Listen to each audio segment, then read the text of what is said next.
Long time to show soon money yo. Then one.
Something about this mic.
Well, a pleasant good morning to Liberians across Liberia. Welcome. As promised, we are here this morning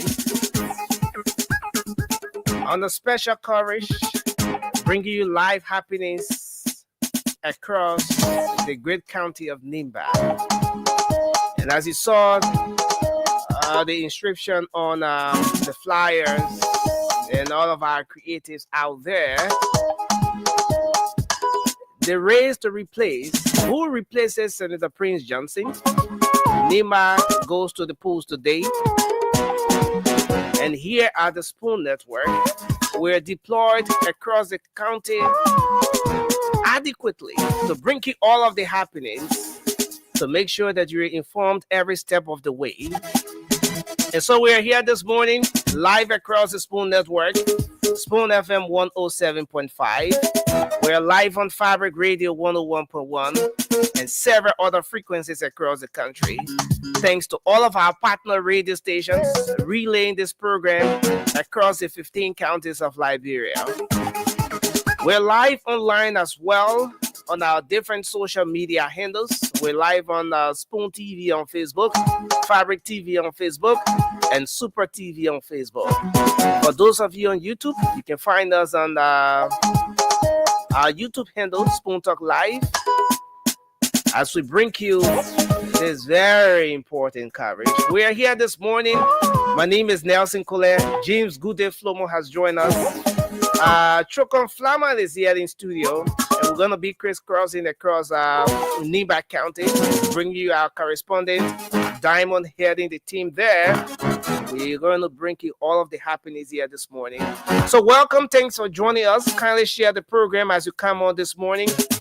Well, those of you joining us by means of the live broadcast across our different social media handles.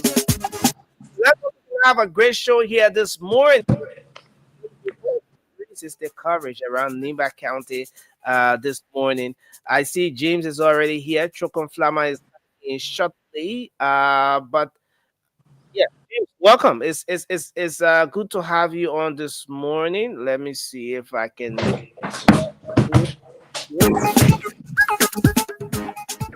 Okay, so James, good morning. Can you hear me? Yeah, I'm hearing you, Nelson. You are clear. Okay, so yes, we're here this morning as we did promise our folks. I see a lot of the guys have already started trooping in. Let me bring Chokon Flaman in. Chokon, good morning. Good morning, Nelson. Good morning to. But what's going on? Chokon doesn't look energetic this morning, James. The public is good to be here again. You know, been a long time. Maybe Chokon is contesting, or he has maybe a link to the election in Nimba. No, I don't think so. Chokon doesn't seem energetic this morning. This is not the regular Chokon, you know. But it's good to be here this morning, and I see Diamond is joining in as well, from a very luxurious background. The man is joining us from a 2025 Range Rover, you know. Diamond, no, but you can see the background and you know. I see Diamond. Are you there? Can you hear us? I can hear you. I clean cheese on the. Why are you claiming? Hey man, I clean Sunday school. I clean the 2025 Rich Roy cheese on the mail. I clean it. Yeah, so it's great that we're here this morning, Diamond, and I see you're on board headed towards a destination. We're gonna go more into the details of all of that this morning. Yekezi, I saw him on as well. Yekezi is going to join in. He'll tell us more about his location as well. But we can start up from here, James. You want to come in? Chopin, you can come in, and then we get the rest of the show going on with Diamond and the rest of the guys. Yeah, I think we can move to Nimba and speak directly with Yekezi while we have Diamond enjoying his Range Rover. Yeah, it's not just any Range Rover; it's a 2025 Range Rover. Yeah, 2025. Maybe you're seeing something like more using you to talk it, but no problem. In Sunny Cooling now, I'm headed to the Sunny Cooling Central High School, which is a voting precinct. But on our way, we were able to observe the process at 3 different voting precincts. So we headed to the Sunny Cooling Central High School. But at one of the precincts at the Zuluyi Public School, where we witnessed the first ballot being cast, that time recorded was at 6:20. That's 8:24. 8:24 a.m. was when the first ballot was cast there at the Zuluyi Public School. So 24 minutes late, they started, but the PO there said that they all can agree that the 24 minutes will be added. So this is the Sunny Cooling Central High School, but I think we need to find the entry point to be able to go to the voting precinct. So okay, I think we have to Go all the way and turn there. Yeah, but Nimba County is outside. The people are worrying about their daily activities. Hmm. We saw people queuing at the various voting precincts, and we in San Nicola now will be bringing you comprehensive coverage of San Nicola City as Yekezi and the rest of the guys are in Ganta, Campley, Saclay, San Nicola as I am, and the rest of the cities making up Nimba County. I'll be making my way to Campley and if possible to Logatu as well. So we set out to bring this thing to the people. Yeah, Diamond. Usually at the very start of this an activity like this, a crucial election, like we see now in Nimba County, the first concern would be security. The precinct you visited early this morning, and now I see you're arriving at the next place there. What was it like in terms of security? The police? Is it just the police out there? You want to give us an understanding of what the security presence is like? All right, so the three precincts that we visited, we saw police officers, but in the tune of 5 to 6. So what I'm seeing here at the Sunny College Central High School, we want to see the place looks empty, whether or not it is not a precinct. But to answer your question, Nelson, yes, there is the presence of police at the various precincts we visited, and it's in uh, it's in line with the number of voters at the precinct. But we've seen officers of the LMP, and we've Okay. not seen other security apparatus at the precincts we visited. Probably they at the other precincts that we'll go to. So there's nothing happening here at the San Nicole Central High School. So I'll rejoin the team. We want to park the vehicle and get on bikes to make it easier and faster for us to move around the city. Okay. So Diamond, thank you. We're definitely going to look forward to getting more updates from you. I think we can bring Yekezi in at this point. Um, let's see if we can bring Yekezi in. Yekezi, good morning. You want to unmute? Can you hear me? Yes, of course, Nelson. I can hear you very loud and clear. Good Hmm. morning. Good morning, Nelson, and good morning, Chokon. Good morning, James, and everyone there in studio.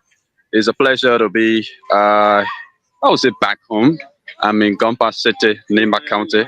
As a matter of fact, Gompa is my home, so I usually feel at home when I'm back uh, to Gompa.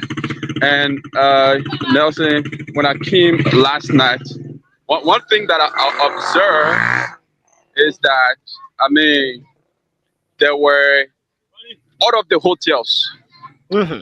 and guest houses here in Nima County were choked up. The likes of Dama Slanger and the rest of the guys, they were looking for a place all over to sleep, you know.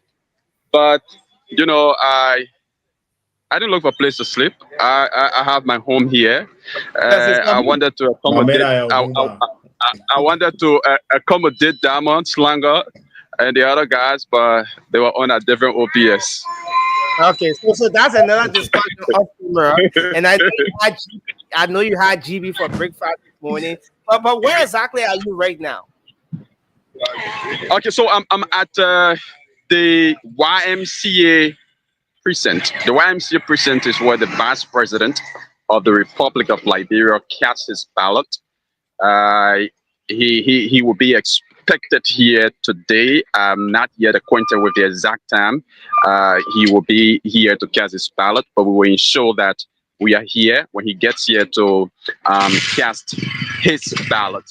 But besides the YMCA High School, which happens to be one of the oldest high schools in Gompa City, Nimba County, I have visited a few other precincts around Ganta City, Nema County, like the JWPS High School, which happens to be one of the largest precincts here in Gompa City. I've Hmm. visited there, but my observation is that I don't want to be quick to conclude, but the turnout here is not that impressive. It is not that impressive, as you can see. Uh, all of these rooms you see here, you're supposed to have a queue, people line up here to go and vote. But we just have people coming here. Uh, I mean, not in number, just a few individuals coming here to vote. But maybe that's the usual Liberian thing. Maybe people waiting for maybe last minute of time, maybe the evening hours to troop in here to cast their ballot. But as of now, the few precincts I've visited, the turnout is not impressive, especially when you're doing a comparative analysis with the previous elections here in Gompa City, Nima County, like the 2023 general elections. At this time, I mean, all of the precincts here in Nima County were jam-packed to capacity. People eager, people rushing to cast a ballot and all of that. And for the entire day, all of the precincts were jam-packed. But unlike 2023, the situation here in Gompa this morning is different. But again, we wait to see how it turns out later this morning, in the afternoon, in the evening. If the turnout remains like this, then we can be able to surmise that the turnout was poor. But as of now, we cannot surmise that. Okay, Yeah. Okay. Yeah. Yekesi, James, you want to come in? yeah, Yekesi, in terms of security, out of the polling places you visited, how is it like? Yeah. There's presence of security here. I see two police officers here at this precinct. At the JWPS in high school precinct, which is one happens to be one of the largest precincts. I saw more than 4 security officers, international observers, and out of that. And at other prisons as well, 2 police officers I've seen at each of the prisons that I've visited this morning here in Gompa City. Hmm. Uh, yeah, And just so you know, this is the room, Nelson. Uh, yep. this is the polling center. The vice president will be casting his ballot. Uh, Polling center number 4. I'm told the vice president will be casting his ballot right here. So we'll be here to ensure that we'll provide coverage for that. Um, Good thing is that you were in the county just before we get Trukon to come in. You were in the county before now.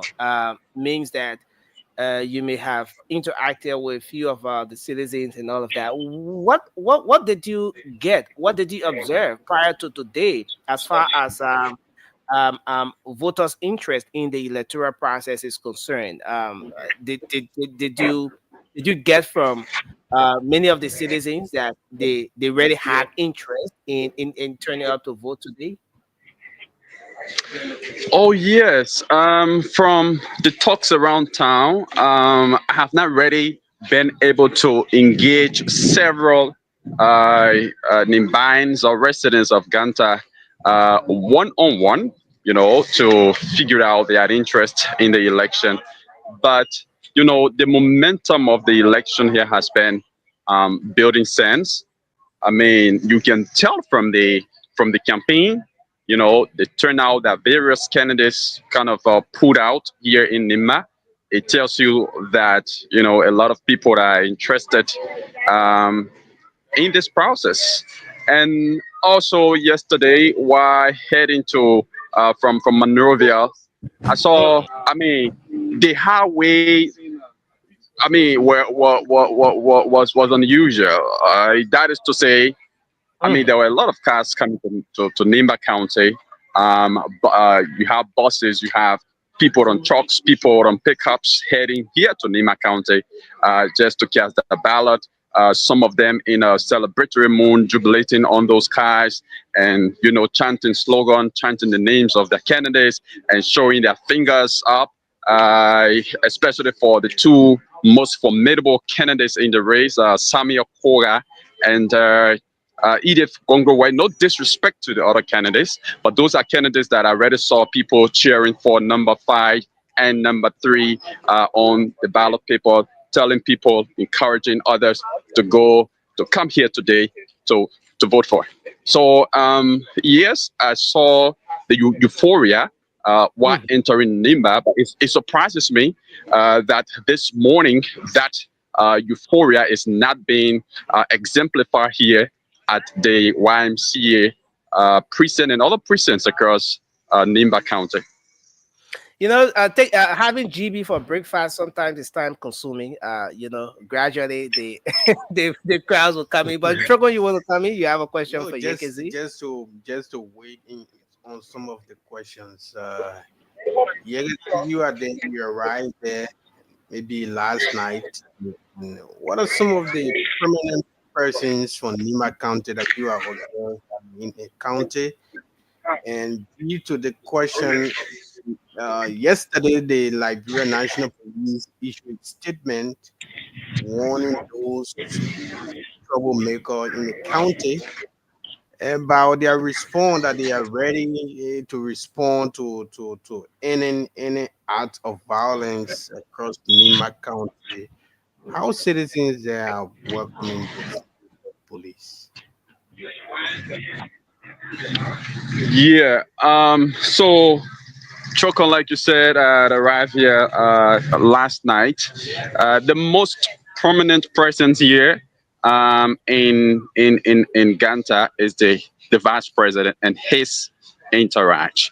So I want to assume that the presence of the vice president here will mean that there are a lot of top government officials here alongside the vice president.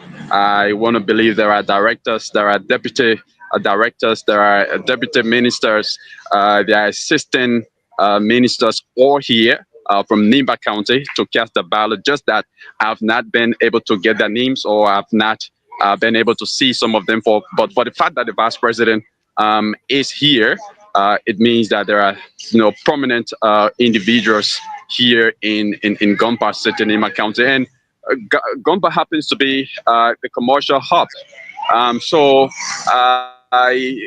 it hosted a lot of prominent individuals, a lot of dignitaries, because a lot of people who prefer to sleep in Gompa City before going maybe to the other areas, to Saclopia, to Tapetai, where they hail from, to cast their ballot, and they would just be right back in the same Gompa, because Gompa is a commercial place, is a social place. Economically, Gompa, is one of the top areas here in Liberia, as we know. Okay, Yegazi, thanks for giving us update. From there, you said you're at the YMCA High School there in Gompa City. We look forward to getting more updates from you, but we want to bring Diamond in. I see he's joining us from another location. Diamond, good morning. Can you hear me? I can hear you, Nelson. Good morning. If you can hear me, kindly acknowledge, and then we can proceed. Yeah, your audio is good. You have a very good audio. Thank you. So we in Sunny Where are Cole, you we are the Shirley L. Harrison Memorial High School here in Sunny Cole City. This is a very big voting precinct, evidenced by the number of queue controls that you see. So this is polling place 1. This is polling place 2. This is polling place 3. Polling place 4 and polling place 5. So evidenced by the caution tapes, we've got 5 polling places here. When you enter the gate, there is an NEC polling staff right there. He looks at the card and the number. I want us to observe the process, and it's seamless. It's moving on smoothly. So what he does is you show him your card, and he tells you which of the polling places you go into cast your vote. So this is what is happening. So he's looking at the card. He's got a piece of paper that has got the numbers and polling places as well. Okay. Okay. So he's sending Let's this give him voter time to to get out. another room because some changes have been made according to him. So with this alone, it takes away the confusion that people will have as to which of the rooms they have to go to. Remember, NEC changes the polling places depending on their own discretion. So these voters are being directed. And what this has also done is it has reduced the level of queuing up at this particular voting precinct. It's quiet here, it's calmed, and we'll do our best to bring you images from within these polling places to see how this process is unfolding, Nelson. You usually when you have these kinds of activities, sometimes there are reports of people not wanting to comply with the staff, the net workers, and all of that. Have you come across any of the such reports at the different centers you've been at since this morning? So I've not come across any of such where people are disobeying the NEC workers' mandate. We haven't come across anything. This is our fourth voting precinct, but this is the first that we visited in San Nicolas City. So law enforcement presence is here, but they're not interfering with the process. As I said, the gentleman at the gate has done all of the heavy lifting by just telling people where they are going to vote. It takes away that confusion. So we see voters are out here. One is entering the room to verify his name on the voter roll, and he will be given a ballot paper once that is done. The rest of the police officers are stationed strategically, but with the NEC staff in control, it is all seamless and peaceful reporting here from the Shirley L. Harrison High School here in San Nicolas City, Nelson. Okay, Nelson, let me come in. Damo, there's this concern during the 2023 elections. We saw it that has to do with the FRR. Have you getting any problem there where voters complain of not getting their name, or that is not finding their names on the FRR? So, as I said, this is our first precinct here in San Nicolas City. But for the three other precincts we visited along the Ganta to San Nicolas Highway, we didn't see individuals complaining about their names. Mind you, as of when we visited the first two, voting had not started. The third, it was after 8 o'clock. Voting started around 8:24 a.m. at the Zuluyi Public School. But those who we witnessed, and we only witnessed one ballot being cast, that person's name was found on the final voter registry, or the roll. So we cannot speak to people not being able to find their names. What we'll do is we'll wait a while for a minute to see how this process unfolds here and to observe people finding their names or not finding their names here. And San Nicolas is in which district? I have to ask, please. San Nicolas in which district? District 2, Nimba County. So San Nicolas is district number 2, Nimba County. Thank you. All right. Yes, because that is one of the major issues that voters always faced in Liberia, even in presidential elections. Sometimes they don't find their name on the FRR. So sometimes we have to also pay keen attention to that. But in terms of security and the momentum in San Nicolas, how is it like? Okay, so James, just to tell you how seamless this process is. Our father here in the yellowish African shirt just entered the polling place in under a minute or two. He was done with his voting and he's headed out. As I said, because the fellow at the gate is directing them to which polling place they can find themselves. There is no queuing up. There is no confusion at the center in terms of where do I go to vote.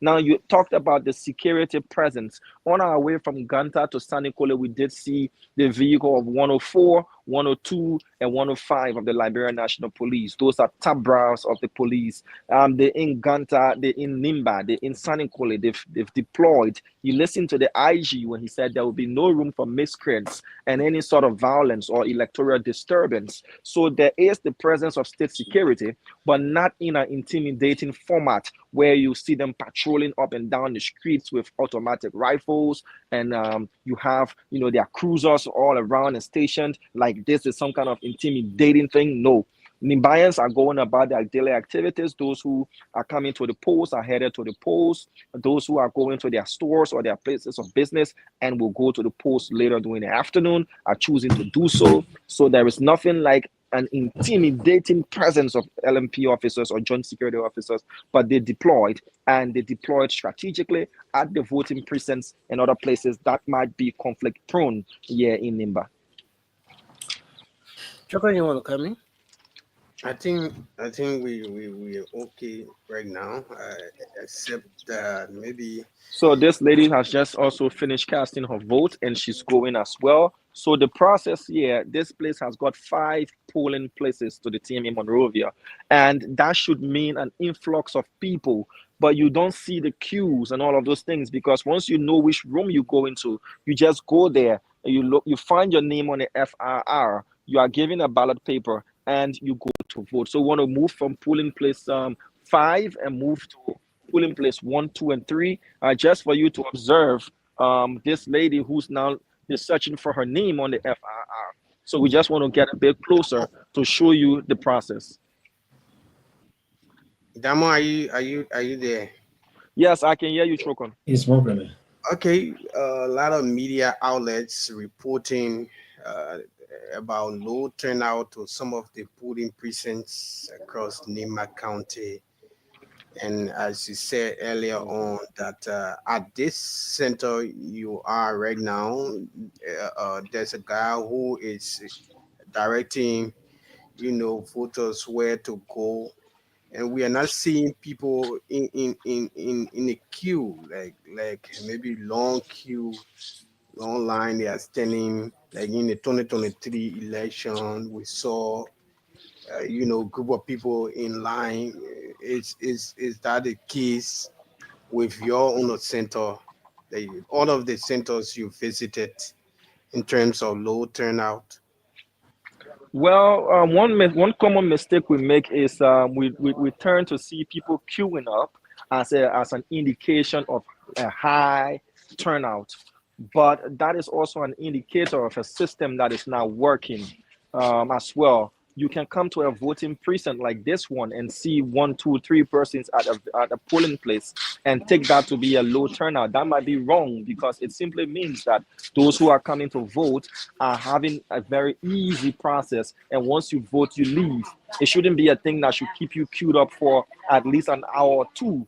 But as to your question, Trokon, places that we visited, as I said, 3 of those places, voting had not begun. So you had people queuing up and waiting for the polls to open.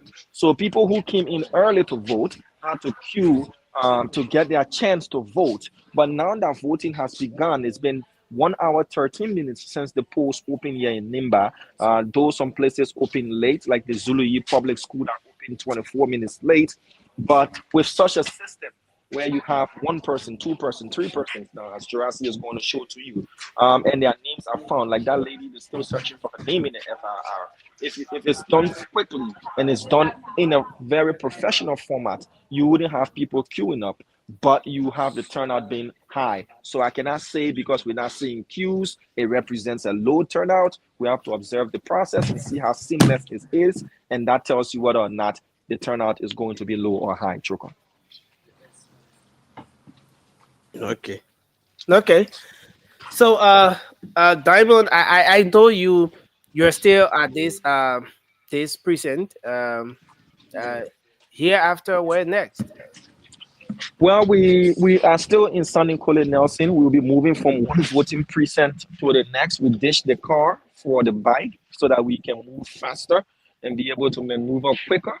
But what we've noticed here at the Harrison, the Shirley L. Harrison SDA High School, if that same process is being done at the various precincts across Nimba County, then there is going to be, a very smooth voter process here. Everybody that has come so far, with the exception of those who missed rooms that they were supposed to be at this particular place, which has not been the case, they found their names on the FRR and they've been allowed to vote, and it's peaceful and quiet.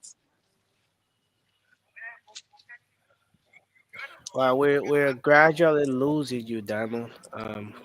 Yeah, but I think it's due to the connection, the internet, and so I can hear you, Nelson. So what did you say that, and which part of what I said that you missed? Then I can do a recap. no, no, just at the conclusion, you were you were talking about where you are now and the number of precincts and the situation with some of the places opening late, and then at the end of that we lost you briefly. Um, but I Okay, think so yeah. an interesting situation is brewing now. So the gentleman in the gray, like Jurassic, is gonna go closer. The gentleman in the gray suit, Mm, he's been to three of the five polling places, and he Mhm. okay now they've just found his name. So the only difference there was he went to the wrong room. So now his card has been found on this polling place here at polling place 4. So he was at polling place 1, polling place 2, 3, and now his name has been found here at polling place 4.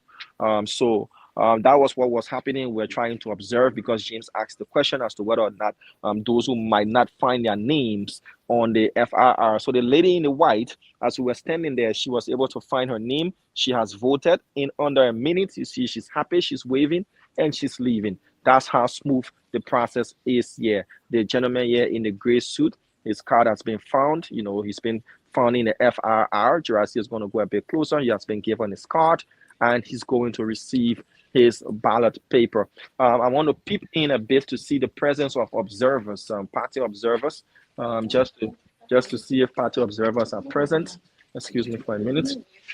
So, yes, I see observers nation is here. Party observers.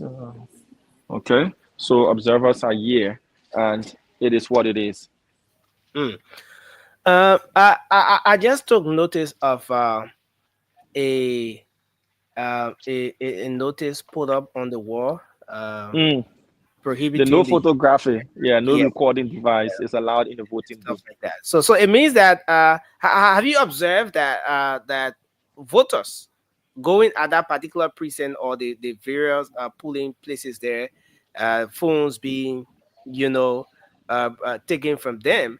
If so, who's taking the phone from them? Because like the gentleman in the gray, I saw he walked in, with his voter card in his hand. Did is there anyone maybe at the door, making sure that they're not entering with the phones?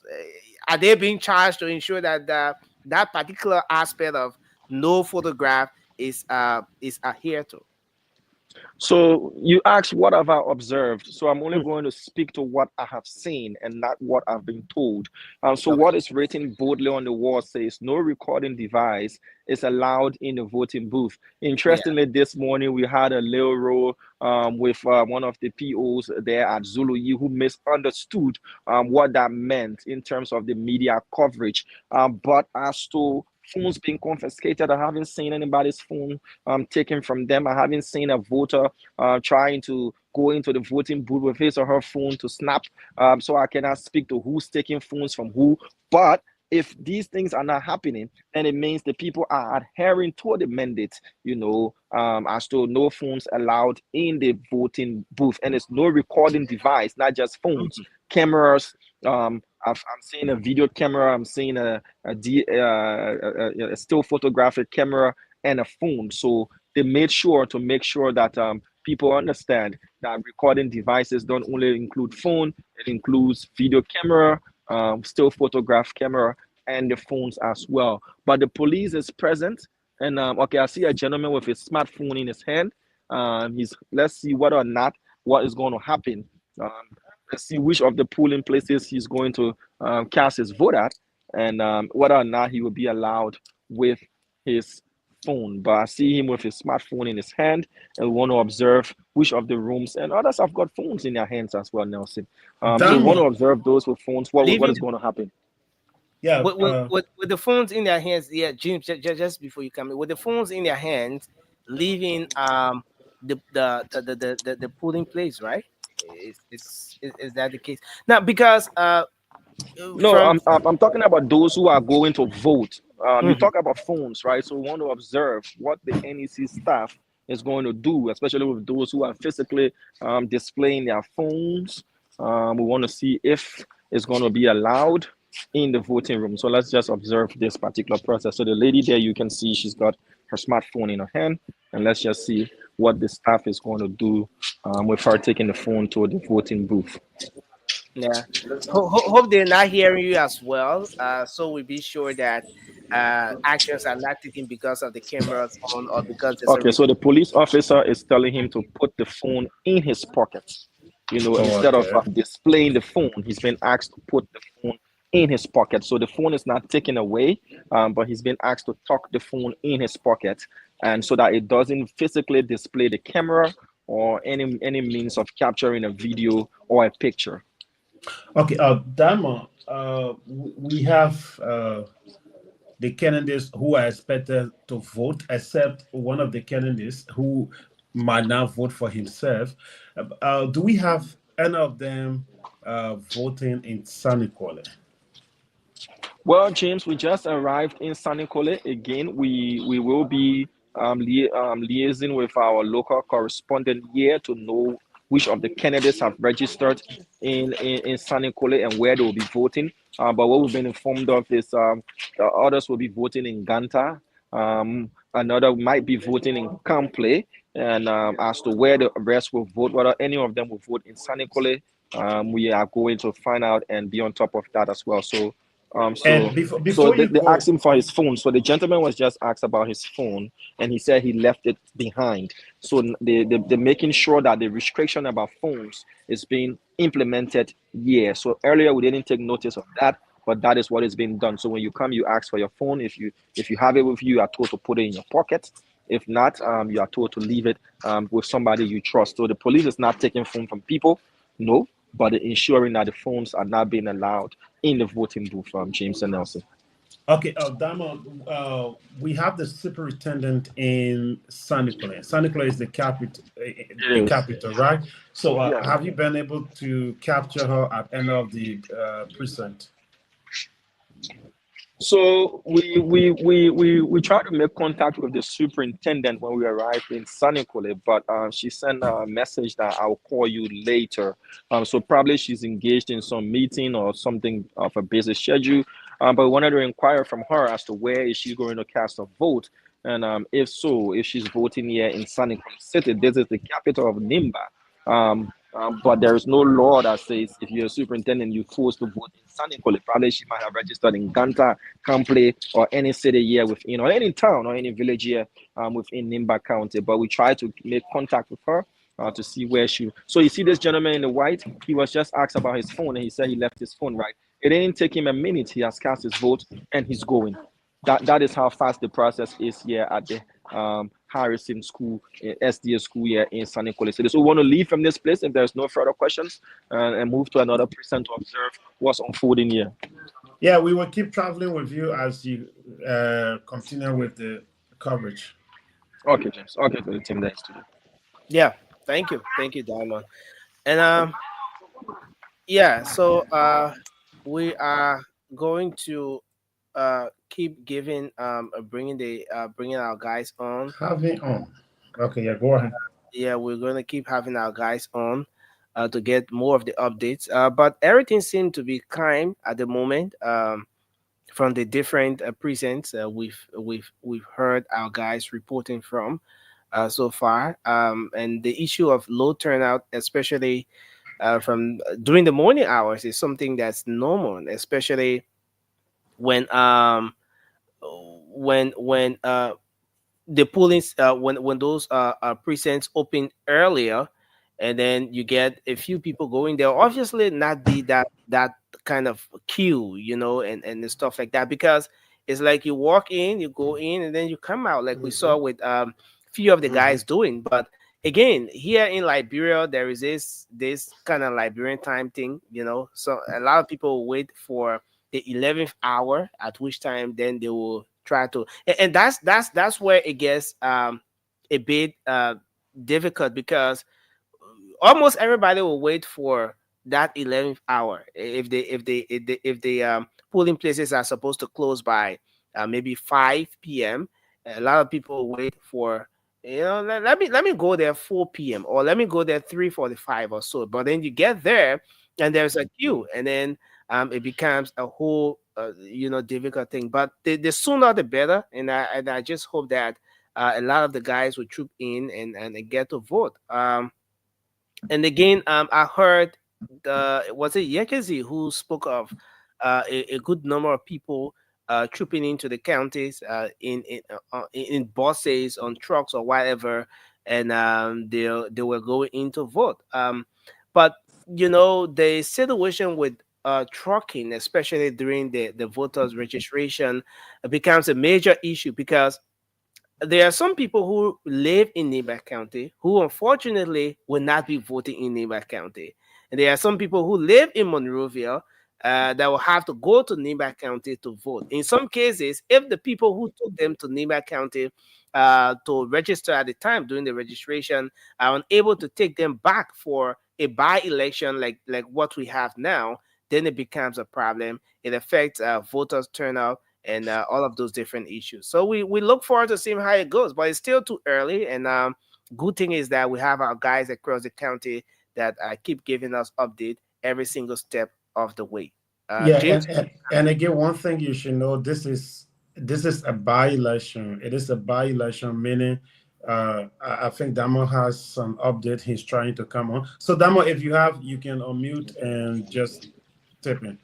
Not updates. We just want to speak to some of those folks that have gone through the process to know how it panned out for them. And we have our mother here. Morning to you, ma. How you doing? Good morning. Your name? How was the process for you going into vote? Everything all right. As compared to 2023, people say there were difficulties for you to vote. When you came here, you stay long before you finish voting. How long it took you to vote? I think just 2 minutes. Because when I enter, they took my card and register my name. I went in, I voted, I got outside. Okay. All right. I Any went. message you have for others who are still coming to vote and for the Nimba people at large? Yes. What you want to tell them? I want to tell them everything should be peaceful. Any result, we should accept it. All right. All right. Thank you. Yeah. Thank So you. my last question is, why you decide to come vote this soon morning? Some people say they're waiting for 12, 2, 4, maybe 5, last minute time to come vote. Why you decide to come vote so morning? For me, I planned everything. So when I woke up this morning, I said, let me just go and carry on my decision. All right, man. Thank you. Yeah. Enjoy the rest of your day. Okay. Okay. So her message to Nimbayans is remain peaceful, accept the result that will come out, and she's got her mind made up a long time, and she came early this morning to cast her vote. So we want to see if we can speak to others. We can talk to you. Okay. Let's see if we can talk to this gentleman as well. Morning, Chief. How you doing? Morning, Heidi. Find your name. Flomo. Okay, Mr. Flomo. How was the process for you having come to cast your vote this morning? Very smooth. The place is empty for now. People are still putting in bit by bit. Yes, but the process is peaceful. We are hoping that the citizen and Nimba will turn out in their numbers in hours to come. Exercise of friendship. Now, how many minutes did it take you to vote? And comparing this to 2023, do you think there's been any sort of improvement in the system if you voted here before where you voted prior? Yeah, I voted here before. I voted here 2023, two times. They were very difficult because of the turnout. The turnout very huge compared to today. Today, the process is very free. No confusion. No hurry. I voted in less than 30 seconds. Okay. Yeah. Now, why did you choose to come this early morning? You could have waited for later during the day to come and do it. I have a political figure, so I come to catch my vote, to walk around the polling places to see how best we can put things under control. All right. Your message to Nimbayans, as not just a Nimbayan, but a political figure. The pool this morning, I urge all Nimbalians, it's peaceful. It's all about Nimba. We shouldn't mind us settle like shooting to our election. We keep our city peaceful, our villages peaceful, our towns peaceful. Let's go to the pool and vote who you think can best represent Nimba. Okay. All right, so thank you. Thank you. All right, so that is what it is. We'll see this, Father. Morning, you. How are you? My name is Diamond from Spoon in Monrovia. We just covering the election. How was the process for you going in there to vote this morning? It was difficult, or how was it? Everything was okay. Everything was okay. Yeah. You voted here before 2023? Yes. How was it 2023 and now? 2022 was hard, but that one is very So why you can't soon morning? You know, you sort of be saying and relaxing, waiting for later. But why you decide to come soon morning? You don't vote. we won't get a leader to replace Senator Johnson. Oh, Yeah. all right, Papa. What a message you get for the people of Nimba County? You now vote now. You going? What you get to tell them? Well, I would like to tell them, let them come and vote for their choice. Because if you don't vote, whosoever that vote will get a leader, then all leader. All right. Yeah. All right, Papa. Thank you. Thank you. Amen. Yeah, Chief. Morning. Your name? My name is Robert Freeman. Mr. Freeman, are you a registered voter at this precinct? Oh yeah, as you can see from my card. No, like we want your information. Just show your finger. Yeah, so you finish doing it. Yeah. All right. Yeah. So how was the process for you? Yeah. Okay. For the fact that the place is peaceful, no noise, you are registered. When you go, you ask as per your ID number. You can still find your will and see your photo. I believe that is okay. Okay. Yeah. All right. All We right. just one number. All right. Good. All right. Thank you. Also, there you have it. We have to go to another voting precinct for year at the Shirley L. Harrison Memorial High School.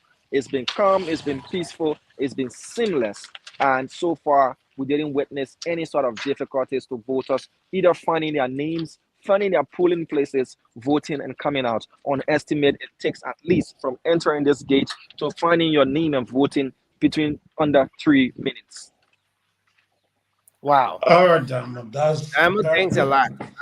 Wonderful. You know, I like the way some how people put in simple in. You know, yeah. We Yes. come here because we have to vote, and if you not come, we not vote. Anybody that there, our leader. But he's not lying though. That's the reality, bro. Definitely. If you don't turn out, whoever they put there, that person becomes their leader. And that's what. Yeah, go ahead, James. Yeah, like I was saying before we could cross over to Diamond, we have Victor T. Cooper. Victor T. Cooper is on his way to Logatua. He's on his way to Logatua. As soon as he gets to Logatua, he's going to call us. He just passed San Nicolas, where Diamond and Joasin are.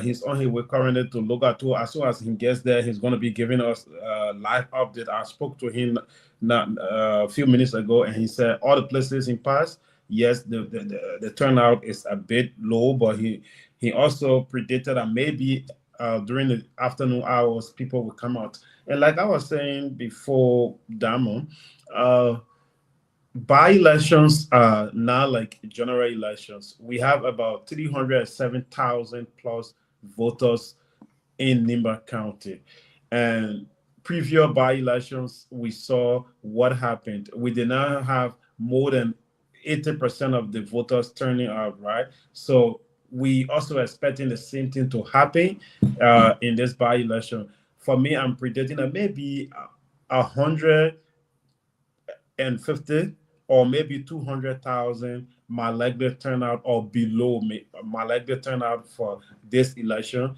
because one thing, voter fatigue will be there. Some will tell you we voted for the other people. What did we benefit? I'm not going there. And anyone who will get elected will be my leader.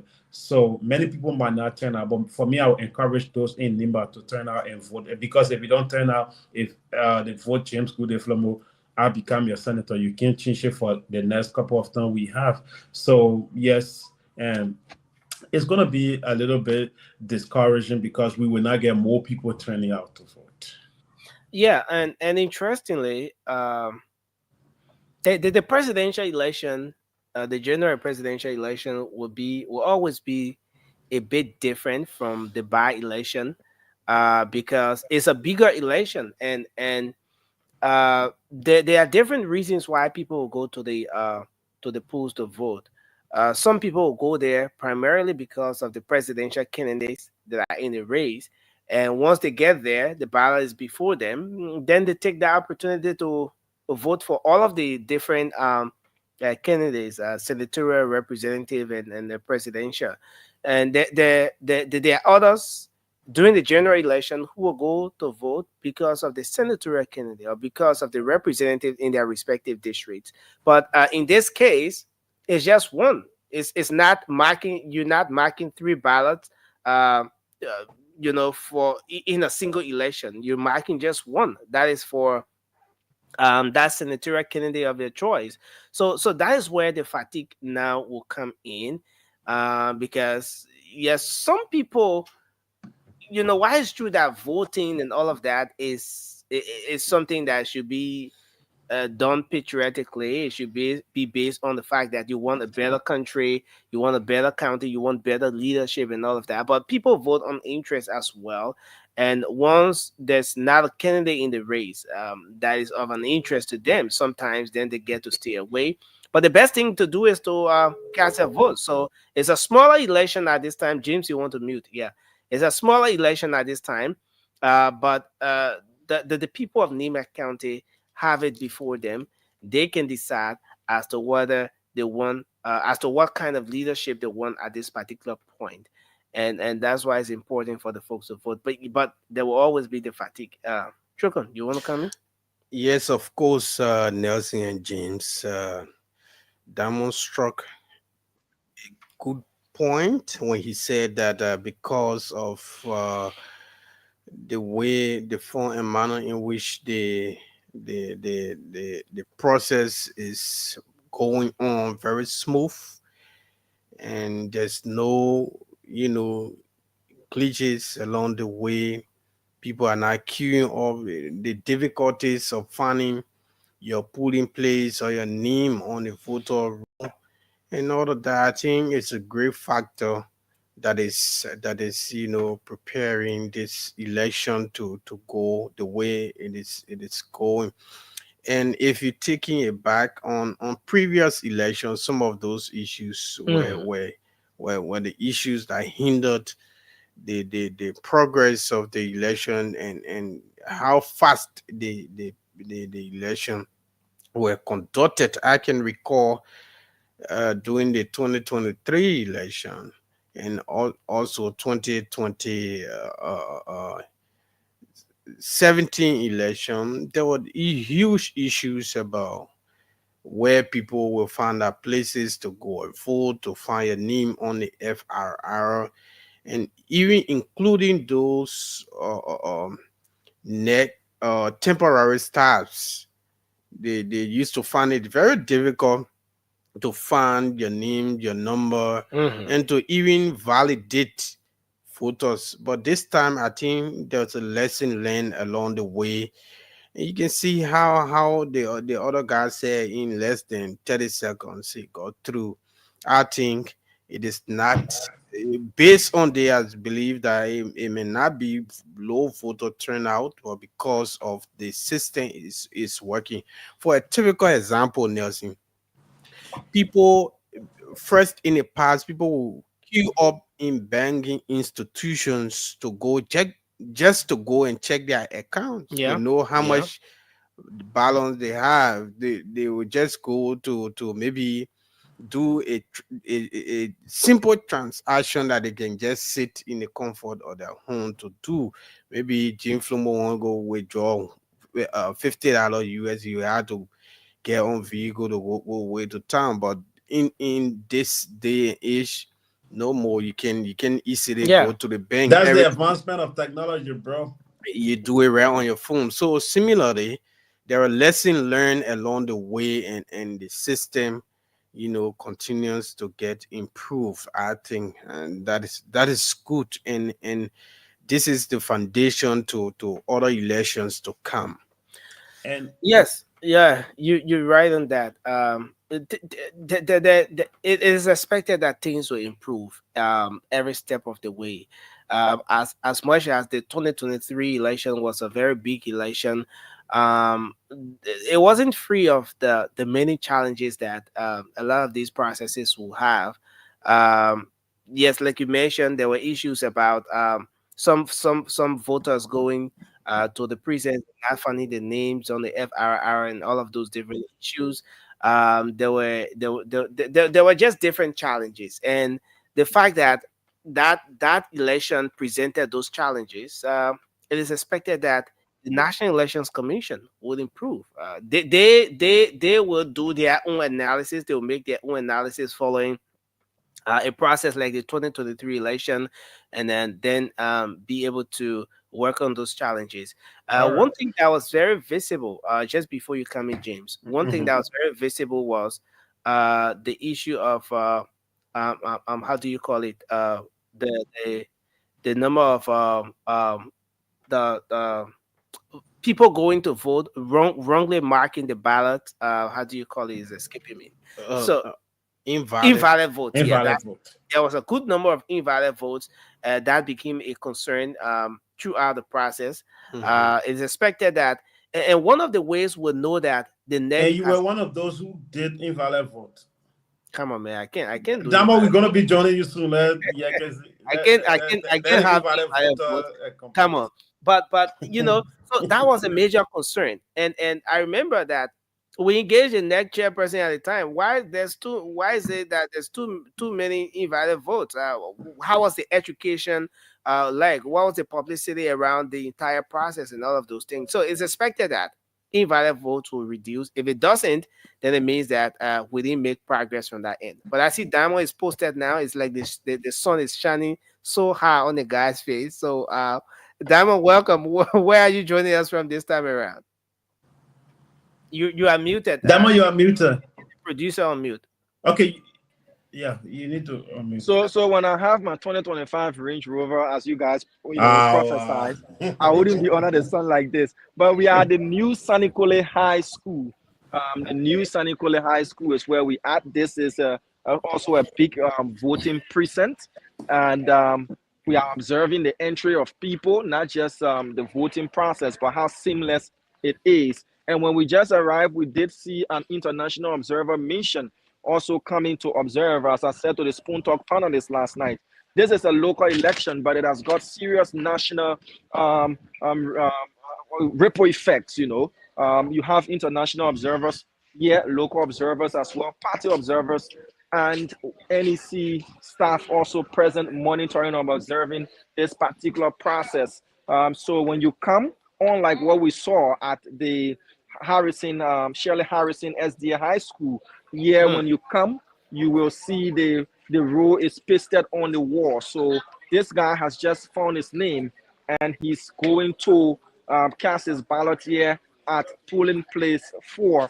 There is also the presence of the Liberia National Police, as you can see, officers here. All the places that we've been at, the least number of police officers was 4. So depending on the size, the least we saw was 4 officers at a voting precinct. So once you find your name, there are party observers also present. Jurassic is going to pan in and just show how the process is. But all of what we've noticed here is people come in, their names are found, they go in, cast their ballots, and they leave. Hmm. So, Diamond, from this particular precinct, I see the number is increasing gradually. Compared to where you were before getting here, the number is increasing. Is that due to the fact that Liberians are now trooping in? What is it like here also with respect to how people get at this point? The previous precinct where you were, there was a system where you get out the gate. There's an officer there, or there's a next staff or whoever there, and the guy will look at your card, direct you where to go. But this place is not in fence, and so it means that you just walk straight to the walk straight at the polling place or whatever. So what is the system like here to ensure that there Okay, isn't that much of a queue? So Jurassic is going to pan to the paper just before the FRR. He can go there and bring a closer view of that. So at polling place number 4, you see it's got from M to SWA AL. So if you come here and you look at your surname, it begins with M.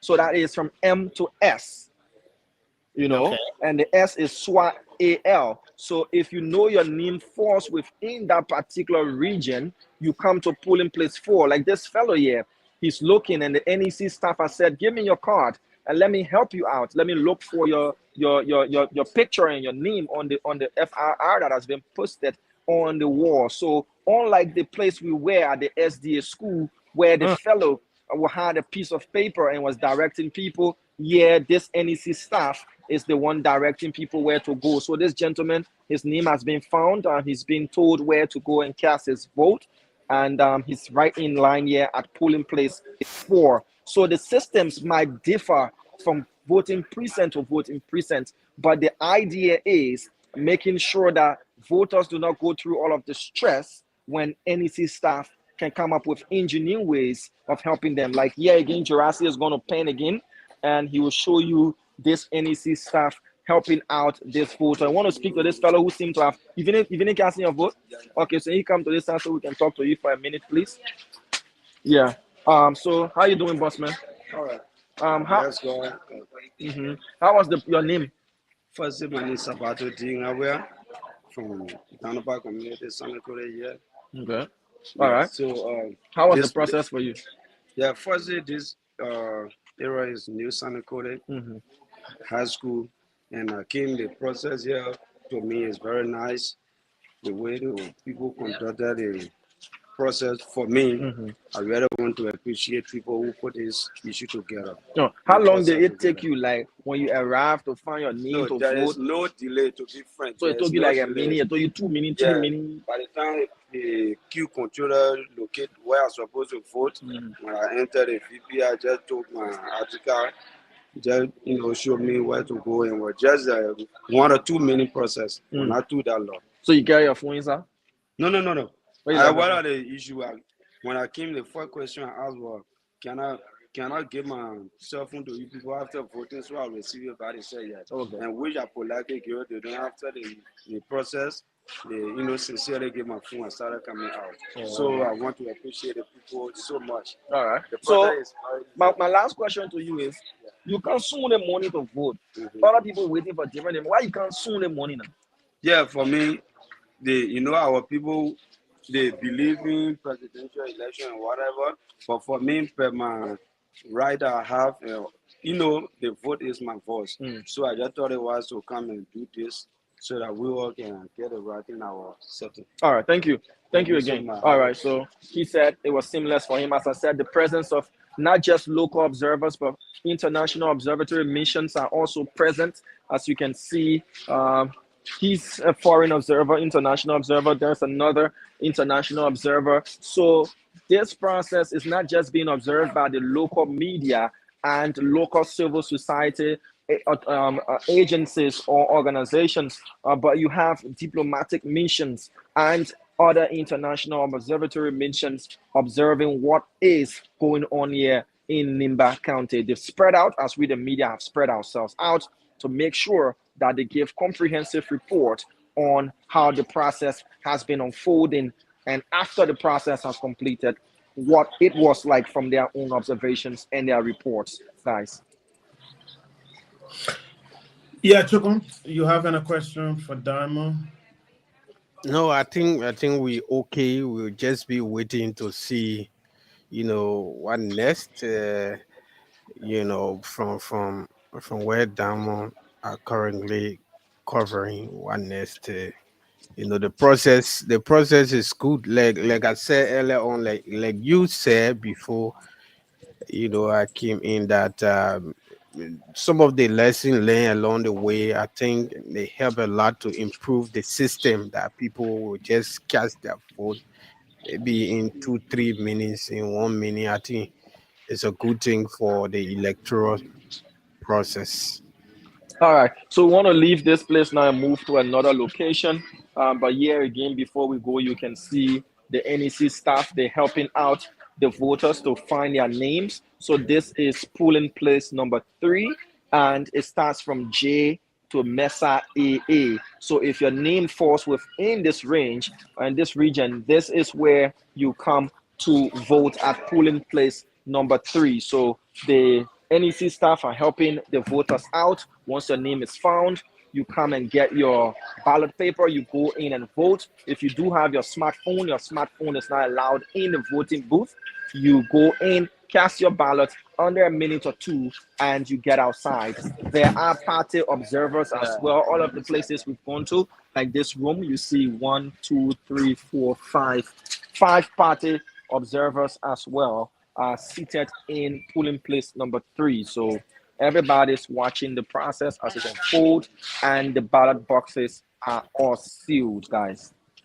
Damo, just before you go, are you allowed to enter? Are they allowing you to enter in the voting place?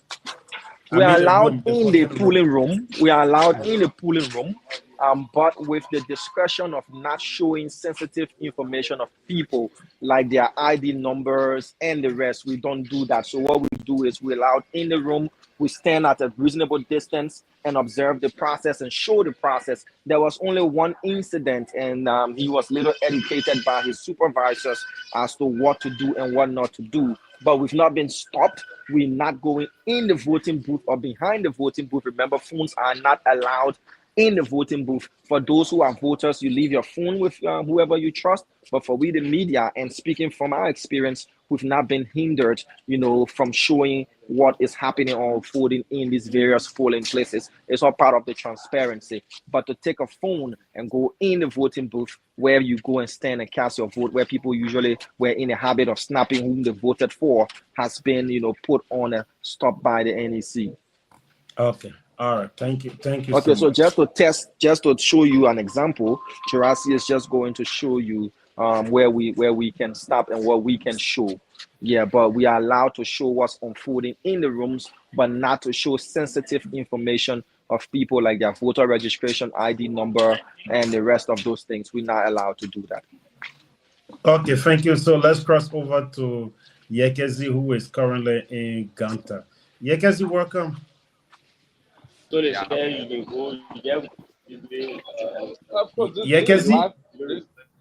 Yekezi, you are live. Yegezi, are you hearing us? Yekezi, you have to unmute and then you can go ahead. All right, while we go ahead, Yekezi. James. Yeah, we in Nimba here.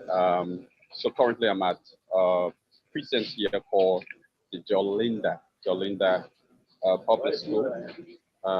It's one of the biggest public schools here in Gompar City, Nimba County.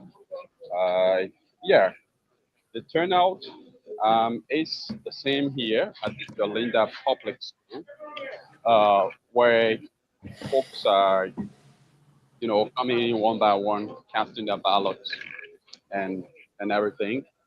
Yeah, so the process is actually going on smoothly. Yeah. So the election staff here try putting stop to me from going live because according to him, in his training, he was told that there should be no video recording in the precinct, but I was trying to make him to understand.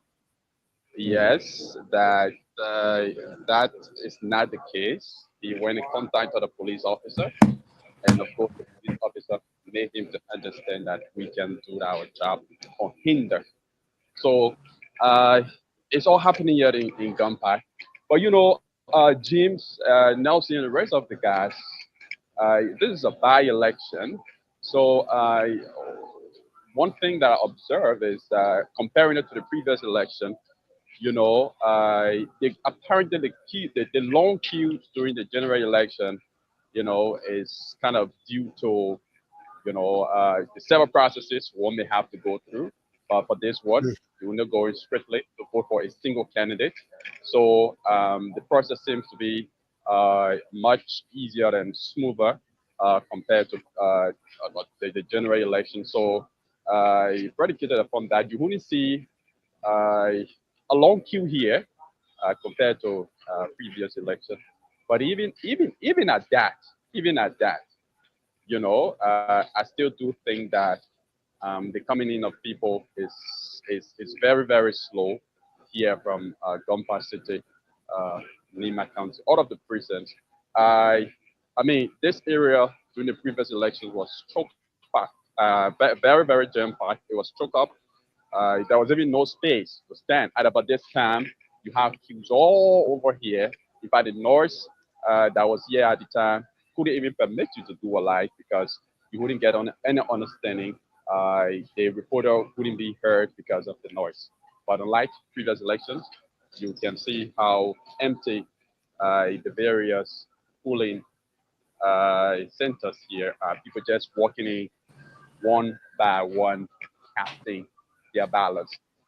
As it relates to the vice president coming to cast his ballot, we would ensure to provide coverage. I've already contacted somebody from the vice president's office. I'm told that he is still on his farm. So once he's headed here to uh, Gompa City, Nimba County to cast his ballot, we will rush there to bring you live coverage on that. But as of yet, he's still on his farm getting ready to head to the YMCA precinct where he will be casting his ballot. Also making inquiry because Mike Blewen has a residence here. I'm told that he resides in Gompa City, but I've not been able to find out if he registered in Gompa City, Nima County. But if that is figured out, then of course we have to provide live coverage of Mike Blewen casting his ballot as well, and to be able to speak with him, how he feels about the process. But if you can allow me to do, I Yeah, can go ahead. speak to just a Yes, few go of ahead. the electorates, yeah, those who are coming out of the building, casting their ballots. I can speak to just a few Yeah, of go them. ahead. Yeah, Casey. Sister, how Go ahead, yeah. you doing? Okay, you want to speak to us 1 minute, please? Okay, she says no. So let's see if we can speak to this beautiful sister. How are you? Okay, can you speak to us 1 minute on the camera? You live on Spawn TV. You came from casting your ballot. How was the process? It was okay. It was smooth. There was no delay. Okay, one may ask you, why have you come here this morning to vote? You want to be audible?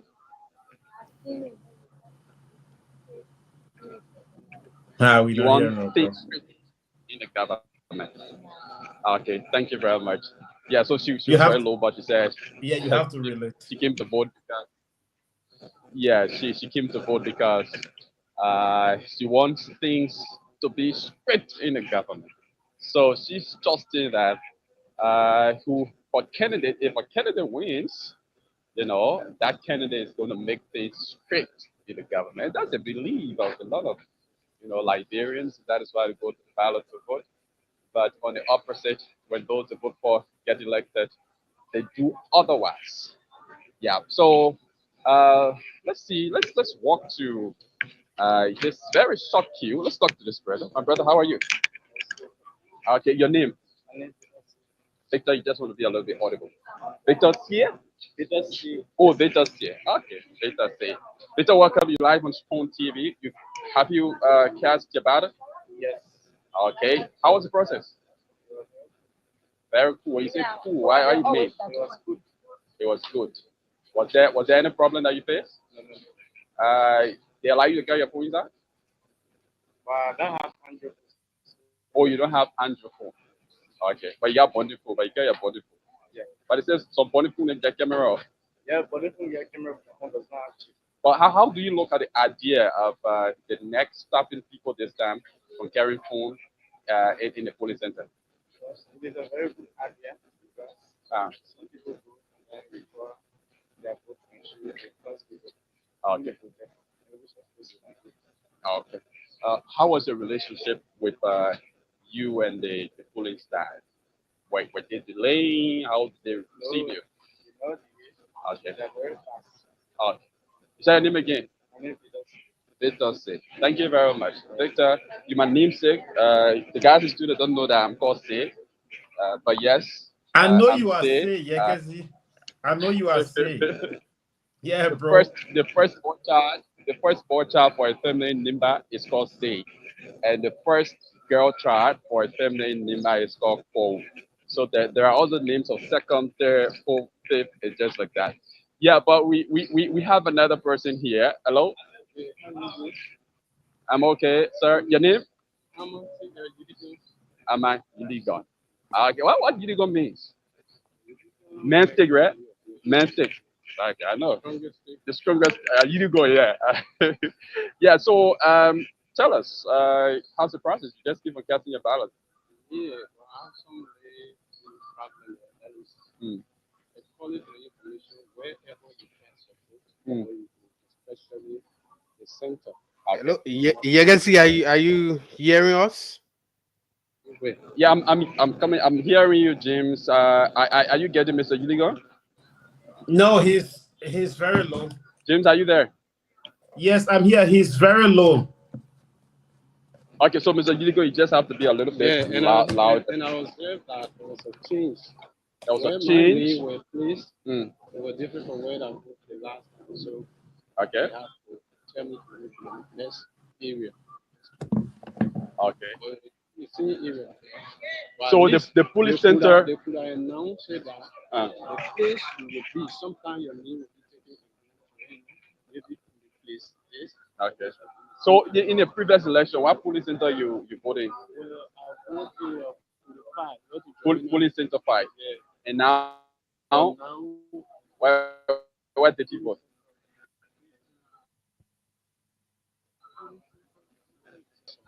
Okay. so at least that should be That should have been announced then so that you can know. so more people will come Yeah. and you'll find out that some of this Okay. so they don't see that Please ask him if he was allowed to vote. Yeah, he did vote. He did vote in Oh, another polling okay. center. Okay. Thank you very much. All right. So just to interpret uh, what he said, not really interpret, but just to see clearly what he said. He said when he came here during the previous election, he voted in the same precinct, but at a different polling center. At the time, he voted at polling center number 5. But this time around, when he came, he was shown another polling center. He voted right in here, and this is polling center number 7. So he's saying that was a problem for him because he had known where he voted earlier. So he had just walked to that particular polling center number 5 to vote, and his name was checked for in the book, but then his name was not seen. So they asked him to go to another polling center, which is polling center number 7. And when he came to polling center number 7, apparently his name was seen and he was allowed to vote. So he said that was a problem for him. He's calling on the neck to, make that known if polling centers can be changed because usually it say where you uh, registered is where you vote. Where you voted previously is where you will vote during any future elections. That is, if new registration process does not occur. But that was not the case with him. Mm-hmm. Yeah. So let's talk to 4 individuals here. I'm seeing some uh, observers apparently. So let me see if I can just walk and talk to them. How are you, ma'am? You live on phone? Okay. She will be back. Let me talk to. So how are you? Okay, I'm okay. You're live on Spawn TV from Monrovia. I'm seeing you here with a tech. Tell us, why are you here? Thank you very much. My full name is Rod Dewey. Okay. I put in a party. Okay. We were making of very active adults for my good. Okay, so that is you are spokesperson. Okay, so with Christianity, you Observers. For MDR. Oh, okay. So tell us about the process. Have you received any complaints from your observers posted or in Ganta? I this morning before the election start at Twitter, there was like doors Okay. for independent candidates. Independent candidate. And Yeah. what were they saying? I decided got the FBARR. Okay. So they want to use it in the room. Okay. People say we are not stopping you, but in outside, right to the gate for the filling article, but we will not be there calling the names as they come, calling the name, calling the name. So stand to the door, they came home, they call their boss, and the person will not use the BAR in the office in the place. Then key, we just straight on the police officer. Mm. And they say you're not supposed to ask us. Who jumped on the police officer? The independent candidate, according to him, he was in a war room. He called him. Uh, People say they were not using and who that independent? Is it the independent candidate himself or no, supporter? that is supporter of Or the supporter? He came again, another person brought photo about to put somebody down to vote, they hide from Okuga, photo on it. He gets zero problem. And another way, he get either fly sticker behind his foot. No, officer, any article, any photo part I have, somebody flyer, you're not supposed to come there. They are behind your back, your phone back. He said anything. So that was So it. that That one was I it. was holding doors for apart from that we are here peaceful. And what was the intervention of the police staff? And the police staff said that though he gave offended the PR cannot be used in the book, but you can stay to the book and then you say, and I know I want to do it. Okay. So don't understand. So the guy who came of got flyer on his motorbike, was he allowed to vote?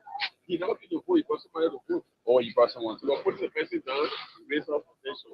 And we had it is secret to or a book. So I said, then what you do with it? Secret, he lost for it, so he left it. And he haven't come back. So that has been the only problem so far. Yeah, that really was Okay, so thank you very much. Have you voted? yeah.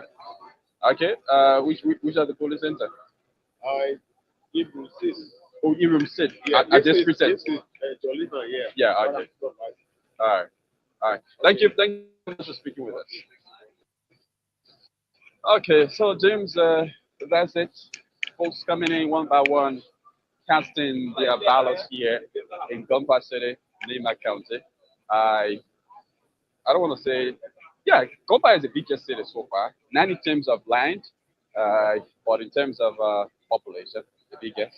The population here, according to the last census, is over 100,000 people residing here in Gompa. So it's expected that the highest number of votes uh, will come from here based on, you know, the population. That is if the Libyans are zealous about the process, if the Libyans are willing to come up and vote a huge number, that is citizens of Ganta specifically, if they are willing to come here to vote a huge number. Of course, Ganta is expected to put up the largest votes. But let's talk to you, sir. You're live on Spoon TV. Tell us, I see you coming from the polling center. How are you? What's your name? Justin Su. Okay. So you just came from voting. Yeah.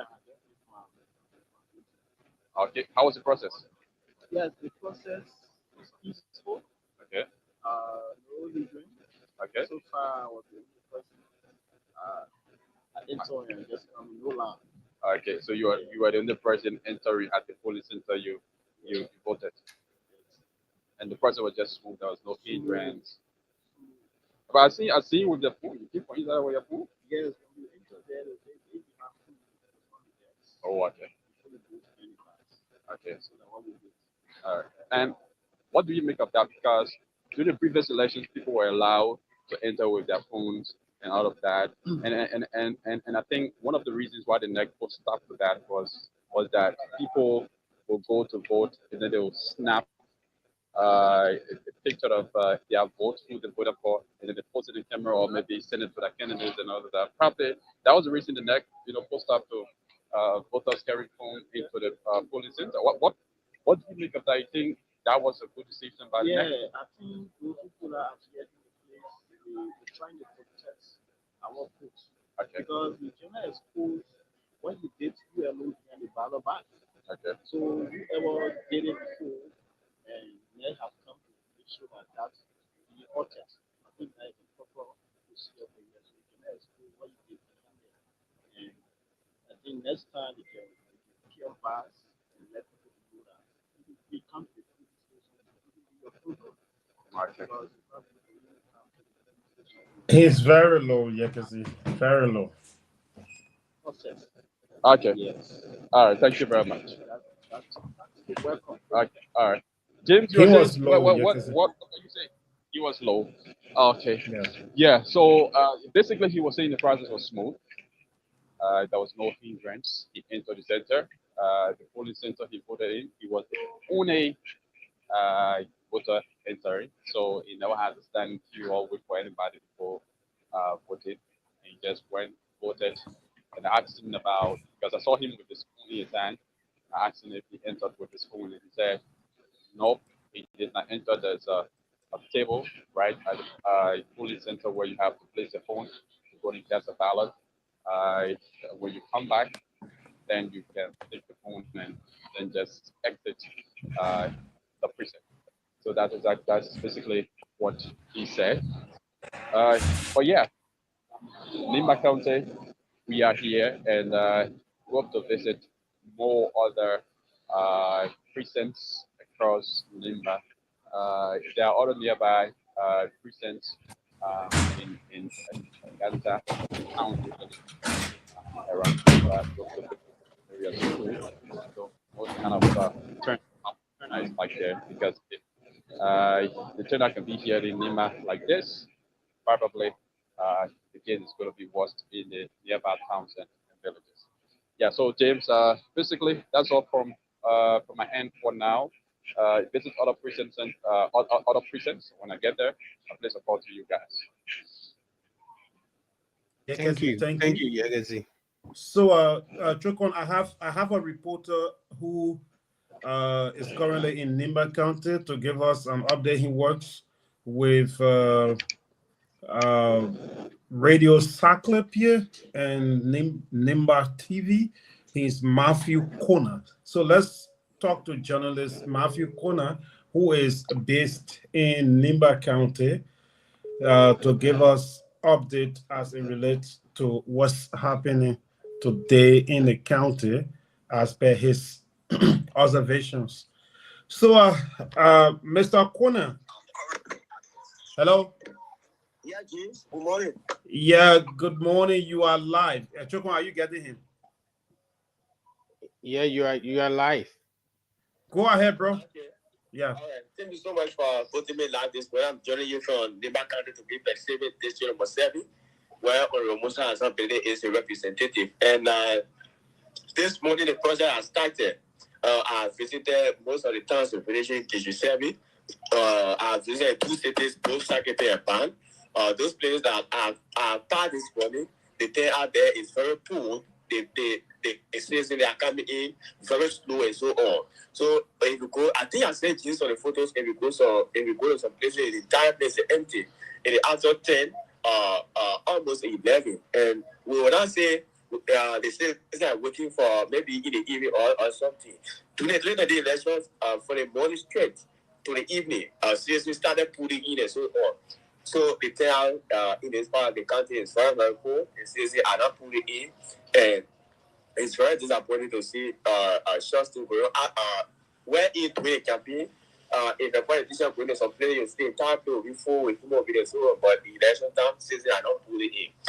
And yesterday, after a decision listed the temporary staff to be on the way, according to most of them, doing a special interview with them tomorrow, my children explain that NEC allowed them to sit for 3 days training. After that, they were short this time NEC WhatsApp to sit for 3 days training. After sitting for 3 days training, we're out on rotation and full for a 3 days. and they assured that they were going to short days and they were going to deploy them to do all the work. But to the ultimate surprise, majority of them were dropped. NEC maintained the 2023 sheet. I mean, it maintained those who work in the 2023 election, and those who also work in the by-election in Nimba West in the 200 center. So they maintain majority of them and they dropped those who put in effort. Those here that take 3 days to go and tweet, put in effort and go to test and pass. They dropped majority of them, and most of them were disappointed yesterday. To go to the rural locality was difficult, and we even decided to get us so the stakeholders to be able to help with car to put fuel in it to be able to put them to the rural locality. Okay. Thank you. But before we let you go, how many big cities are in district number 7? On district number 7, we have 2 big cities. One of them is in Upper Nimba, and one of them is in Lower Nimba. We have Ban City and Saketi City. And according to you, when you went there, how was it like in terms of turnout in those cities? In Saketi, at least Saketi is a little bit better. But from the Ban end all the way to the places our parents is going to the towns and villages around Ban, the town that is very full. Like I say, the photos through the website, we can see it. The town that is very full. 5 to 6 persons are not even in the queue. So the town that is very full, the citizens are not full again. In terms of security, how was it like to those places you visited? Security is in tight actually. To the bank, police center, I saw 2 security. 2 security police are there to make sure the police will control security and the ensure that when it comes to security, it's tight. Everything is well on course.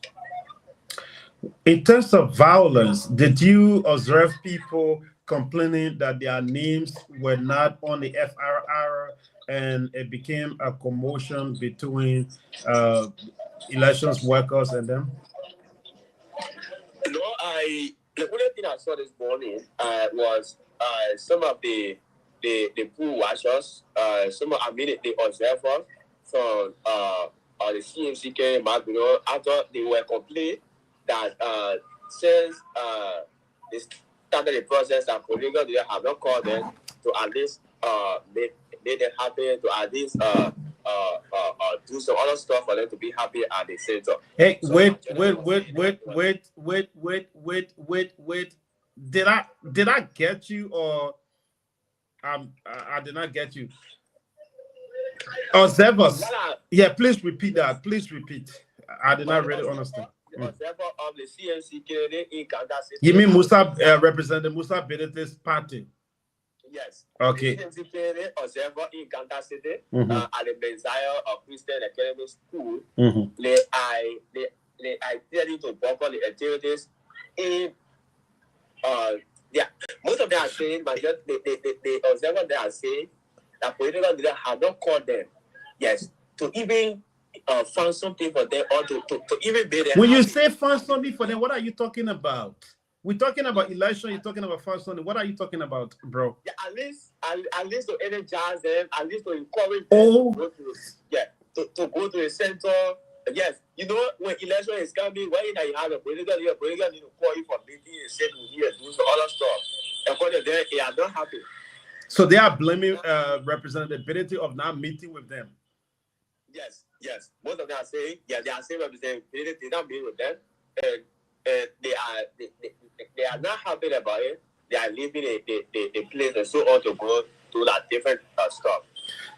So, did you see any of the observers from the CMC candidate leaving their post because they claim that representability did not take care of them, or their political leader did not take care of them, so they were boycotting the election? That is the functions they were assigned to do to observe?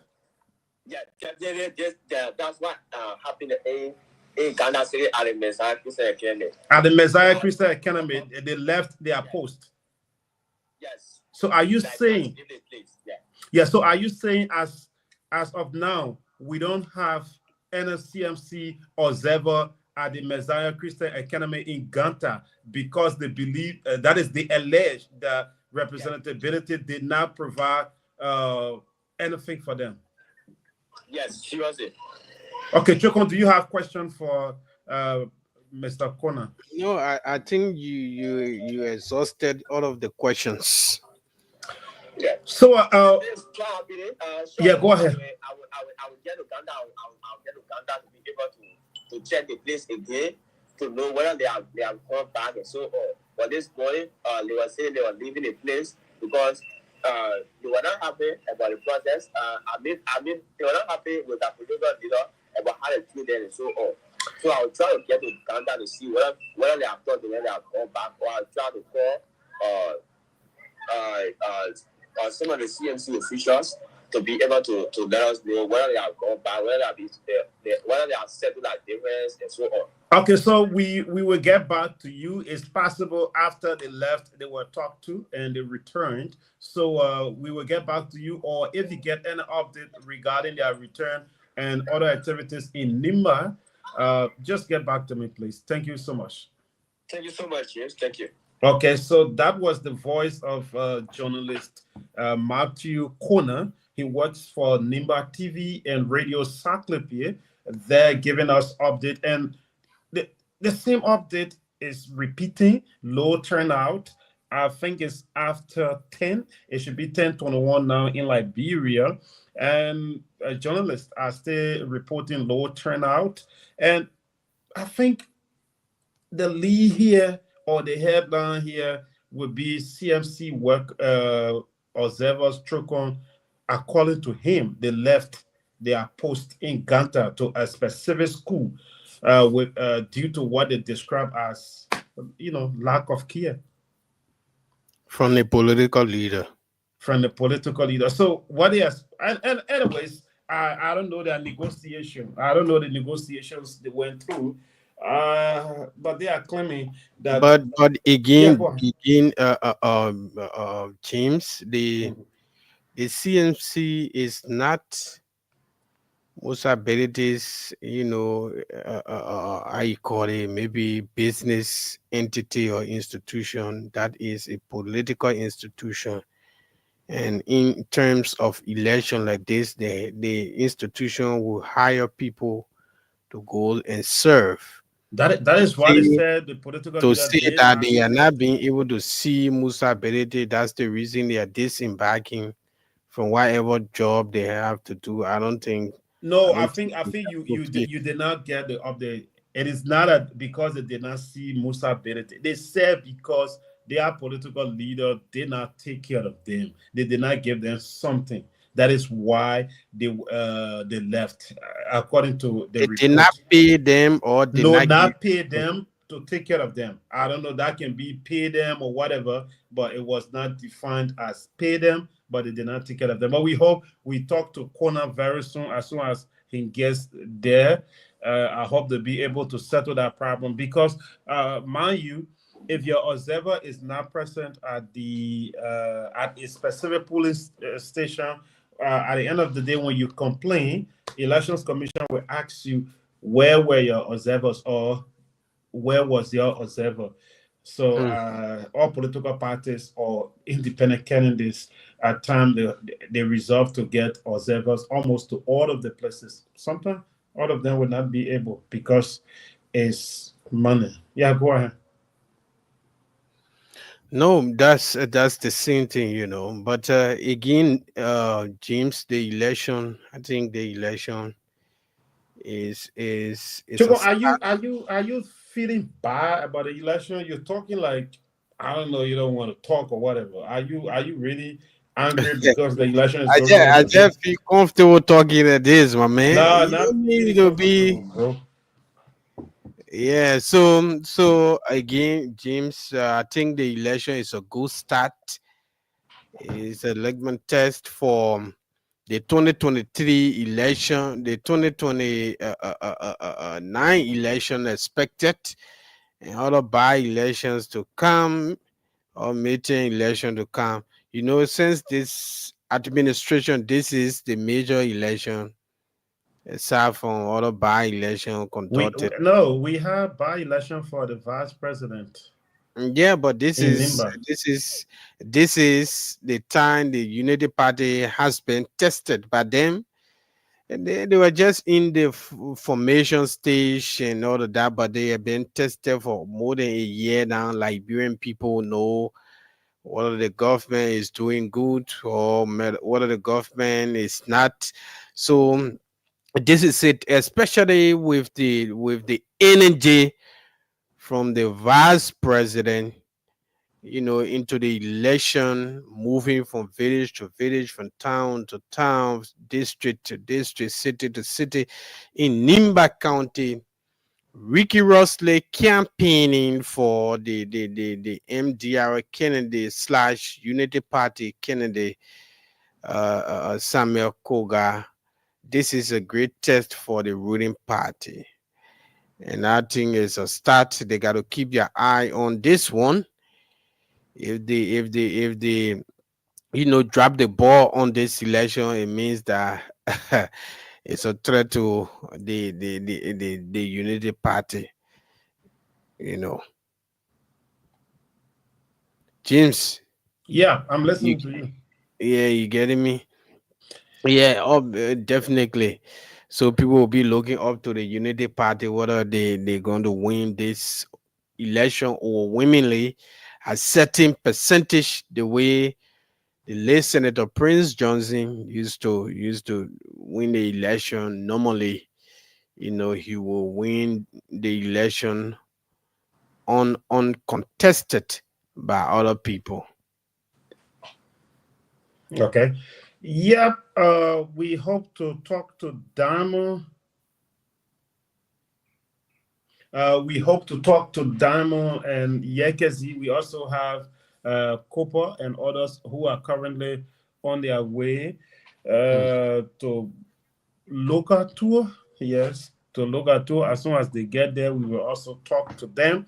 But reports that are coming in suggest that as of now, it's 10:27 in Liberia, and we still have a low turnout. So let's try to put some of the pictures that we are getting from the few. Let's try to put some of them up. This is from Gunter, and as you can see on your screen, people are not really coming out. Yeah, they are not really coming, but maybe we hope between 12 and 5:59 we will see thousands of people trooping in. But if the turnout continues to be like this, at the end of the day, we might likely have a very low turnout. And that will also indicate that the candidates were not able to convince the citizens enough to come out and vote, to explain to them why they should come out and vote for them. Yes, even if 10 people come out to vote, we're still going to have a senator. If we have 10 or 20 people voting, we will still have a senator because this is simple majority. If I have 9, you have 1, or I have 8, you have 7. Yeah, I'm still going to win you. It's simple majority. It's not 50 plus 1. That is not it. Not 50% plus 1 is simple majority. You have the majority, you win as the senator in this election. So we hope at the end of the day we will see a good number turning out, and if not, it means that all of the candidates involved did not do well to go out there and convince the electors to come out and vote, and they were not able to give reasons why they should turn out in their numbers to vote. And that will also send a signal out that Liberians are getting tired and those who they elected are not doing well. Low turnouts sometimes come out with so many interpretations. Government is not doing well, or you know lawmakers they elected before, they did not do well, or they are not doing well, or those who are contesting for that seat are not qualifying enough and the people do not believe in them. That is why they are not coming out. And sometimes people just get fed up. They don't just want to be part of it. They say, I'm done with election forever. I'm not going to vote for anybody. But coming up very shortly, the vice president will be hailing to Gunta City to cast his vote. And as soon as he's there, we will have Yekezi bringing us live coverage from there. The same as Madam Edith Gunglo. As soon as we get signal from where she's going to be voting, our team will be there to also capture her and also talk to her. The same will go for Representative Samuel Koga. Wherever we're going to know that he's going to be voting, we will be there to bring you live coverage and all other candidates. As soon as we get information on them, we will bring you more update. Yes, Chokom. Yes, which is true that we crisscross Nimba County to bring to our people, especially in Moserado and across the world, what's happening currently about the process and how peaceful the process is. This is one thing every reporter in the county has emphasized, that the process remains quite peaceful in Nimba County. The presence of the joint security can be felt at every polling place to the place and polling precinct.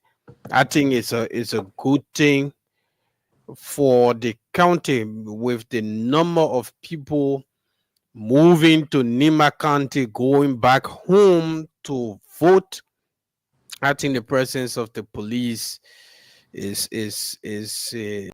welcoming to provide security for the county. Aside from Mosurata County, Nima is next in terms of huge voting population and decision making of the country. So where you have people, especially in that huge number, obviously you will have other people who will want to misbehave, who will want to do things other the usual way. So the need for security is good. And aside from that, the way the process is being done this time around is commendable from the beginning, James. That people are just going in to use 1 2 minutes to vote and walk away, and go use the whole day, because today is a holiday in Nimba County, and to go and use the whole day, you just have to use maybe 2 minutes out of the day to go and vote, and you can use the other time to do other activities for the day. I think it's a good thing. And all of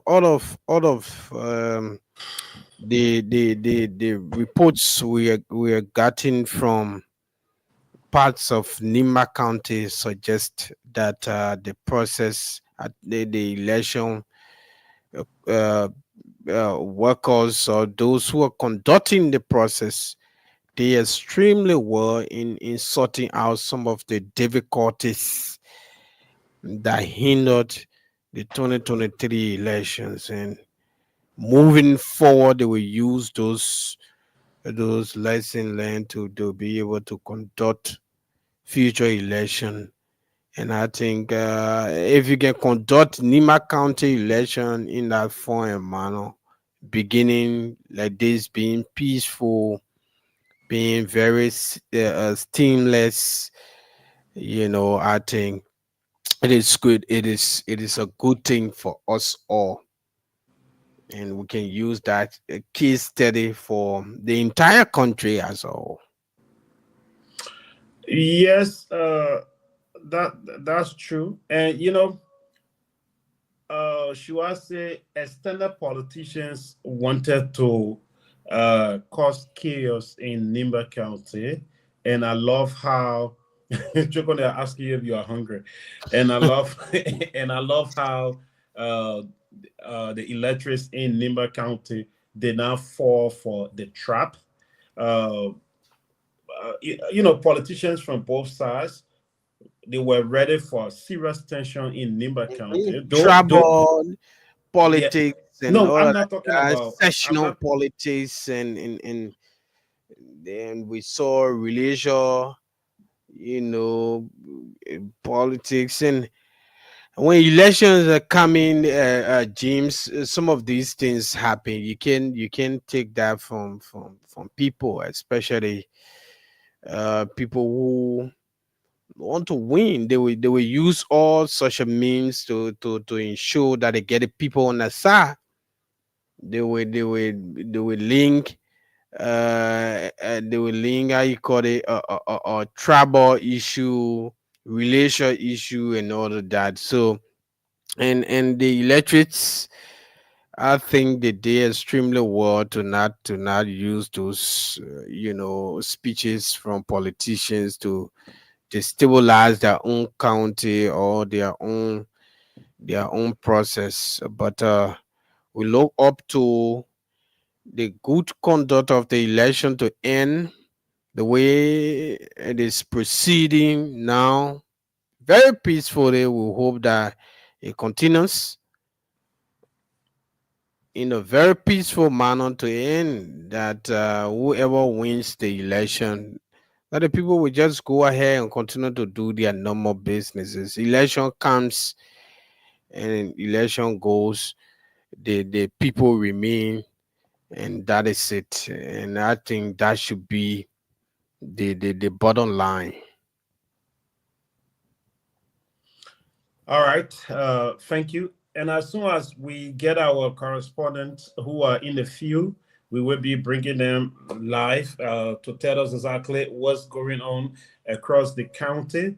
Nimba County election is a serious election today. It's a major election, though all elections in Liberia are serious, or all by-elections in Liberia are serious, but Nimba County election is extraordinary because Nimba has over 600,000 inhabitants. Okay, according to the recent population census that went on, we have over 600,000 people. That is over 500,000 people are living in Nimba County. Next to Maserati County in terms of population, Nimba is second.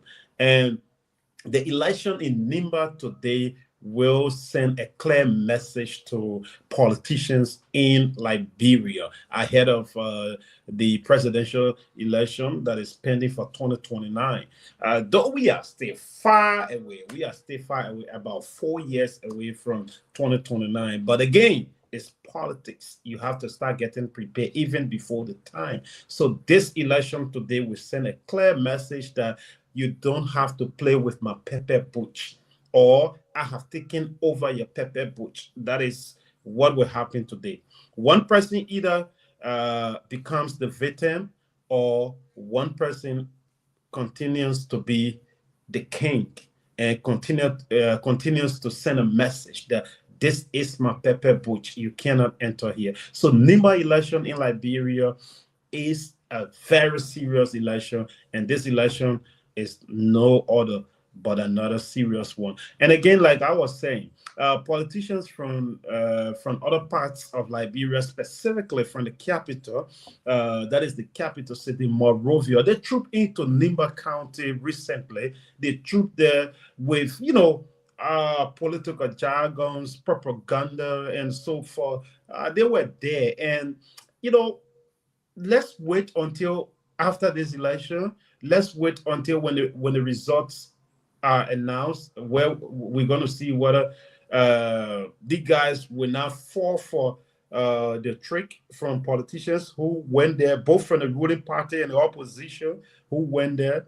And again, just from what we are observing today in Nimba County shows that Nibayans are ready to stand by their county, because we are yet to hear of any major violence or even a violence, though we have a very huge security presence there, but we are yet to hear of any violence in Nimba County since it, because election started 8 o'clock up to now it's like 21 minutes to 11. Up to now, we are yet to hear anything. So we hope at the end of the day, everything works out fine and we have a peaceful election. We move on. The new senator takes his seat or her seat. Yeah, Nelson, welcome back. Yeah. I know you okay now, bro. Don't even tell us anything. Chokon, you can go. No, it's not what you think. It's not what you think. I'm not A okay. It's man not was what you think. consulting with the boss. But But yeah, okay, yeah, go ahead, Chuko. no, you go ahead. They say when you come to church late, you can rush to read song, but I tell you. you know, but so far I don't see our guys on. It's like they are making their way at the other destinations across the county. But James, you usually what we will notice is that at this hour there is it's just about the usual Yes. thing, people Mm-hmm. making their way. The real reports will start to filter in from the evening hours, the late afternoon hours, and the evening hours. That's when we get the different reports start to filter in. um Yes. Somewhere good thing, around 11, 12, 1, 2. But then yeah, things will be difficult. yeah, but good thing is that we have our guys across the county, so uh they will be just there to fill us in with all the different you know updates across the place. But there's no small election, and what we see in Nimba County now is a defining moment. James, you saw the huge interest that all the political actors, Everyone. are developed in the Nimba election. Uh, Given the kind of result that came from Nimba County, the pivotal role this county played in the just in the 2023 election we saw in the country. So that has driven a lot of political actors now to get involved with the election there in the county. And when the people say the county is charged, it's from a lot of different angles, you know, and all of that. So we look forward to seeing how it's going to pan out. But I am very optimistic that um, it's going to be peaceful because the people of Nimba County are very, very patriotic. They love their county, and anything that will cause chaos, I'm hoping that that's something they will stay away from. Yes, yes, which is true. Nelson, like you said, and earlier on, Jeans, and myself, we were talking about that. This election is a moment for the Unity Party and other political actors in the country. We saw the former president Ellen Johnson Sirleaf throwing her weight behind Madam Ide, Gonglo were in the county. And we also saw CDC endorsing other candidates. I don't know, they talk about three. I don't know, three candidates, and they can pick. Well, I saw people saying that citizens should go and vote for all three of the candidates. I don't know how does that work, but they also have had interest in the election. And then the ruling party wants to maintain that dominance in Nimba County. So it's an election result to wait for. It's an election result to go down in history and wait for the 2029, preparing the way for 2029 for those political actors who may have interest in Nimba. Nimba has about 300,000 registered voters according to the National Elections Commission, Yeah. and population exceeding more than that. So if you're doing 300,000 registered voters from the now electoral districts in that county, it's a huge interest for politicians. So they not only throwing their weight there, they also want to see their strength. If you can pick from Nima County hugely, and you get some Maserado County, well, you're getting there, as a political institution. So CNC from Representative Musa Bedete will be testing his strength for the first time, having a candidate in an election, and not just a candidate not just community election or maybe representative. We're talking about senator CNC. Yeah, So it's a great you know, task for the CMC. but the interesting thing, Chukon, is that the candidate, the candidate is going for a bigger position a position even bigger than the current position of the Of the political political political leader of the country. Stop. Stop. So, Stop. no, Stop. no, no. I mean that's the reality. You guys have to Political stop. leader is a representative, but his candidate in this particular race is going for a senatorial position. So when in a case where they result plays well in the favor of CMC, they the candidate now will be a higher ranking a political figure than the political leader. And I think the man wanted what the man said. But wait, in politics, there's something called political godfather, political godmother. So even if the CMC candidate will be elected as the president of Liberia, Representative Benedict will still remain to be his leader because Representative Benedict now becomes his political godfather. Even if he's not a winner, Benedict still remains the godfather for him. Mind you, even President Barker still has a political godfather in Liberia. There are people we call the bureaucrat. Benedict now will find himself in a political bureaucrat. Those people, they don't have power. They don't have political powers, right? But the strength they carry can even make a president to sit on the ground. So Benedict now will find himself like that. But James, interestingly, I know it's about Nimba. We're gonna keep connecting with our guys. We're building up. This is just the build up to the real activity. That once the results start to filter in. But James, yes, you may talk about the bureaucrats and how the system is supposed to work and all of that. But in this part of the world, it's a bit different from what I see. The person who becomes the president, for example, or the higher ranking political in the party carries higher weight. Take, for example, the CDC over the years. The CDC had a structure. Mr. Mobile Molu was the chairman of the CDC. And you know that as per the structure within the party, the chairman is bigger. He's higher than the political leader of the party or the president of the country. But when the president got the presidency, especially given that he was very famous and all of that, he was more powerful than the chairman of the party. Don't miss it. Don't miss two things up now. In terms of party structure, the party chair remains the high-ranking officer in every political party. So President Weah was not bigger than Molu in terms of the party structure, but nationally, and I get that.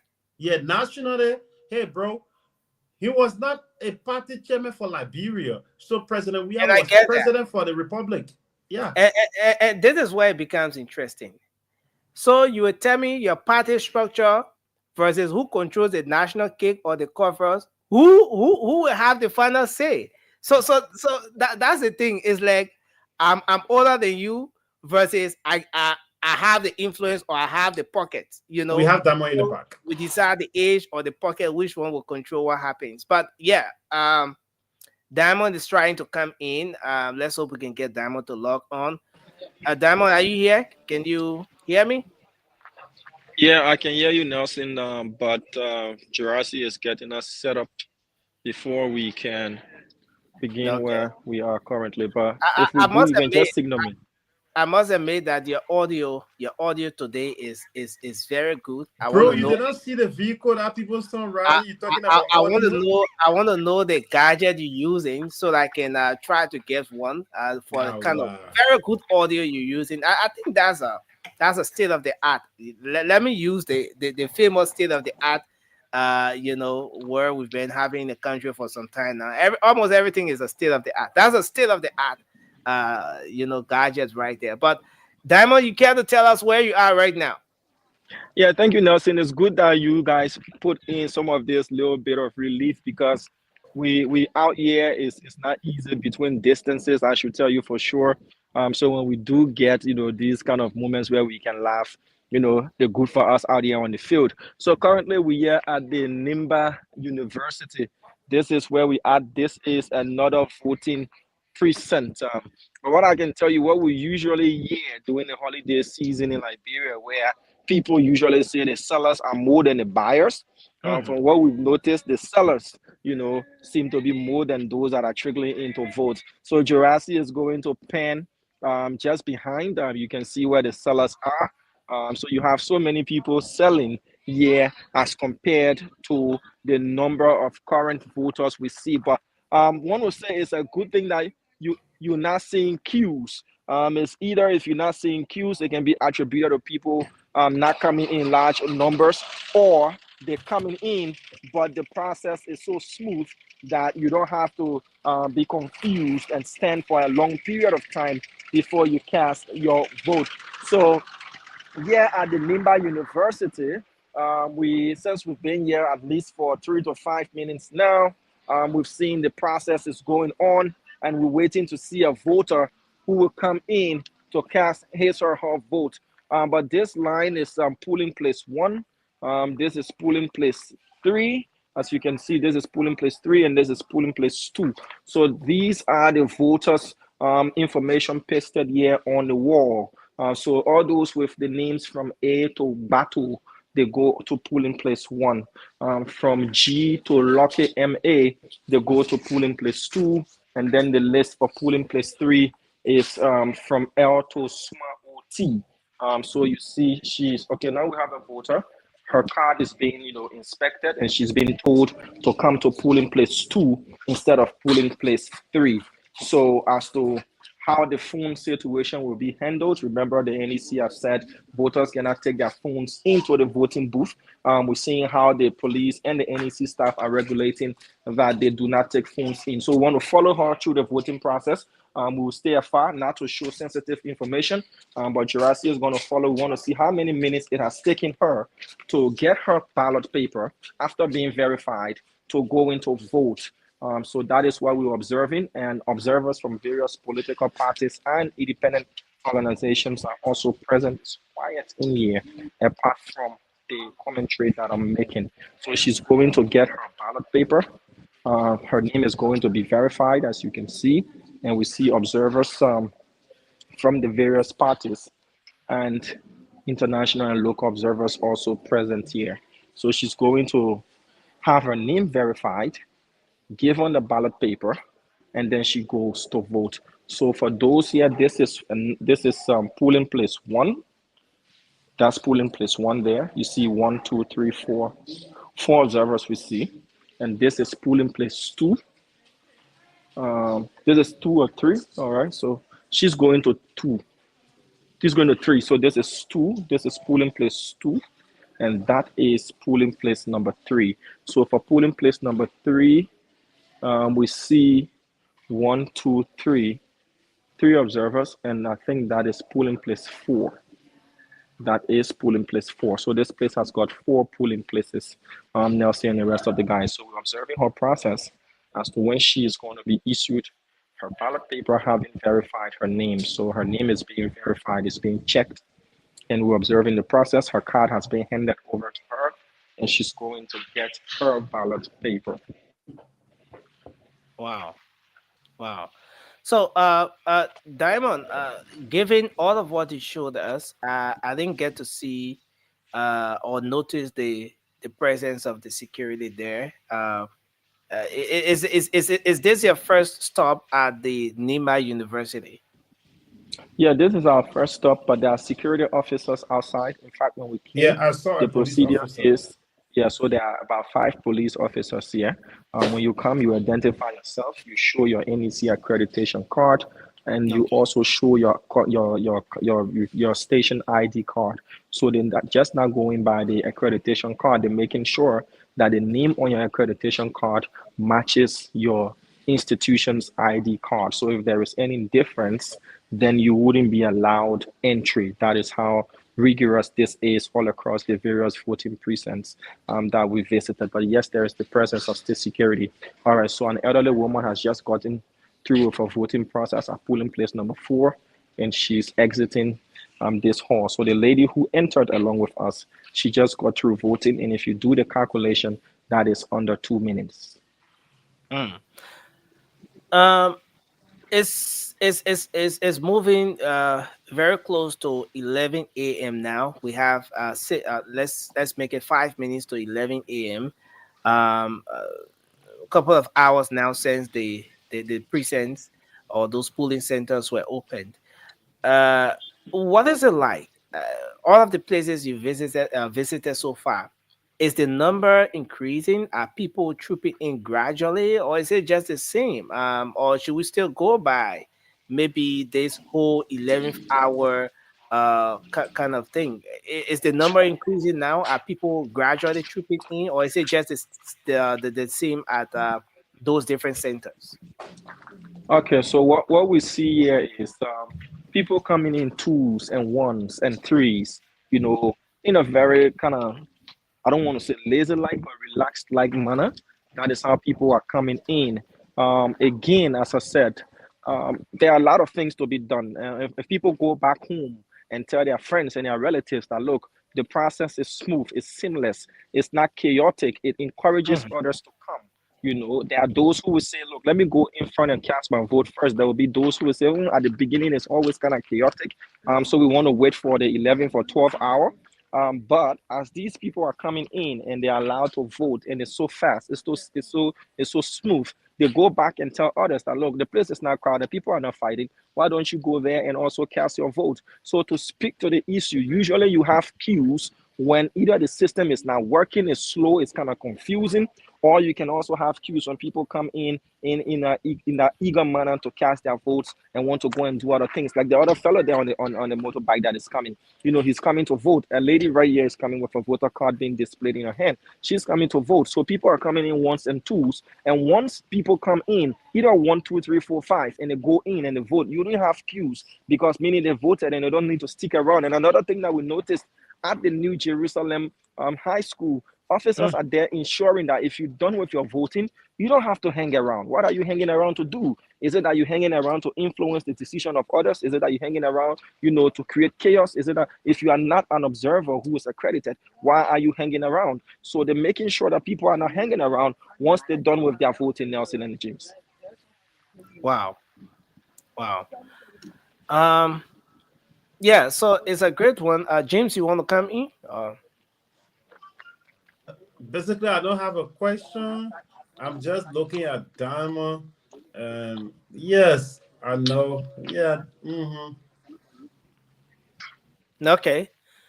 So Who's gonna hear again? Diamond, leave me. I don't want to end up. Leave me. He knows what I'm talking about. He had to change direction. James is trying to bring some distraction here. No, bro, Diamond is my The friend. the guy is on, carry on his But professional. why you think Diamond had to leave very fast? No, maybe Because he because I'm knows sweating. where I Maybe was I'm going. sweating. Maybe I'm sweating, and you want me to wipe my Wow. face. So Bro, I'm going to do just that. Diamond, you But are doing well. You are doing well. Congratulations, bro. You are in Nimba, so you have to make sure everything gets well, bro. And thanks to Joasi as well. He's getting beautiful pictures for us as well. yeah, But you can that's go what we'll back be and doing. continue. Yeah, we will be doing pictures and videos as well. You can hear the police officer is reinforcing that if you come to vote and you've done with your voting, please leave the area. They don't want people crowding here, queuing here, and loitering around. So this is, you come in, easy out, and that is the process here. You don't need to hang around. And this mandate is being enforced across all the voting precincts that we visited so far. So once you voted, there's no need for you to stick around if you're not a certified or an accredited observer of any mission or any accreditation from the NEC whatsoever. Those who are selling, they've been put at a very reasonable distance where they're far away from the voting area. So we want to leave this place now and move to somewhere else. But before doing that, we want to speak to one or two persons that have cast their votes so they can tell us their experience and what message they have for others who haven't yet voted. But as it stands here, guys in studio, it's 1, 2s, 3, 4s, 1, 2s. That's how people are coming in. and they're going in to vote. And so far, we haven't seen from our own camera lenses and what we've observed, we haven't seen any sort of hindrance that has caused any sort of commotion at places that we've been so far. Diamond, Nima is a very big county. We're talking about a county that has 9 electoral districts. You are in District 2, and Yekezi is in Gompa City. But there are other parts of the county as well. What are you hearing from Seclipie, for example, from Butu, from Kample, from Yekepa?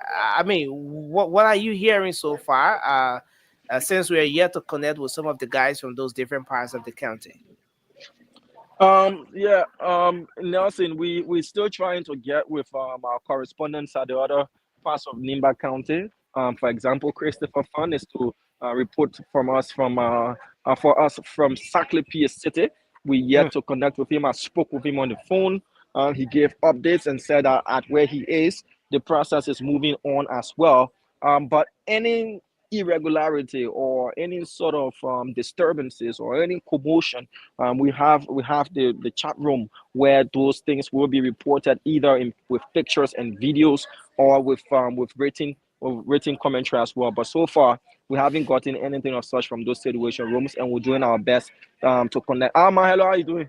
You finished voting? You let me tell you 1 minute. Your name? Lucia Mongu. Oh, shit, man, you get my money. My money, Lucia. Nice to meet you. I think I found my money in Nimba. So you finished voting now, eh? How was it for you? How the process was? Okay. You were okay? You voted yet 2023? Yes. How you were looking between 2023 and now, like today now? How the process looking? We compare the two on it. They want to do it too cool. Looking too cool, eh? So you going to other people to come for and tell them the way players are looking. Yeah, work you what was that? No. I will tell them you should come for. They should come for. You tell them to come for. All right. So how many minutes you think it take you the time you come to enter and get paper and food everything? You think it take how many minutes it take you? Like 1 minute, 2 minutes, 3 minutes. You still on? I still on. All right, ma. Thank you. Yeah.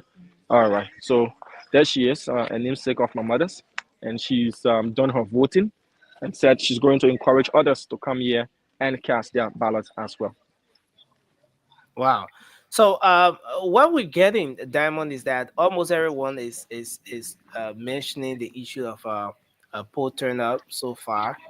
And let's hope, let's look forward to see what it turns out to be in Okay. the coming hours. So But it's already 11 a.m. Pretty close to 1 hour to make it the afternoon hours, and then we look to see what. just an update. In a moment from now, the vice president will be arriving at the polling place there to vote. So Yekezi is also on his way there. Yeah, go ahead. You try. Okay. So yeah, we hope Yekezi can capture that as well. So Diamond, you're still at the Nima University. Um, where's the next stop? Where are you contemplating on moving next? Well, we contemplating on going to, if not all, but most of the voting precincts here in district number 2, and having done that, we will probably make inroads into some parts of district number 3 as well. But to say where next, we do not have all of the precincts mapped up to say, okay, we'll go to this and this and this. Our bike rider is being kind enough to take us to the voting precincts here in district number 2. So this is our third voting precinct here in district number 2 that we've been able to visit, apart from the other 3 that we visited along the highway prior to coming to San Nicolas. So in total, we visited 6 precincts. What is one similarity that you've seen across all 3 precincts you visited so far? So the similarity I've seen is the fact that the process is coordinated as compared to when we had the general and presidential elections. That similarity. Another similarity is the fact that there isn't anything of a long queue. People coming in once and twos. Another similarity is the fact that the police and the NEC workers are working in line. The police are making sure that it is orderly, and the NEC workers are helping those voters within the purview of their duties to do what they have to do. Also, another similarity is the presence of observers. At least the least number of observers that we've witnessed or we've seen has been 2. But other places you see 3, you see 4, you see 3, you see 4 in each of the polling places. So those are some of the similarities. And when it comes to the messages from people who have voted, the similar messages: come out and come and vote, exercise your right. The process is quite smooth. Others have termed this to be a poor turnout, based on the fact that they can just come in and walk and go. But if you were to look at what the overall turnout would be as compared to the number of voters registered in these polling places and voting precincts, that is going to speak to what turnout is. What's the presence of the international observers like so far, and who are some of the international observers that you've taken note of so far? Okay, so international observers started arriving as early as yesterday. While we were on our way to Ganta, we saw a motorcade of vehicles bury the CD plate, which is the diplomatic corps plate here in Liberia.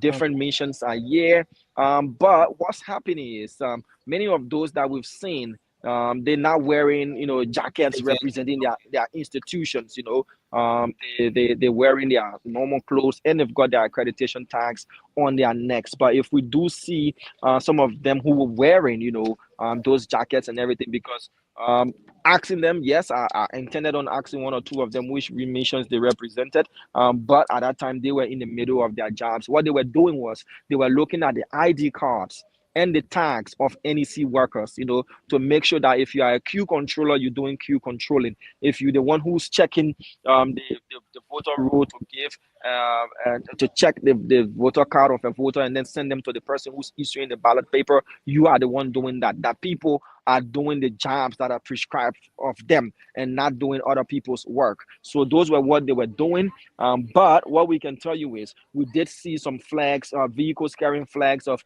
foreign missions in Liberia, and I did see that of France. Yeah, that's the most notable one that I did see. Okay, so Diamond, usually elections are hugely impacted by the weather condition. What is it like in Nimba County today? When you look at my face and you see me trying to squeeze my eyes, what does it tell you, Nelson?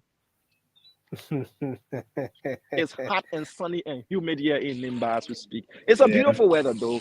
Weather that you want to come out and vote. But unlike me, if you come in, you should wear your face cap so that you don't get to feel the brunt of the sun. But it's really scorching here, and it's a clear, beautiful day in this part of Nimba County. And Damo, do we also have the armed forces of Liberia men out there in the street? No. In fact, there aren't even police officers on the streets. Apart from those who are doing their normal traffic routine controlling, like around the Sanikole circle, if you want to call it that way, where the road leads to the administrative building. There are 1 or 2 police officers there. What they're doing is they're just directing the traffic. Yes, but there aren't the presence of police officers, in a show of force manner, moving about with tear gas, canister guns, or automatic rifles, or at the back of pickup trucks, roaming up and down the streets, or telling people, don't go here, don't go there, don't do this. It's not happening like that. In fact, once we headed out, we will remain live in studio and show you how Sanikole is at the moment. People going about their activities, those stores that are open, restaurants are open, vehicular traffic flowing. And that's the same for Ganta as of when we were in Ganta and when we left Ganta. So there isn't the imposing presence. What are the police have strategically deployed just in case if there is any need for a quick response? They know how they've done their deployment, but they're now roaming up and down the streets, let alone I haven't seen a single soldier of the armed forces of Liberia in their uniform. Probably a person who's from the AFL has come to Nimba to vote, but they're not wearing their uniform. Neither are they parading the streets, James and Nelson. Oh, so again, do we have like I've been seeing officers to places you've been. I have not seen weapon or anything, but around there, have you ever observed any police intimidation against voters? James, I can speak to what I witnessed and what our cameras are able to pick up. Look at these police officers that are here. Are they intimidating voters? They are not. They what they're doing is they just allowing when you come, they tell you the NEC regulation that is you shouldn't take your phone in, and that is all. It's the NEC workers that are looking at the ID cards. It's the NEC workers that are telling you which polling place you have to go to. All the police officers are doing is sitting, monitoring, and observing that nobody is behaving in a disorderly format or manner. The only time I heard another police officer speak was when she seemed to be in charge of this place, said that you don't have to loiter about once you're done with your voting. All you need to do is to leave. Apart from that, nothing else I've seen, and that's because of what we're reporting and what we've been able to witness. Okay, thank you. Yeah, so we are having a little bit of issue, especially on the radio, the internet. There's some fluctuation here at the moment, and so we are hoping that we can make some adjustments and have it worked on. And we hope our audience can bear with us as well, because yes, this is at some point beyond our controls. Um, but Diamond and Jurassic, we appreciate the updates, and we're here and looking forward to getting more updates as we move on. Yeah, so we will remain live. We want to show you the scene from Sunny Cole City. Seeing is believing, they say, and everywhere we've been, what we noticed, we want to show how the city is in terms of the movement of people, whether or not there are police officers, in the streets. We want our viewers to see that as well. Okay, go ahead. We are watching. So we ditch the Range Rover for the bike so that we can move properly and faster. That's great. So sometimes the situation demands that you do certain things. But that's a great one. So this is the road leading from the Nimba University to go to the San Nicole Main Street. And once we get on the main street, you see how it's like, and speak the presence of law enforcement or anything that resembles intimidation or whatever. But that we happen to witness. In fact, you see the shop there is open. People are going about their normal activities in there. You can see people are clearing their football. These guys are coming from voting, they headed home or wherever they're going to. And I'm about to do the railroad crossing, and we'll get back on the main street in a minute or two.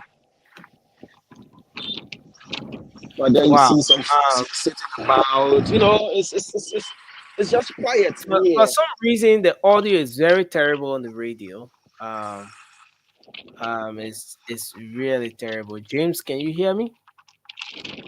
I'm hearing you, bro. You are loud and clear from my end. Diamond, can you say something? Let me be sure about the audio again. Yeah, that's why I can hear you. He's on a bike. All we can do is to mute him. Yeah. Yeah, So let's there just get seems to pictures be a from little him. bit of issue here. Yeah. So the audio coming from Diamond is terrible on the radio, but I think we can keep getting the visuals from this end as Yeah. we await Yekezi and the rest of the folks to give us more updates on what the situation is. But folks, if you're just joining us, you're live. Of course, we're live across the Spoon Network on the Spoon FM 107.5. We're live on Fabric Radio 101.1. And we're being relayed on several radio stations across the country. And we're also live online on Facebook, Spoon TV, Fabric TV, Super TV. We're live on YouTube, Spoon Talk Live.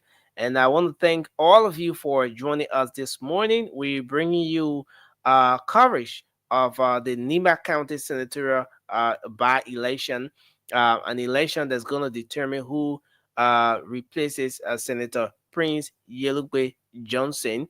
The election day is today. Nimbayans are going to the polls to make the decision as to who becomes the next senator of the county. And so we have our team deployed across the county, Diamond, Slanger, and Jurassic Joe. They're in Senequale, Nimba County. We have Iyekezi Zogbe is there in Gompa City, Nimba County. And we have our correspondents in other parts of the county as well. Christopher Fan is there in Seclipie, and we have our guys across the county. We're gonna make sure that we bring you the updates here every step of the way. So again, we want to say thanks for joining us. I'm Nelson Colette, James Goode Flomo here. Say Koye and everyone are in a local tour. They will we will be joining them, or they will join us at some point during the broadcast. We have Chris in Seclipie and Tapeta. Chris will be giving us more updates from there. Victor will be joining us as well, and the rest of the team. So it's a full coverage here on the Nimba County by election, the long-awaited election that's got a lot of political actors glued to the process is today, and today will determine what happens with Nimba County in terms of senatorial representation. I'm seeing Christopher Fan joining the field here. So let's see if we can. Okay, Chris, that's the right way you just did your gadget. Christopher, you want to unmute? Thanks for joining us. Can you hear me? Yeah. Wow. Chris, if Okay. you're hearing us, you will have to come back on. Okay. Thank you. Thank So, you. Are you guys getting me? okay. Yeah. No, Chris is coming in Am I broken. live? Yeah, Chris, we will get back to you. We will get back to you when everything is set. Yeah. Yeah, So, you will have to unmute.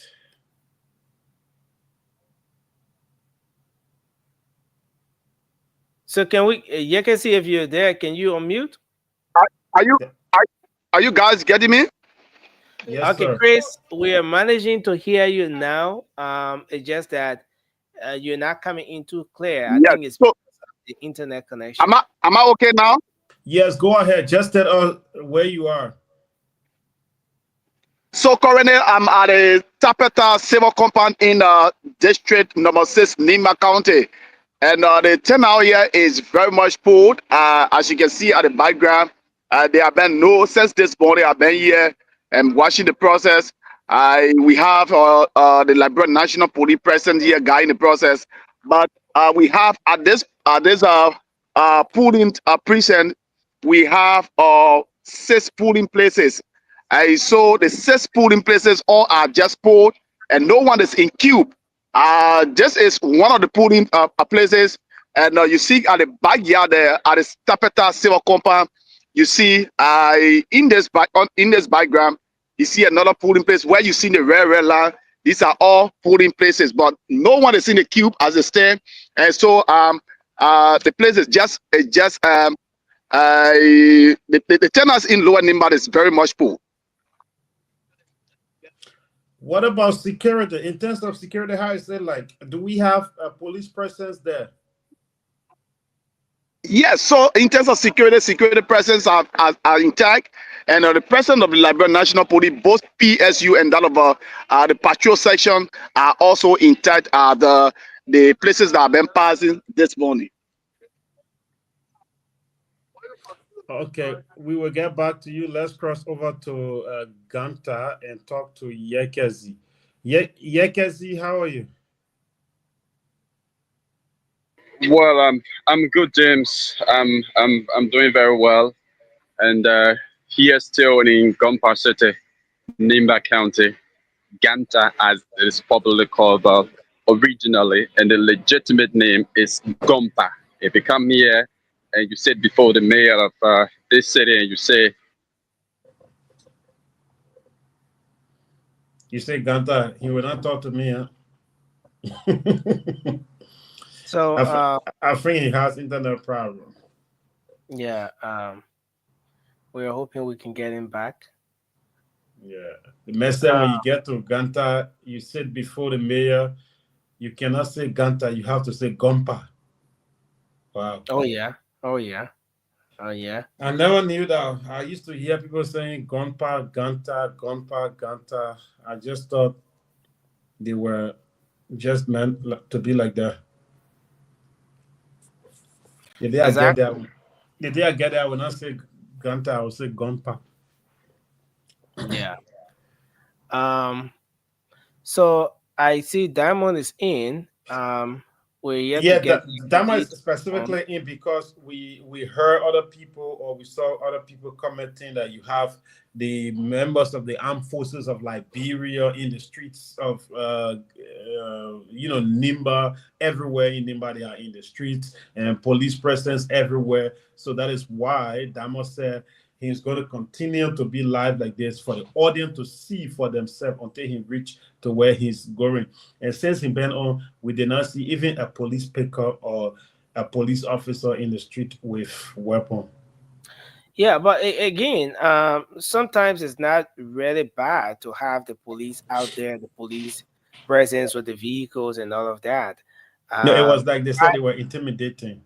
Why others may see it as intimidation, some may see it as some sort of assurance that uh, there's security on the ground, and the security is there to protect everyone's, and that there's no need to panic. So it depends where one sits and how one gets to interpret the police presence. But yes, so it's like during the dark days when you see the soldiers around, and then you feel a bit of relief that yes, you have the government forces around, and so whatever rumor about, whatever, you're secure, you feel secure at some point that yes, there's a presence of the armed forces of Liberia. So yeah, that could be the same in this case. But I see another prison here in Seneca City, Nimba County. This prison seemed to be in a very, very, very, I don't know how to describe He's condition. coming to tell us. So You know, let's see if we can uh, mute him. Okay. uh, it's Yeah, Diamond. Damo, welcome. Thank you, guys. Where is this Diamond?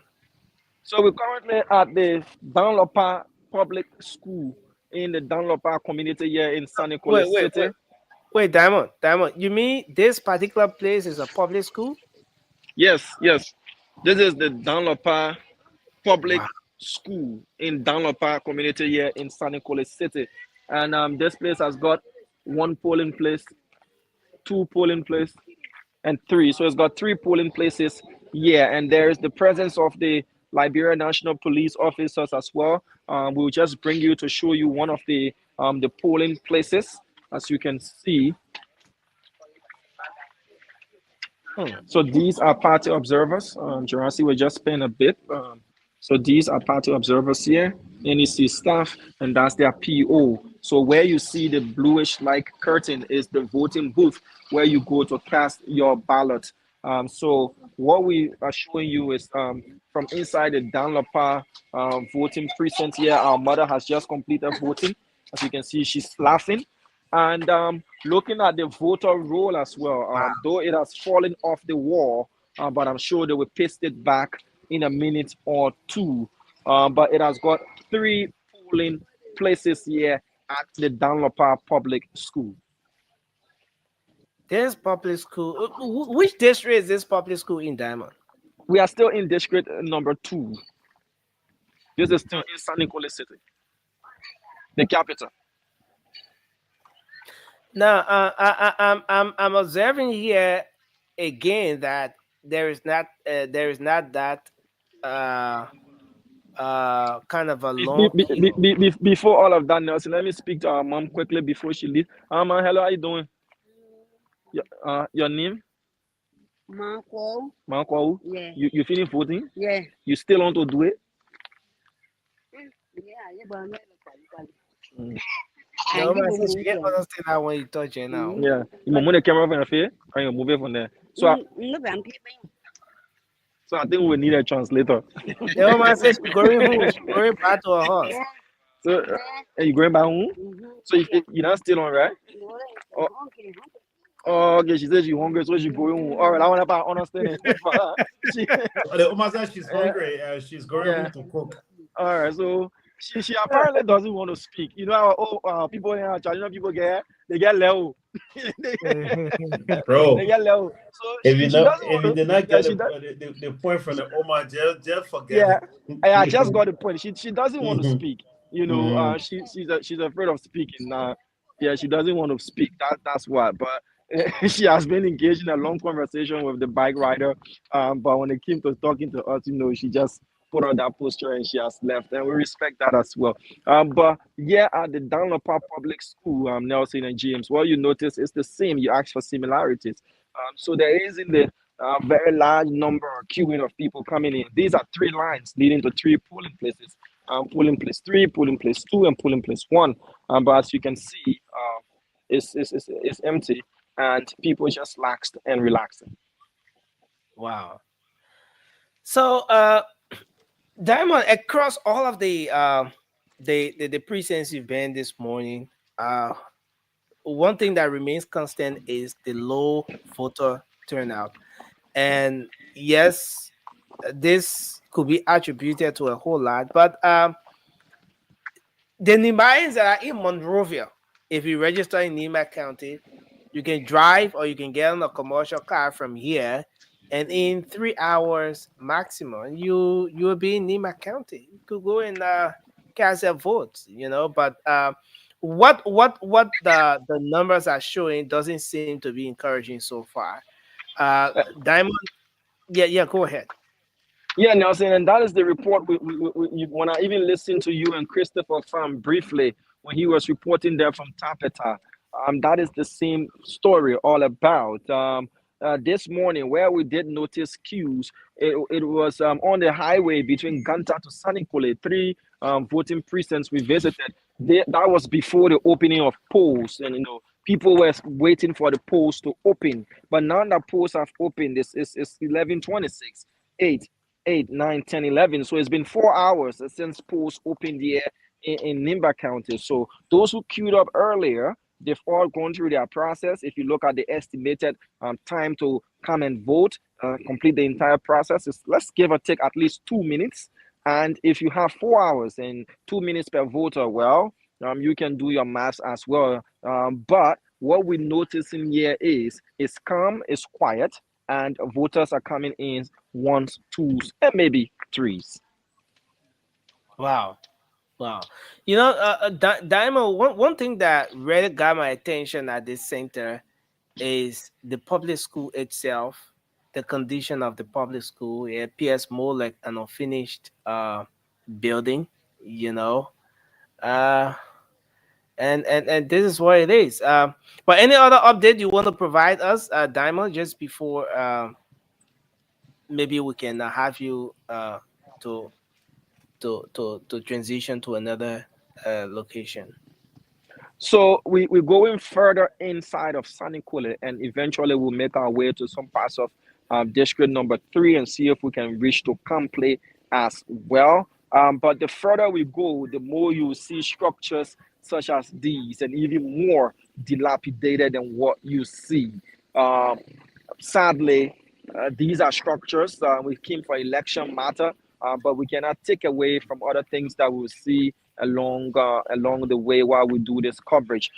James talked about reports of armed forces of Liberia, personnel roaming the streets and all of that. That was the reason we kept the video running so that our listeners and our listeners can hear us on the radio, confirming what we're seeing, and viewers can see for themselves as well. Throughout the ride along the principal street of San Nicolas, you didn't see a single police officer. The officers who were directing the traffic at the roundabout, the turning point there, they're no longer there. But what I did see though was that at the Nimba County Police Detachment headquarters, there are PSU officers. And they're stationed there. They were sitting under the tree, and I saw 3 or 4 of them with tear gas canister rifles or tear gas canister guns in their hands. But they are on the grounds of their headquarters. Whether that is a strategic deployment where they will be needed for anything, they can respond faster, but they're not roaming on the streets.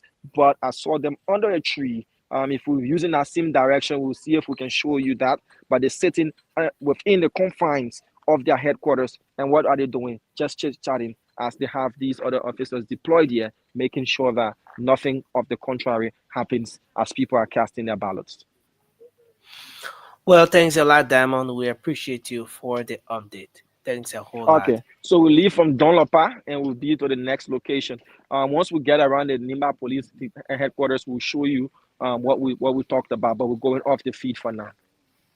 Wow. Okay, Thank thank you, you. Diamond. And again, you said the name of the public school is Bon Lapa. I'm bon. Dan Dans la part, bro. Dans Lopa. le pas. Yeah, Bon la DAH. part.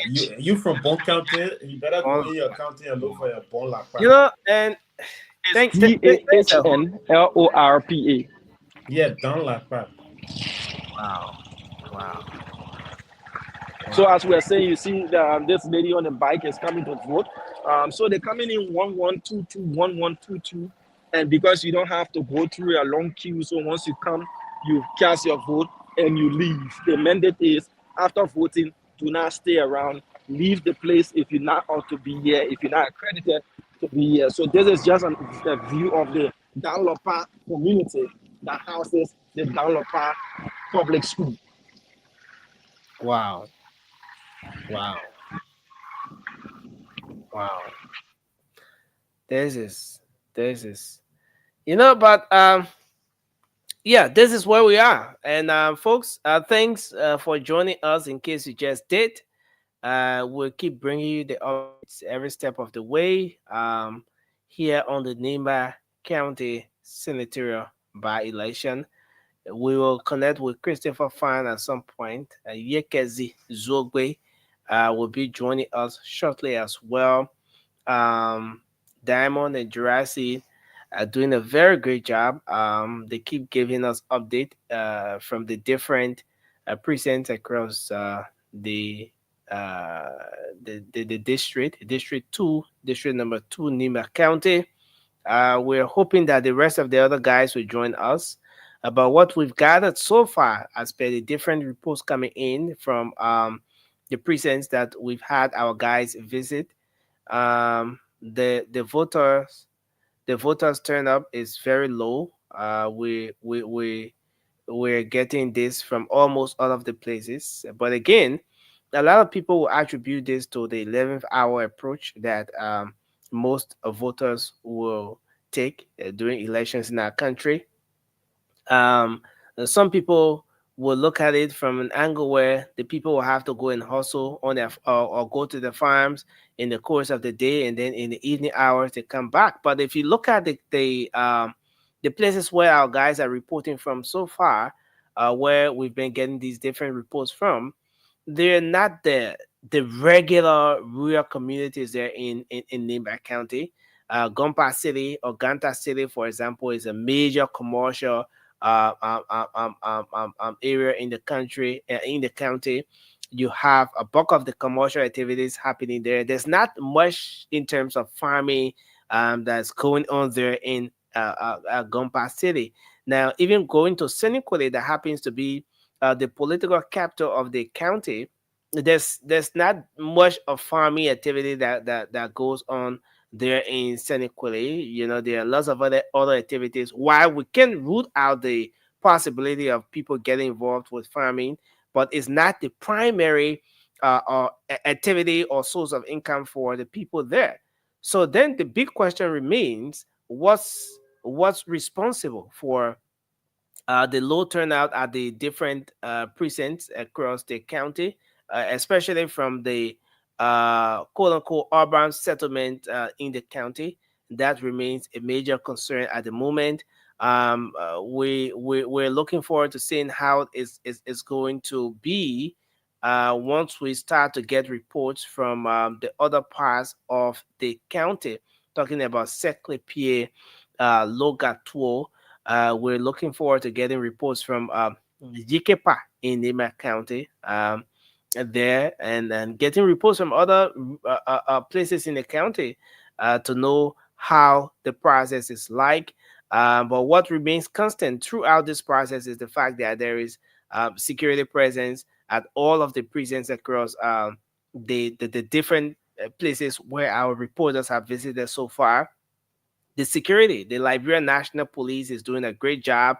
There is the officers are deployed across those different places, and there hasn't been any report of violence or tension at any of those precincts so far.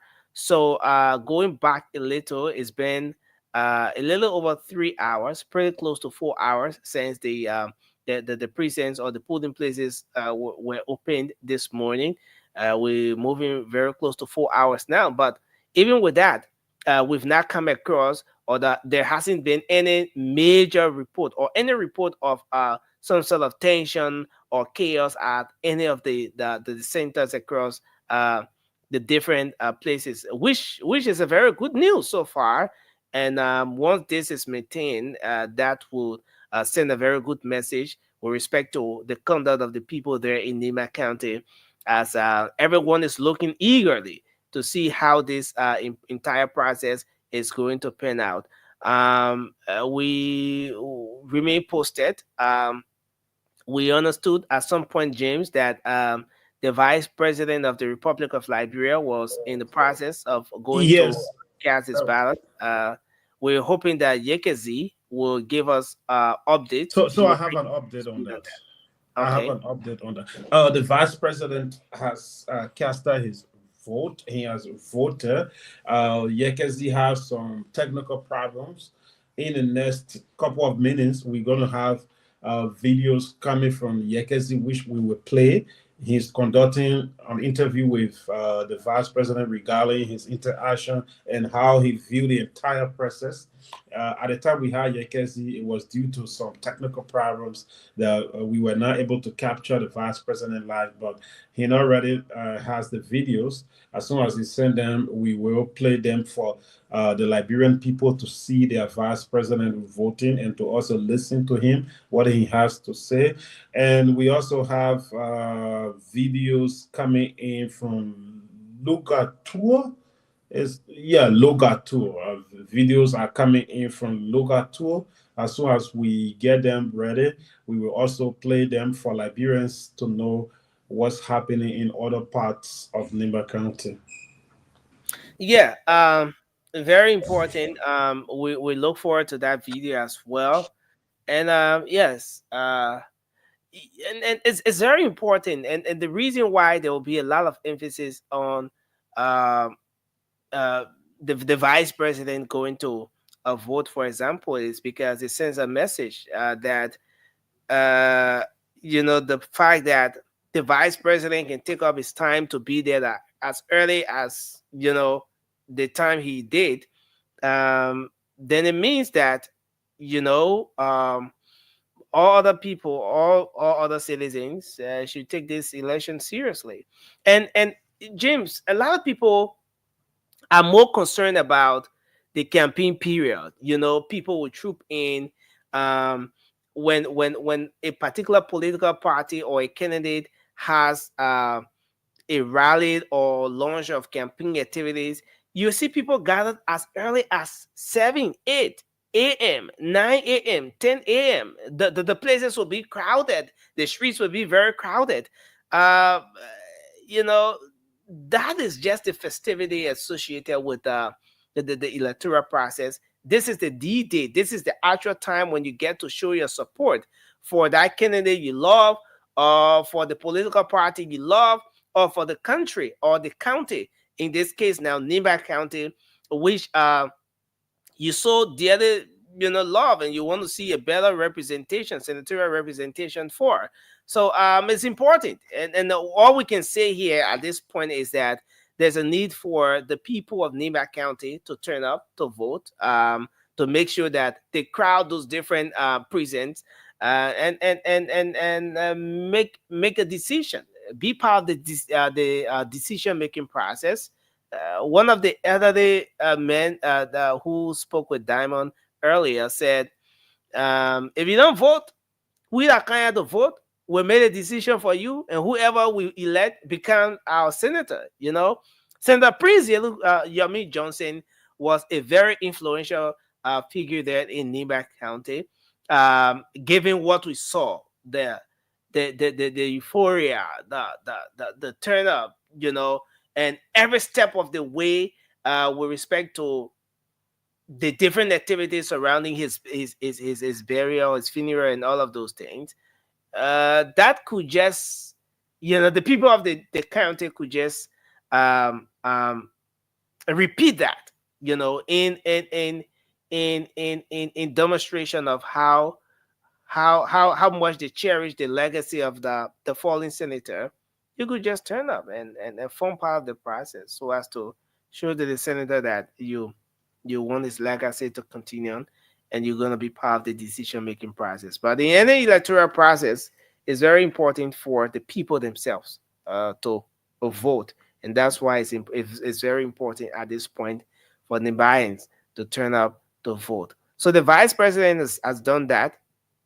He has marked the ballot. He has made the decision as to who becomes the next senator of the county.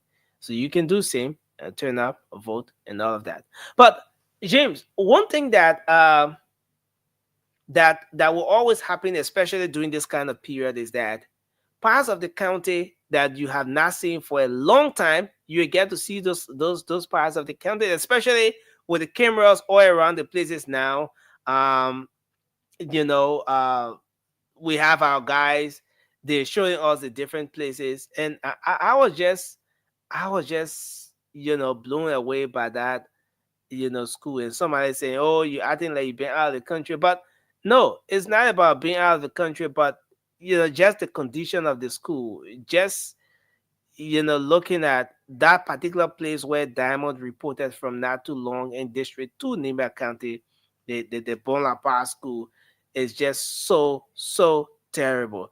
Just because we have many of those places around here, it doesn't mean we should take it as a normal thing. Just because you drink Kojologbo at times doesn't mean it's a normal thing to drink Kojologbo every other day. So this is where we are. And Yeah, again, that is it. It is election. You win some, you lose. Maybe let's see who's gonna win. But one thing I know, at the end of the day, this is not 50% plus one vote. This is majority. I think Damo a is simple trying to come majority. on. Hmm. Yeah. I don't know where this guy is coming from. I hope this time around he's going to have energy to talk. Um, we hope at the end of the day, Nimba is going to get a senator, and that senator will do what exactly the people want. Some of the schools that we are seeing, let them go back and touch the government schools. If government has more schools, private schools will not be charging too much, because hey, I'm going to send my daughter or my son to a government school instead of a private school. So let them do what the people want them to do, whoever is going to win. And at the end of the day, we have one united Nimba County, Nimba Quado. I don't know if that's how to say it. Yeah, that's how it should Nimba be. Like Kwato. Nimba Yeah, Quado. yeah. Yeah, I got it, bro. Bro, Choco I Choco have used to very be the reporter assigned at Nimba Kwado. The man yeah. used to call. So I have a very strong tie with Nimba County. Yeah, I'm strongly connected with Nimba County, so I know a lot about Nimba. Yeah, bro. I used to visit Nimba, right? Hey, my boy. When I was in Liberia, I used to go there for so many programs and so forth. So Nimba is a very beautiful county, and my favorite city in Nimba is Ganta.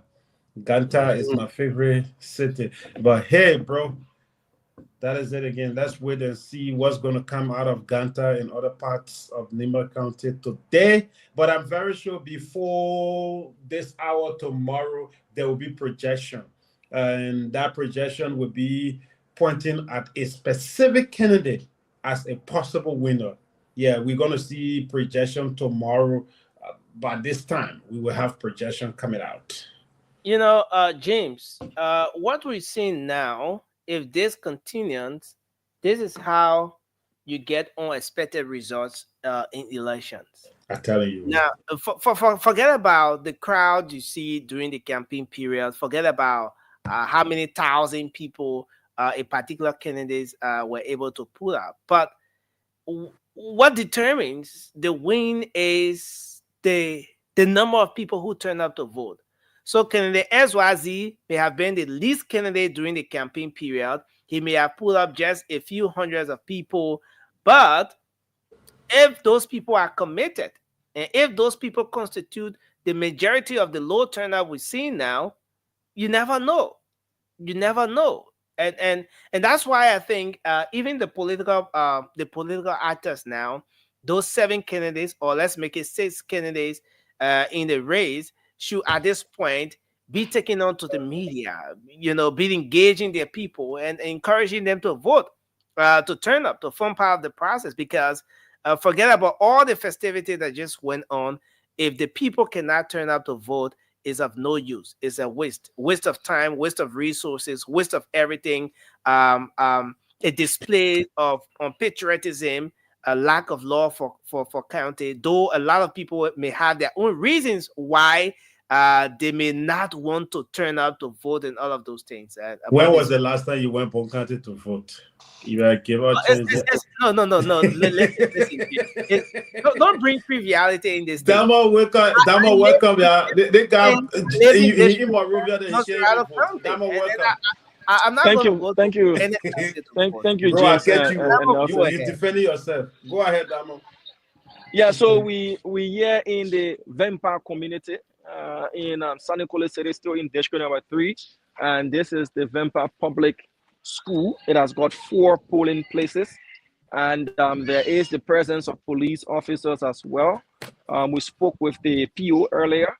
So what you see here is polling place number 1. But before we continue, we just want to give you a hint of how the process is shaping up here as well. So this fellow is about to vote. As you can see, his name is being verified, and after the verification process, he will then be issued a ballot paper. So they check in to verify his name. And here at polling place number 4, it starts from S to Zuza. So Zuza is the last name on this list for this polling place. So he's verifying his name, and once that is done, he will be given his paper to go and cast his vote. There are party observers as well. They're seated right here and they're monitoring the process. So his name has been verified. He's going to be issued a ballot paper. He's asked whatever it is that he's carrying to put it down. And he's been asked for his mobile phone as well, as you can see. He's been asked to put his phones down before he can be issued the ballot paper. So ensuring and adhering to the NEC mandate that phones are not allowed in the voting booth. So he's going to the voting booth to cast his vote, and then he will to take his ballot paper, and then he will cast his vote there in the sealed ballot box. The PO is here. We just want to ask her a quick question. Ma, how are you again? Christine, Madam Swa, right? At what time did the process start here today? At around 8 exact, 8 a.m. on the dot. Did you experience any kind of difficulty with starting the process? Did you have people queuing up early in the morning, or is as it is quiet and people just come in 1 and 2?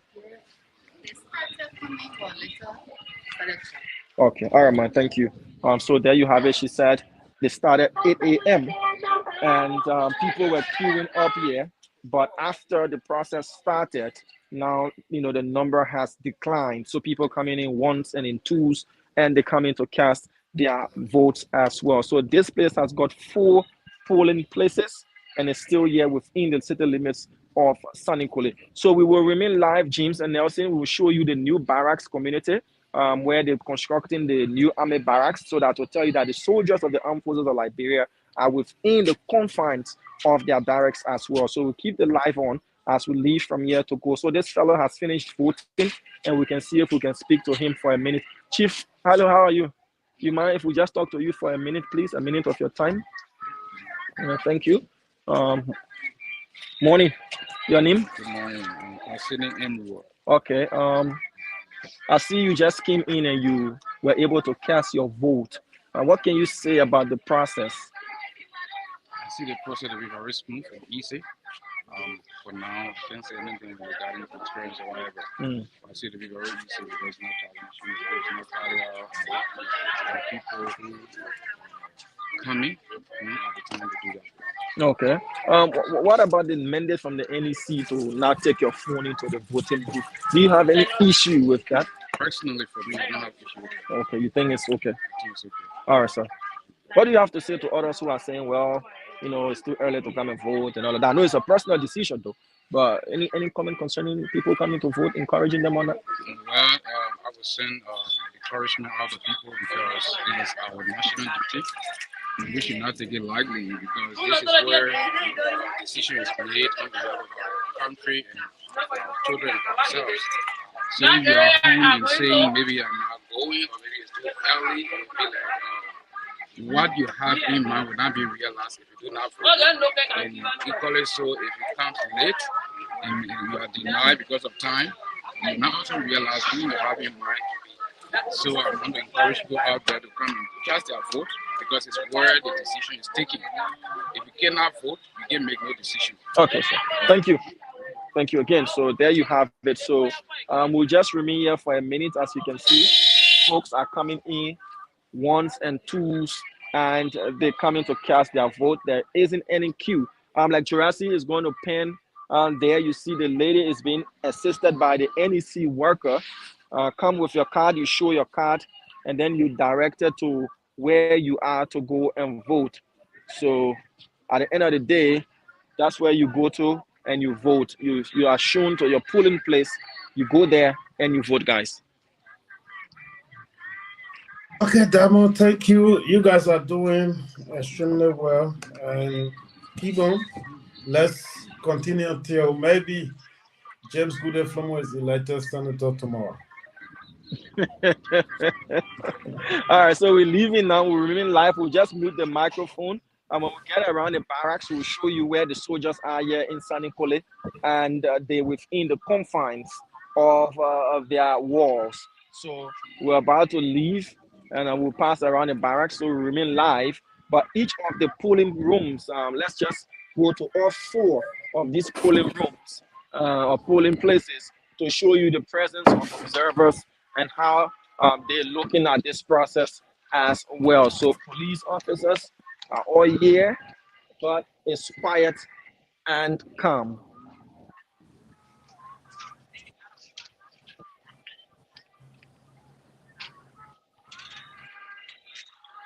Yes. This is polling place number 1 here at the Vempa Public School. Hello. Okay. So 4 observers are in there. 4 observers are in polling place number 1. So those are the observers, and they're in polling place number 1. So we come to polling place number 2. Yeah, hello. Okay, thank you. So hello, your observers. Okay, good. We're just showing observers. So we have 5 observers here in polling place number 2. Yeah, thank you. Okay, so 5 observers in polling place number 2, and we go to polling place number 3. So 4 in 1, 5 observers in 2, and 4 we did see in 4. So we just show you how many observers are here in polling place number 3. Hello. Hello. Okay, so 5 observers in polling place number 3. Thank you. So there you have it, guys. We are making our way now. All right. Thank you.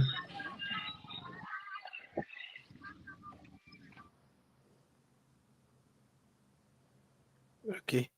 Yeah, Chukwu, go ahead. I'm trying to upload a picture. I think You think what? you're trying to leave the scene now. Yeah, we're gonna Again, continue with them like this. James, we listened to the vice president who just voted. He make this appealing call to Nimbians to turn out to vote. and be peaceful. According to him, this is an opportunity for the county to elect someone that will represent the interest of the people of Nimba in Liberia. So, in spite of all of the campaign messages, he said that this is a time for them to move on because the campaign activities have come and gone. So he urged the citizens of Nimba County to put aside their differences and begin to think on moving forward, electing someone who will definitely work for the interest of the people of Nimba. Yeah. Nothing So is interesting. yeah. So here is the picture. Let me mute Diamond. So here is the picture. Here is a picture of the vice president making his way to vote. Like you Mm. listen, like you listen to Trocon, they're telling us that he called on Liberians, specifically Nibians, to turn out and vote. And this is the opportunity. And he's quote unquote, he's the biggest politician now from Nimba County and the second most powerful man in the So, country. James, this is the barracks of the armed forces. Okay. If you can remove the picture of Hmm. the vice president, so you see the soldiers there within the confines of the barracks. This barracks is currently undergoing. Let's go. It's undergoing renovation. So, the AFL detachment here in Nimba, they stationed here at this barracks here, the military barracks, as you can see, is being reconditioned for the men and women of the armed forces of Liberia. This is the Nimba detachment of the AFL. Those who are claiming that the soldiers are all on the streets, this is the new barracks community, and the soldiers are within the confines of the barracks, as you can see. So, we just thought to show that to you that this is the new barracks here. We will pass the old barracks area, but the soldiers are within the confines. If there is any deployment of soldiers, they're not on the streets of Sanikule or Danta as of when we were there. All right. Thank you, Dama. We will continue to get fees from you as you keep moving. So yeah, like I was saying, the vice president, he's the Security pickup. This is a police pickup that just passed us. And what are they doing? Routine patrol. We cannot speak to that. But that's just to tell you that here in Sanikule, there isn't any intimidating presence of either the police or the soldiers. And we leave it at that. the sound from your end is terrible. Yeah, like you listen to him, they're calling on Liberians, specifically those from Nimba County, to turn out and vote. We saw what happened during the campaign era. We will play the audio. That is the video. As soon as Yekezi sent it to us, we're going to have it played for you to listen to the number two man in the Republic and the number one man in Nimba County. Yeah, so we will listen to him. We listen to so many messages from Nimba County during the campaign. We saw oppositions who troop in. We saw government supporters who troop in, and messages came from all dimensions. And at the end of the day, the electors were like in the middle. They were in a state of dilemma.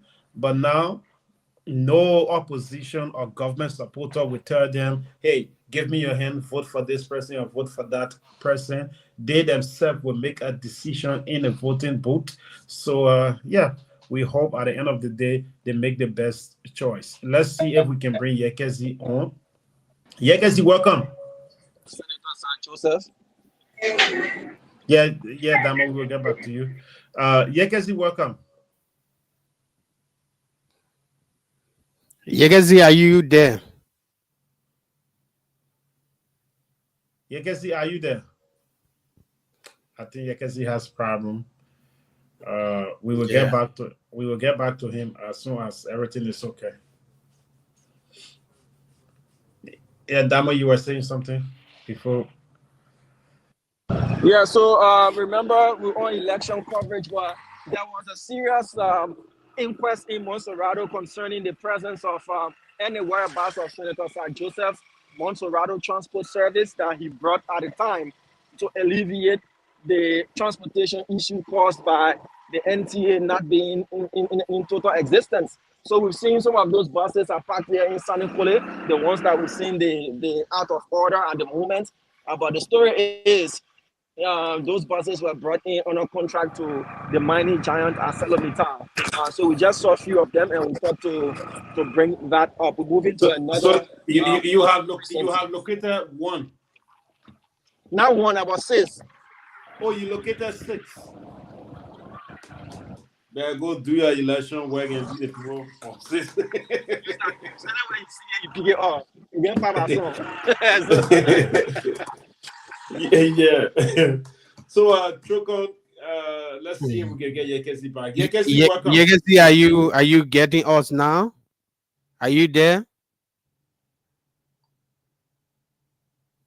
Yekesi. Yeah, go ahead, bro. Are you getting me? Yes, you are live. Go ahead. Okay. All right. So again, good afternoon to all of you. Those of you in Radio Land, those of you watching Spoon TV Live. So I'm here at the YMCA precinct where the vice president just left. We apologize. We couldn't bring you a live coverage of the vice president's presence here at the YMCA High School. But we were able to do some videos, and we've sent some of those videos there. The team in studio are going to have those videos played for you so that you get to know, how the scene was like here when the vice president arrived. But the vice president has, left the the YMCA High School here in Glenlue community, Gompa City, Nimba County. He cast his ballot. It's actually polling center number 3. So earlier on this morning, I was told he would have cast his ballot at polling center number 4. One of the polling staff told me that because he said he worked here during the previous election, and the vice president cast his ballot at polling center number 4. But today is number 3. He entered number 3. And of course, he did cast his ballot. And of course, in the video is the polling center number 3, where you got polling staff all seated. Right now, you don't see them basic because at this particular polling center, you don't have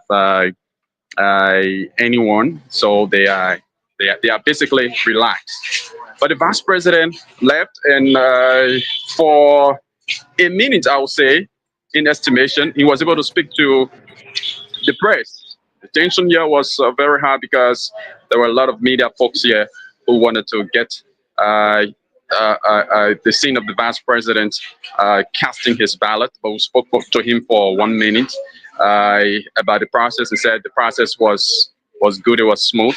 As a matter of fact, he's the vice president, so even if there were a queue here, he would have been given a preference as a statesman, to go and cast his ballot. But there was no queue here, so he just went straight into his polling center, cast his ballot, and spoke with the press, and then left. So basically, that's how the presence of the vice president was like here. Folks from the community here in England who came by, to just have a glimpse of the vice president. People were jubilating upon the arrival of the vice president here in the Glenlue community. So okay, it's no question. It's no question who he does support.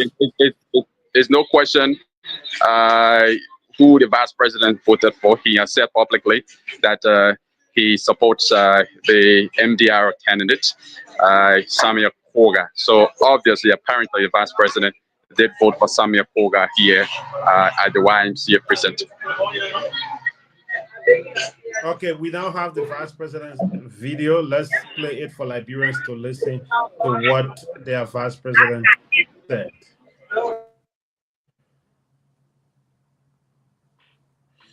I'm coming. Let me get the video. And we look forward to a free process and anyone who is in Victoria to work with them. We encourage our people to come out to vote. Normally, by elections normally like this, we keep encouraging our people to come out to vote. Like I said, this process, so once it's done, I'm gone. Process where people come in and express their views, everyone is listening to the instruction of the security. Please, let us be calm. Let us be calm. Anyone who is not Victoria, we will work with them. Security turnout. We don't know how to sit. So that's it. You just heard the Vice President. Thank you.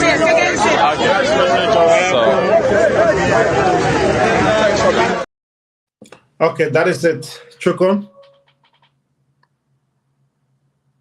Yekezi, what? James, come again. No, we will get back to you. We're crossing over to Christopher. We will get back to you. Christopher, please unmute. Thank you so much, James. Let me say many thanks to everyone for connecting me. I'm currently in Do Administrative District in District number 9, and I just came from Tapeta and that of Myers Village and that of Zwangen currently. But James, the turnout here is very much poor, and what we do observe on all of the places that we pass is that out of the 7 candidates, only 2 candidates are sending observer to those places. So in Zwangen currently we have 2 polling places at the precinct, and polling place number 1 you see the MDR candidate observer in, and you also see the CMC observer also in. But all of those places that we bend, the balance, we are yet to see their observer. Manang Ide Gonglo observer is not here. Councillor Garrison daughter Yedu observer is not also here. Steve Wanake Fangalo observer is not here. Josh Dopu observer is not also here. So as it stands, the place people are coming a bit one by one to vote, James. So I'm coming, Chris. Which district are you in right now? I'm in District 9, Nimba County. District number 9, Nimba County. Yeah, just from District 6. I'm currently in District number 9 now. Okay, and you are saying a couple of the candidates do not have observers there, including candidate Edith Gonglo. Yes. So only 2 candidate observer in. Okay, who are the 2 candidates that have observers there? We have B. Mike Brinwon, who is from the CMC. He also have an observer here. We have Honorable Samuel Gombe Koga observer, which is from the NDRO. So we have only 2 observer in polling place number 1, polling place number 2, and that of number 3. But have you been able to establish contact with these camps to know why their observers are not at this voting center? Well, I placed call to T. Wanake Fangalo not too long to ask him what he's deploying observer in Lower Nimba. He said his men are on ground, and in subsequent time they will be moving to those places. But it's a little bit doubt me, because at the beginning you need to have the seal number of the box that is going to close the ballot box with, and so on. So I don't know how his observer going to get all of those information, because of James. This is how people can sometimes come up and say, I was cheated in the election. So we need to report all of those facts and all of those stuff for people to see, to hear for themselves the happening in this by-election. What about Madam Edith Gonglo? Did you place a call to her camp to know why she don't have a representative there? She currently she phone is switched off. I don't know whether she out of coverage area or not. But yeah, so I also trying to find out whether I can place call to P. Spencer Gray, who is the candidate chairman for her movement. Yeah, I think you need to do that ASAP, Let's know why. So you can do that and join us back. Yes, please do that and rejoin us because it's very important to see one of the talk about candidate not having observers at this voting center. How many percent do we have? We have three. We in this area we have only 1% and two polling And places. two I mean, polling places, and she has no, zero observers. three polling places. Three polling places with zero observers from Edith and Yeah. other candidates. Okay. Thank All you. right. So Thank you. I'm moving towards the next town. I will join you there. Yeah. So please, before you go, please stay to that place and make sure you get a representative. If you are getting us, please stay to that place and make sure you get a representative from Madame Edith's camp. Let's know why they don't have a representative there. We earlier also got information that CMC never had their representatives walk away from a place, but now we also got another information that no, that information is not true because the guys are there. So it's possible to walk away and they came back. So let's know why those people are not there. And if you are from Madame Edith Gonglo's camp and you are listening, you can also call us to tell us why. And if you have your representatives there, you can reach out to us and tell us, no, we have our representatives. So Damo, welcome. Yeah, thank you, James. So we're currently at the FU Zone 2 public school. This is another voting precinct, we can tell you. So to see how many polling places are here, we're still moving around. That's one, that's two, that's three, that's four. So this place has got 4 polling places. And like other places that we've been, you can see that it's quite quiet and empty. Those that are coming in ones and twos to cast their votes as well. So this is polling place 2. And as you can see, the NEC workers and observers are here. So I'm going to talk to the observers for them to just tell me whom they're representing so that we can get a feel of who are those that have got observers here as well. Hello. Yes, sir. Hello. So you people are observers, right? Where are you from? Where are you representing? Okay. And you? Okay. And you? No, don't yell at your chief. It's okay. Just yeah. Okay. Thank you. All right. So in polling place number 2, yeah, at the FU Zone 2 public school, we have a representative from the Koga and Edith and did he say Bluer? Yes, and Mark Bluer. So those 3 are present here. But for voters, we see them coming in ones and twos, and it is the same as other places that we have been visiting. The presence of law enforcement is also here. We've counted at least 2, 3, 4, 5 visible police officers are stationed here as well. So you go in, you present your card, you check on the voter roll, the room you go into, you're directed to that room by the NEC staff. If you have a phone, it's taken from you, and the same 9 yards is what we're observing here, James. Okay, thank you. So you are staying district number 3 or 2? We're still in District 2. We'll be making our way after here to see if we can go to Campley and other places in between.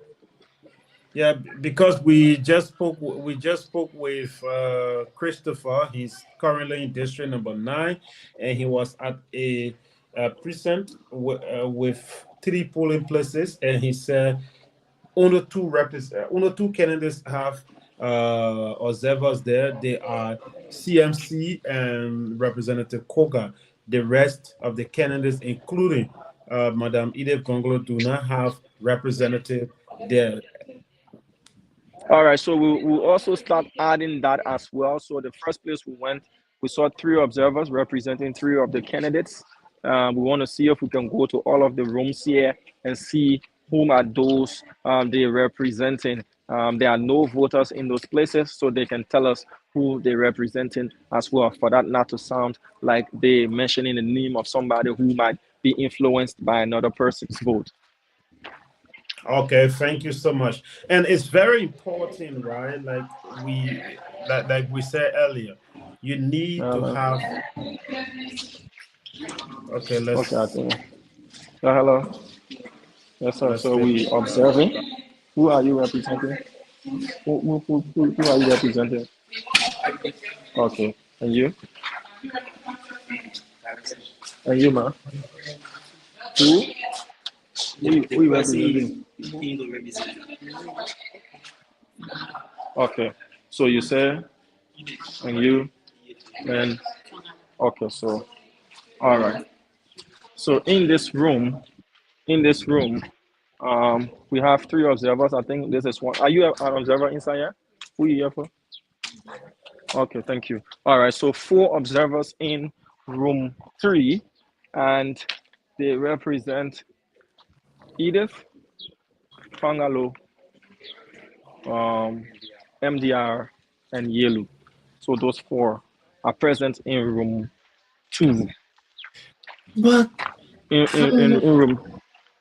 how So we're long? moving We to have seven. We have seven candidates, right?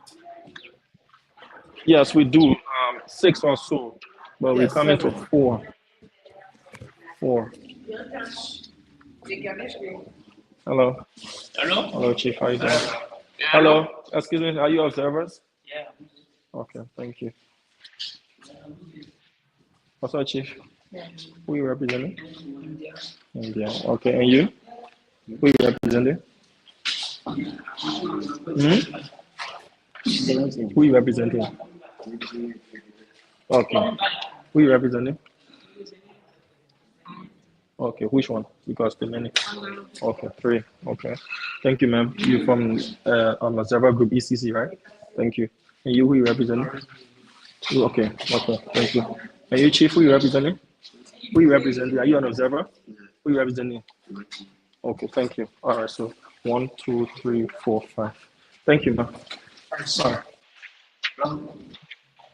You want to write my name and my log, right? Okay, let me get rid of you. So,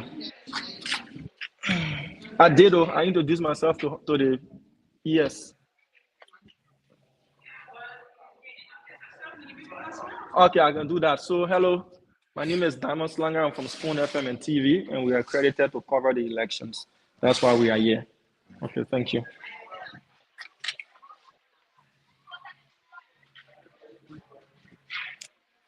So what Damo is doing that, and I think this is bad. If you are getting into election, you need to get prepared, because at the end of the day, yes, Damo, I'm saying it's terrible for candidates not to have observers at all of the polling places, because at the end of the day, these are the people who will come out and say, I was cheated and they did this, they did that, when they did not even have candidates to represent it at all of the polling places. Sure. Yeah, yeah. Okay. Should I repeat? No, I heard you. I heard you. It was Okay. just a brief blip there. So the highest number of observers we're seeing is actually in polling place number 4 here at the Airfield Zone 2 public high school, public school. So we have 5 observers there. There are actually 6, but one is from the election observer, the ECC. The ECC has got an observer in polling place number 4. But outside of that, we saw an observer from Yelu, from MDR, from Madam Gonglowe, from Fangalo, and from Bliwan. So those 5 have been represented in room 4. But in the other rooms, we had 3 and 4, and some candidates have not got observers in all of the rooms, James.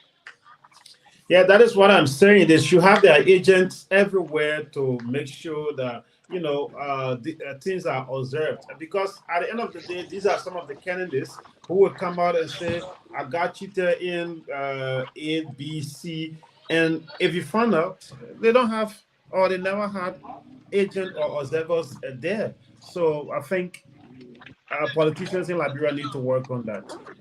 Most especially candidates who are considered to be favorites for elections? Yeah, having observers is a very key part of the electioneering process because they can make or break you, you know. And the issue of having observers is also a very expensive venture, James. If you are Election is paying each expensive. observer at least $20 per polling place, meaning if you have 6 or 4 polling places at one precinct, you have to pay $80 for observers at that one precinct. And imagine how many precincts are in Nimba County. We're talking over 700 plus voting precincts in Nimba. So if you're doing it at the rate of 4 per precinct, that's 80 times 700 and maybe 30 or 31. If I'm not exact on the number, but I know they're about 700 That is plus. what they call election, bro. Yes, Election is so expensive. it's an expensive venture for those, and some of these candidates who might not see themselves as front runners or favorites, having done all of the processes in the last days leading up to election. Many of them will abandon such expensive ventures because they know deploying these people is not going to make any sort of difference in the election for them. Yeah, that's another point. But they are the very people, again, we will hear them everywhere here tomorrow telling us how they got cheated to the very place where they never had candidate. So Because James, how can you yeah, how can you fight a case where you do not have evidence? You we know, saw it your 2017. your 2017. observers are going to have their own tally record books to compare with the election tally from each of the polling places. So if you do not have an observer, then how can you count or how can you present an evidence, that either there was any sort of irregularity or fraud that affected you negatively? But we have to go off from Yeah, here so because we're on a moving bike. And at the yeah, next yeah, point, yeah. You can we mute will yourself. join the broadcast.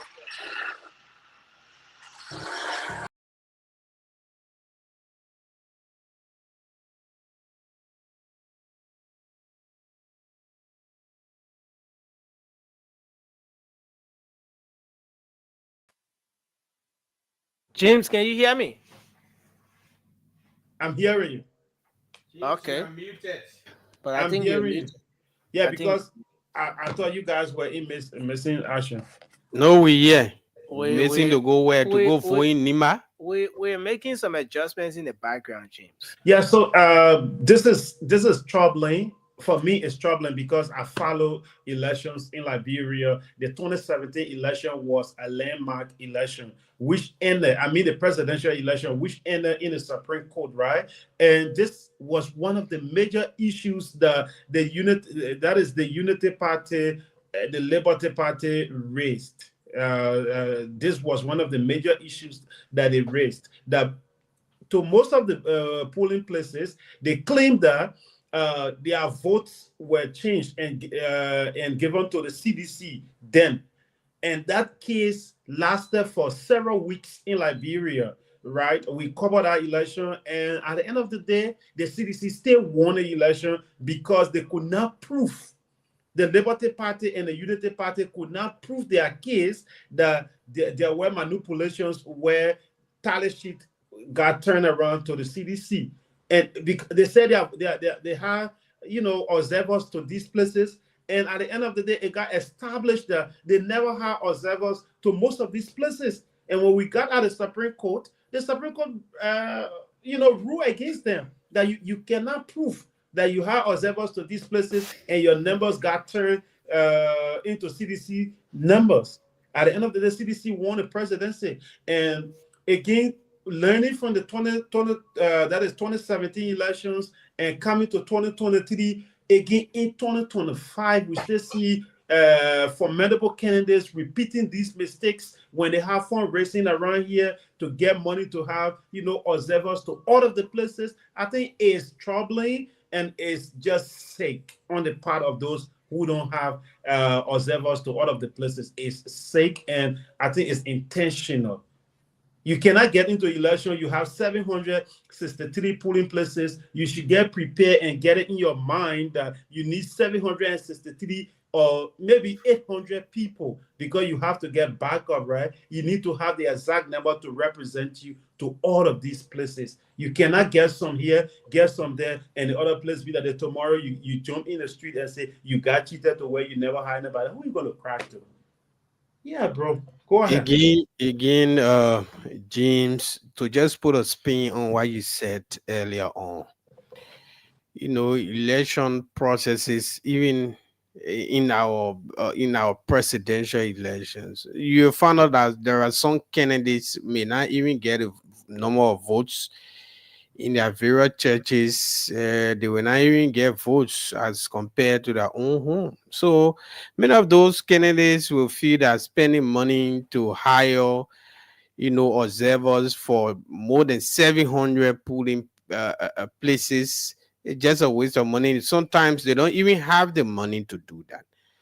But again, when it comes to the contenders in the election, like the three famous candidates, then it raises concern about having observers to many of the places, even 90% of the places.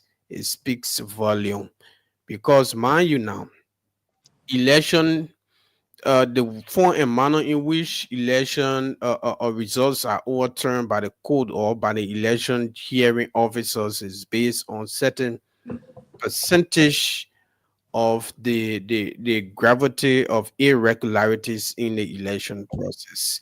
So there might be some issues, but they would say based on the magnitude of the issue, we cannot overturn the result. So having, if you send a observer to a particular polling place, well, it left with you. It left with you because you will be complaining about being cheated to a particular center and not in the entire election process. And that's when the election, election hearing officers will say, they will throw your matter outside and say there's no magnitude in this case. You have 90% of the places covered. So for that reason, we can overturn the election. But it's a difficult thing to do, especially when you don't have money. James, we saw Yeah. the 2020 three elections, that some of those candidates that ran in the presidential election, we couldn't see their observers even to places that we deemed we would have gone to see their observer. But this is an election that you will need money. You need Yeah, money so to do so that. I'm trying So I'm if you trying don't get money, you can't do anything. yeah, I'm You get trying to money, you get can't do Christopher. anything. Now that they were denied, if you send an observer and the observer is denied by election worker or by the state security, then it becomes an issue for then the blame is not on you. But if you said and go higher, you have 700 plus, putting places, and you hire 500, well, the remaining 200 that you will feed away though. Bro, stop. You will see the winner. So I'm But trying, that you will be complaining. That yes, you no, will bro. be I'm trying complaining. to Your get your your Christopher. your your your, your observers were not Get it denied. earpiece so you can hear us. Get it a headphone so you can hear I us. think I'm hearing you clear. Yeah, then if you are hearing me. So I'm trying to get Christopher. I'm trying to get him again to tell us exactly the information from. I'm so concerned about Edith. So CNC, I'm also hearing that CMC does not have observers covering all of the polling places in the place there. And Musa Berete got to do something. The guys were complaining earlier on that he didn't do anything. He needed to do something, needed to see those men. But to say I think this, Nelson, before you come in, remember the 2023 election, and this will sound funny, James, and I know you will like to weigh in on this one. 2023 election, there was a particular case about Musa Bedete, and it raised concern by them. And Senator Dillon was the one who raised that stuff on social media and said, but we only see Musa Bedete carrying a picture in Nima County. Where is his political leader and his political institution?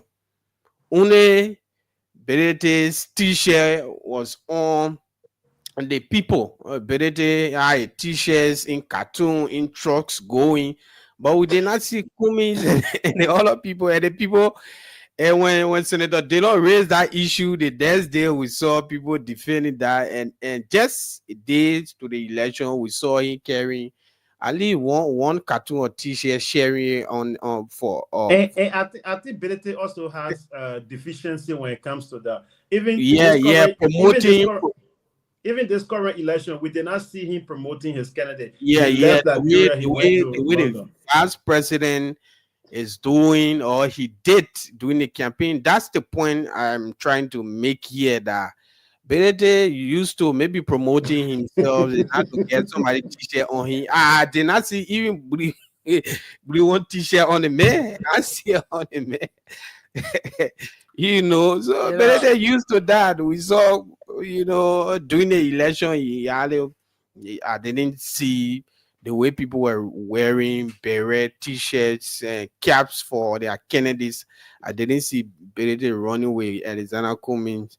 Even the branded vehicles, Benete were having a Liberty Party vehicle. I did not see, and all of that. So it's not strange. Talking about observers, I think observers, the presence of observers is very important of the observers, because it's a kind of representation of the respective candidates. I saw at some of the polling places where Diamond visited that of the 6 or 7 candidates in the race, and some of the places had just 3 observers. What happened to the other candidates? But then the other side of this thing is this: we have had situations over the time where, when elections will be over, and sometimes you see people protesting, especially us in the media. People will come to us; they want to flag issues about how they serve as observer for candidate X, but after the election, they didn't get paid. And this is where it becomes even more embarrassing. So, take Nimba County, for example. We have a total of 763 polling places in Nimba County. 763 polling places. If you were to contact somebody to serve as an observer for you, and let's assume you want to have at least one observer in the 763 polling places across Nimba County, and you decided to give that person at least $50, which we know it will not something, but let's say at least $50. That includes the feeding for the entire day, and at least something to take home. That candidate should have at least 38,000 USD. At least 38,000 USD to have one person at all 763 polling places across Nimba County. And so then the question of how financially potent the candidates are now comes into the picture. Now, with Garrison Yellow, for example, with Madam Edith Gonglo, with Martineke Tinkpan, with T1OK, or Representative Samuel Koga being in fact, all the candidates do not have the same pockets. It's possible if Koga can get it, or Edith can get it. Yeah, some candidates have big pockets, while some candidates have medium-sized pockets and small pockets or no pockets. And so it can also get it. Yeah, it depends on where the candidates sit. But even with that calculation we're doing, James, that 38,150 is in the case where you have just one observer, but one normally observer is 2. Not even, cannot even. 2, so you need about 1,526 observers. Normally you have to get 2. That is if Choco is working. after a few hours, Chokon will take Yeah, a break. The next aside from person that, goes you in. also need Yeah. supervisors for the You need observers. you need two persons Two to observers. each polling places or a precinct, right? That's it, to those places. So you need about 1,526 times the one by 20. So, Just give them $20 each. You know, election is yeah. expensive. So that's how expensive the whole thing is. So again, but James, with this analysis now, is Mhm. it a fair justification for a candidate not having um observers at all 763 polling places across the county? Is this a justification because no money? Yes, it's a justification. Mhm. Let me tell you something. Nimba County has 7 candidates in this election.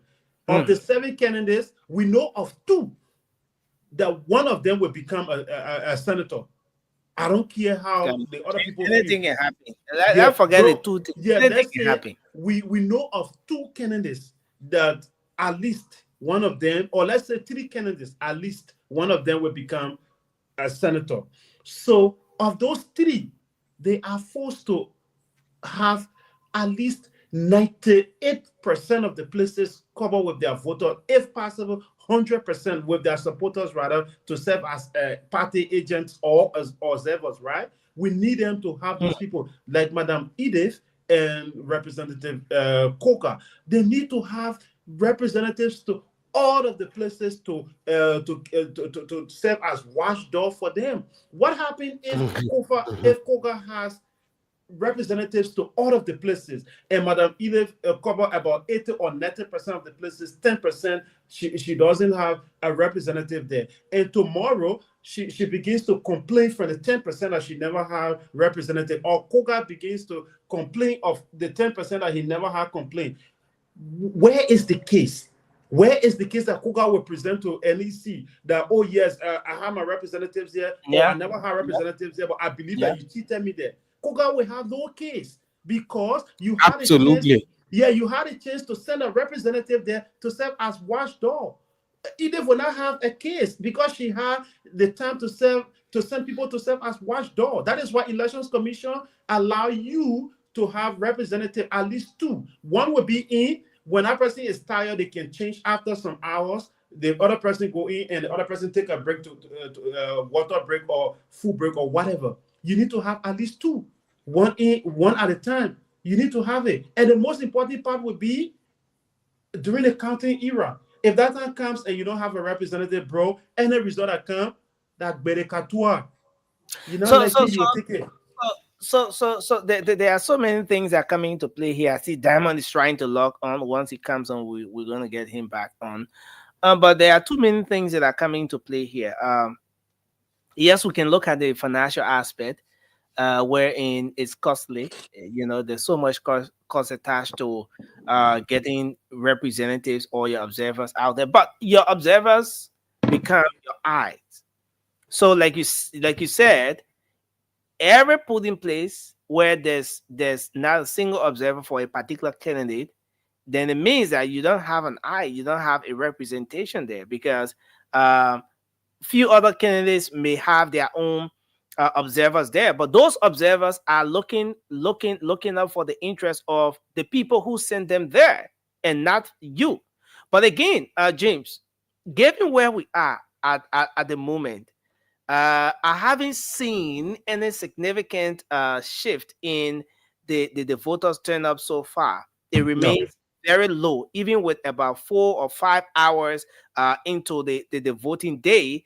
The voter turnout remains very low. What this means is that anything can happen, and this is one significant reason why no candidate should brush off the issue of observers and say, "Oh, the 2 top candidates or the 3 top candidates," with the situation of low voter turnout. This is where you get the unexpected result. This is where you get that candidate that everybody overlooked in the process emerging as the winner, because Yeah. in most cases, the people who pull up the huge crowd, the crowd didn't get to turn up. And it's not about the crowd, it's about who goes in there and mark the ballot in favor of a particular candidate. And so with what we see now, the Nimba County senatorial by So election let me hold you there. Let's go to Christopher because he was the one who reported about that development. Christopher, welcome back. Thank you, James. Let me say thank you so much for bringing me back on. I'm currently in Zuole town. Zuole is the district headquarters of Do Administrative District. And at the Zuole headquarters, we have, at this precinct, we have three polling places. And so polling place number one, we have three observers. We have the MDR observer, Samuel Gomen Koga observer is present. We have Mike Bluon, who is contesting on the CMC ticket. His observer is also present. And we also have Manant Ide Gongro Way, which is an independent candidate observer also present at polling place number one. So polling place number two have seen, polling place number three have the same. So only for Tapeta and that of Meda Village and that of Zwangain, where we don't see most of those guys turning out. First of all, let's go back in time. Let's go back in time to where you're coming from. What's the name of the polling place the precinct you're coming from, where you reported that Madam Edith Gonglo and others never had observers there? How many polling places were there or are there? So yes, so in Zwangain, we have three polling places at this precinct. We have three polling places, and out of those three polling places, you only found two observers in each of those polling places. The polling place number one, polling place number two, and polling place number three. So in Harvard Village, similar thing is also in Harvard Village. In Harvard Village, have two at that precinct. They have two polling places. At that two polling places, you only have the CMC candidate, which is being Mike Blue observer, and that of Honorable Samuel Gombe Koga, but the rest have absent. So wait, I'm coming. The first place where you coming from, three places, Uno Koga and CMC, and another candidate have representatives, but either do not have representative to all three, right? Sure. Okay, then the place you are now, either also do not have representative to how many polling places, 2 or 3? So out of those three polling places, she have represented at those polling places. In Zwolle now. Okay. So yeah. only one place you went, she does not have representatives to polling places. Two places. Okay. Name the other in place. Meda Village and Zwangain. She doesn't have observer there. In Meda Village, how many polling places? We have two. 2 polling places, and she has 0. 0, yeah. So if we total, you visited, if you put all of the polling places together, that's about 5 polling places. She has 0 observers there. Sure, yeah, 5 polling places, and she has 0 observer there. That's troubling. All right, thank you.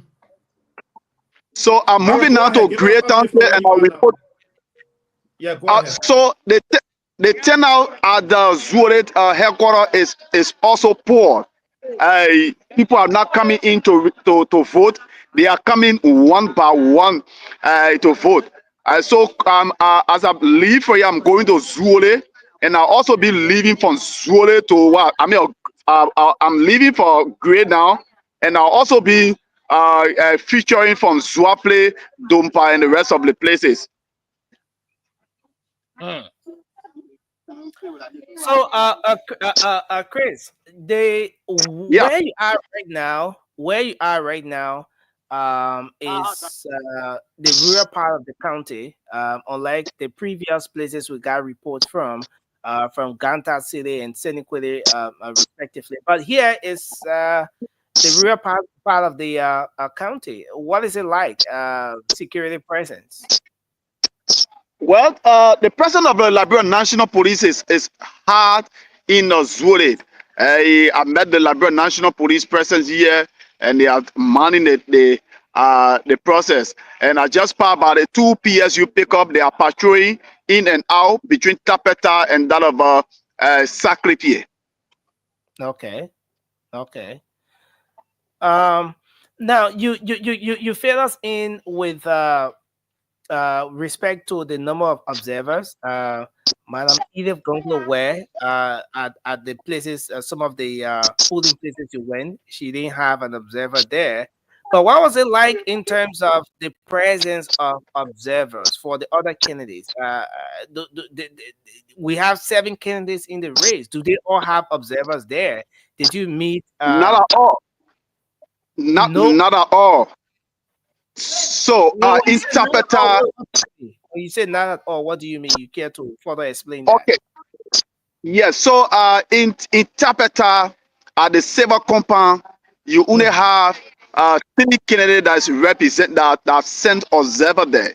You have Manaide Gongro where is Honorable Samuel Koga, which is an NDR candidate. We also have B. Mike Blue, which is the CMC candidate. But the rest of T. Wanoke Fangalo, Honorable Garisi Doda Yelu, or George Gopu, and the rest are not. They are not feeding observer in those places. From Tapeta, you go to Medas Village, you come to Zwogen, and even presently where I'm reporting from, they don't have a observer in those places. Wow, wow, that's great. But tell us about the turnout as well. Are people really turning out to vote now? Now, as we speak, it's 12:45 p.m. The polls open since 8 o'clock a.m. this morning at some places, or a little bit later than that. What has the turnout been so far? What would you like to say with respect to that? Like I said from the onset, the turnout in all of those places that I visited is very much poor. Unless people, because this is a rural part of Nimba, and those people believe in coming maybe after the doing their farming work. Some may say this is a farming season, let me go on the farm, and then after that, then I can come in the evening hour to catch my ballot. And so I remember that this gone by election between Saint Onyanto and others. At the beginning, it was poor, but at the end of the day, between 4, 5, 6, the queue was very low, and people start rushing on the queue. So I'm saying that to say maybe this is a similar experience to that. So who knows? We still following the process, and we are posted to you update on the attendance and other that we observe on the field. Well, thanks a lot, Chris. Thanks a whole lot. I want to cross over to Diamond quickly, and we look forward to getting more updates from you, Christopher. Thanks a lot for giving us Thank you. updates from Zwole Town there in Nimba County. That's rural Nimba County, right? Yes, this is rural Nimba County, lower Nimba. Okay, thank you very much. I'm trying to get Diamond to come on. Let's hope we can get him. But thanks a lot, Chris. We're here, and we remain posted to get all of the updates and fill our folks in with the pieces of information coming through. But let's see if we can get Diamond to come in. Apparently, he has some issues with his gadget. Lorena Honoré, our colleague, will be joining us shortly. She's setting up, replacing Chukon Flaman, who is off, to bring us some details from out there. But let me bring Diamond back. Diamond, welcome. Can you hear me? You want to unmute? Can you have the producer to unmute? Yeah, Nelson, we are facing network issues as we press further into rural Nimba. So currently we're in Sekempa, is away from Sanikole, and we're heading on to Campley. So we're currently at the Sekempa Public School, and this voting precinct has got 2 polling places. So first thing when we came here is to observe who are the observers that are here. We've taken notes, so we have observers from Independent Edith, observer from one, observer from CMC, and observer for MDR, and of course the ECC is also here in both of the polling places. Okay, great. But tell us about the turnout here, Diamond? Nelson, you are looking at the Sekempa Public School. This is the only polling place or voting precinct here in Sekempa, we've been told. So, on average, this place is supposed to be crowded, with registered voters from within the Sekempa area coming in here to vote. But since we've been here, we've counted at least 6 persons that have come to vote, and they make it 7.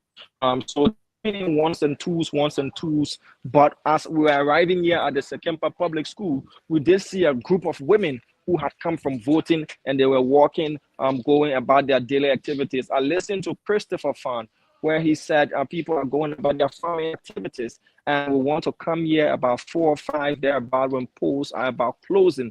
That is typical. When we spoke to some people off camera, they said the same thing, that look, the place is empty, I'm in no rush, I have to go and do some work, and I'll come back and come and vote after we've returned from the farm. Others have gone to their farms and their other duties early in the morning. They're looking to wrap up these things and then come here to vote. So another lady just arrived. This is how the arrivals are spanning out. They come one at a time, walking slowly, and then they get into the place and vote. And it's very interesting when people say, oh, the place is empty, so let me go on the farm and come back. Rather than the place is empty, let me do it quick, then I can go and then come back. But let's continue with security, Diamond. What is it like? So yeah, at this, you talk about security, and the joint security pickup just arrived. Remember when we were in Sanikole going to the airfield zone 2 community, this pickup passed us by. So we see a senior ranking police officer is disembarking the vehicle, as you can see. So it's like they are doing rounds, and as they arrive, their officers on the ground are also going to greet them. And we want to see if we can speak to this officer and know who he is, and the rounds that they're making. So they're being greeted by officers on the ground. So this is how it is, and we'll see if we can speak as well. So they're doing their rounds and looking at their roster and all of that. Hello, Chief. Afternoon. Yes, my name is Diamond Slanger. I'm from Spoon FM and TV. We were observing the election here in Nimba. We did see this pickup making rounds. So we just want to know if you care to tell us your name, your rank, and what are you doing here with your men? I'm Chief Superintendent for South Africa. And we are checking on the men to see where they are. See what pass all around, so we can check. To see it's checking to see who are deployed. I'm not deployed. I control our rules. Okay, so what's your are you the counter commander? No, I'm only the supervisor. Oh. But you're the most officer on the car. Oh, okay. Hello, sir. How are you, sir? My name is Diamond Slanger from Spoon FM and TV. We have seen your vehicle making rounds since today, and we just here to know, what you. Yeah, as far as our supervision, we're there to monitor our men until we see the chief of operation on there. Checking the listing there, just to know what our men are posted. No. That's our responsibility. Okay. All right. So far, things are relatively calm. All right, sir. Thank you. All right. So you listen to the officer. Your name again? ACP Patrick Kolimomo. Okay. ACP, Assistant Commissioner of Police Patrick Kolimomo. They are doing their rounds. And Nelson, you asked the question, and just within time, the police arrived here. So what they're doing is they're going around the various deployment areas, making sure men that have been posted are posted and carrying out their responsibilities, so that you do not have people posted on roster, but in reality, they're not there. That is where you have issues of the crowd being out of control and all of that. So they said that is why they are here, and they're just moving around and observing. You listen to them yourself. Okay. And this is very important because the presence of the security is something that speaks volume. It shows the voting population of their security as they move on. So Diamond, so far, has there been any report of or have you come across any incident of violence or tension anywhere since you started from part of Ganta to Senikole? Now you're going towards Kampley. You're in Kampley rather. So we're still out of Kampley. We're in Sekempa. We have a distance to cover. Okay. To get but it's vast. Nimba is vast. and we can speak to what is being reported to us by our correspondents as well.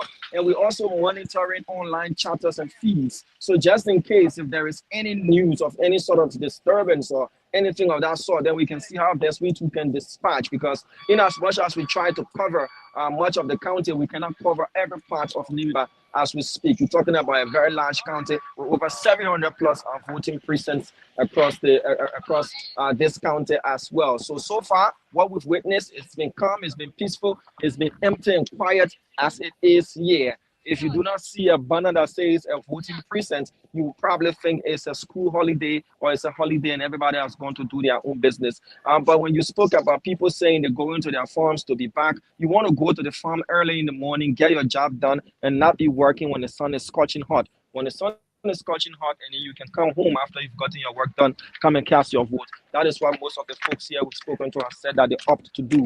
But we will be monitoring as of 4, 5, 6 p.m. up to the time the polls close here in Nimba as to see what will be the turnout during the latter hours of this election. Well, thanks a lot, Damo. You have any other maybe updates you want to provide? James, you have a question, or Lorena? Okay.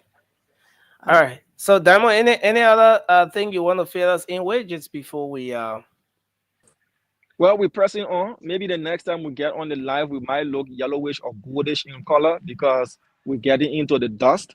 And the more dust we pick up, the more our color will change. That's the update I wanted to add. These are some of the things we go through to bring our people on the spot information, and we have to do them. Now I'm sporting the dark glasses because of the dust. Wow. The people will say you're bluffing, but whatever the case is, hope you just take that and keep moving on. But thanks a lot, Damo. We appreciate you a whole lot. You and the Okay. team there for keep giving us the updates across the county. James and Lorena, you heard Diamond. Yep. I mean, I just want to say good morning to you guys. It's good afternoon now. You guys have been doing well. I've been following. Of course, Spoon Network is here to make sure that the people get all the information they need. That's what we do, and we are also aware of some of our partners that are relaying this program via other, networks, be it in Monrovia or outside of the city. But this Nima County election is a highly anticipated, election for it's six. We're talking about 600,000 population to be for us to see such a low turnout is kind of concerning for me. And I talked to some Nimbayans, before coming to work while we were out there in the streets. And, some of them were like, it's a holiday, it's a holiday today for us, So even here in Montserrado, the place is a little calm. Everybody looking towards Nimba and what is happening there and hoping for a peaceful, election. All right. It's also something that is concerning too when it comes to some of the candidates not having observers at some precincts, which is you should be doing that. If you weren't prepared for the election, then why would you go into it? And if you thought I should just, introduce myself and dress back and because I will not win, then you shouldn't have even made the effort. Maybe that is the reason why some of them don't have their observers. Okay. But it is very important. Also, I heard Diamond and talking about the security presence. It's a good thing to know that security presence is all over Nimba now. We don't get these kind of reports when we are doing the morning show, where they would tell us that they found bodies here and bodies there and no security presence here and there. We are hoping that the security presence can remain even after the voting process as they announce the results. We are hoping that that will happen. And we also noticed that yes, like Damo said, the people are not turning out to vote. Okay, if they say they will turn out later on, it doesn't make sense to me. But hopefully they will turn out later on, and we are going to be here to see them voting. But we look forward to the election. We're hoping that it will turn out well. Yeah, who is going to win is going to win. We know that one voice, one Nimba, as they say, Nimba County, I say Kwado, Pabwa, Ilome. I hope you people will just put Nima above it all. Yes, don't think about, oh, that my candidate win or my candidate didn't win. It doesn't matter. What is going to be happening today is the voice of the Nima County people speaking. This election, we saw the campaigning, it was so heavy.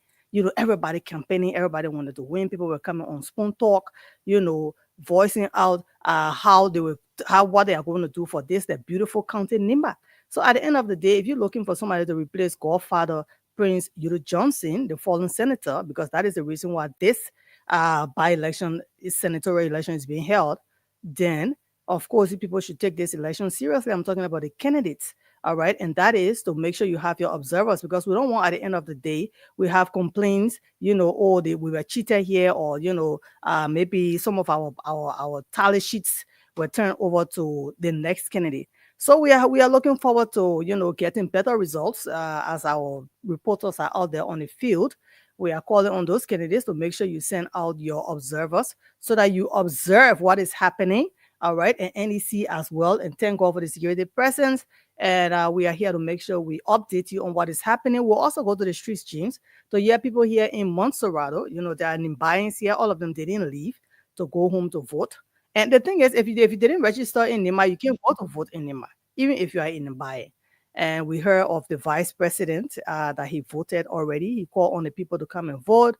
Right, and to the process should be peaceful, and that is what we are seeing. But then again, to just see how empty some of the precincts are it's just kind of concerning. Like, why is it that people are discouraged? They already know who is going to win, or they already have their mind on a particular candidate that, oh yes, this candidate is going to win, so no need for me to even waste my time to go and vote for my own candidate. My candidate will not make it, maybe wouldn't even come in second place or third place. So that is why they are staying away. I can't say it for them before I analyze the wrong way again. You understand? So yes, we look forward to a peaceful process that is already happening. Thank God for the presence of the police. James, we saw that police are there. We thank God for them. We hope that they remain there, as I said earlier, even as the people count the votes, so that we hear. I'm very sure they will announce the results by this evening. So we are going to know who is Nimba County Senator by this evening. James, over to you. Yeah, election results will be maybe in about 2-3 days. We will get to know who's the next senator. But yeah, projections will start projecting. That is, people will start projecting it between this evening, tomorrow morning, and so forth. Yeah, I'm just here trying to wrap my head around reports that are coming in. My people, yeah, sometimes it's good when you are busy, you don't open your Facebook. I saw a picture of Prophet Key as a pope just now. It almost threw me off.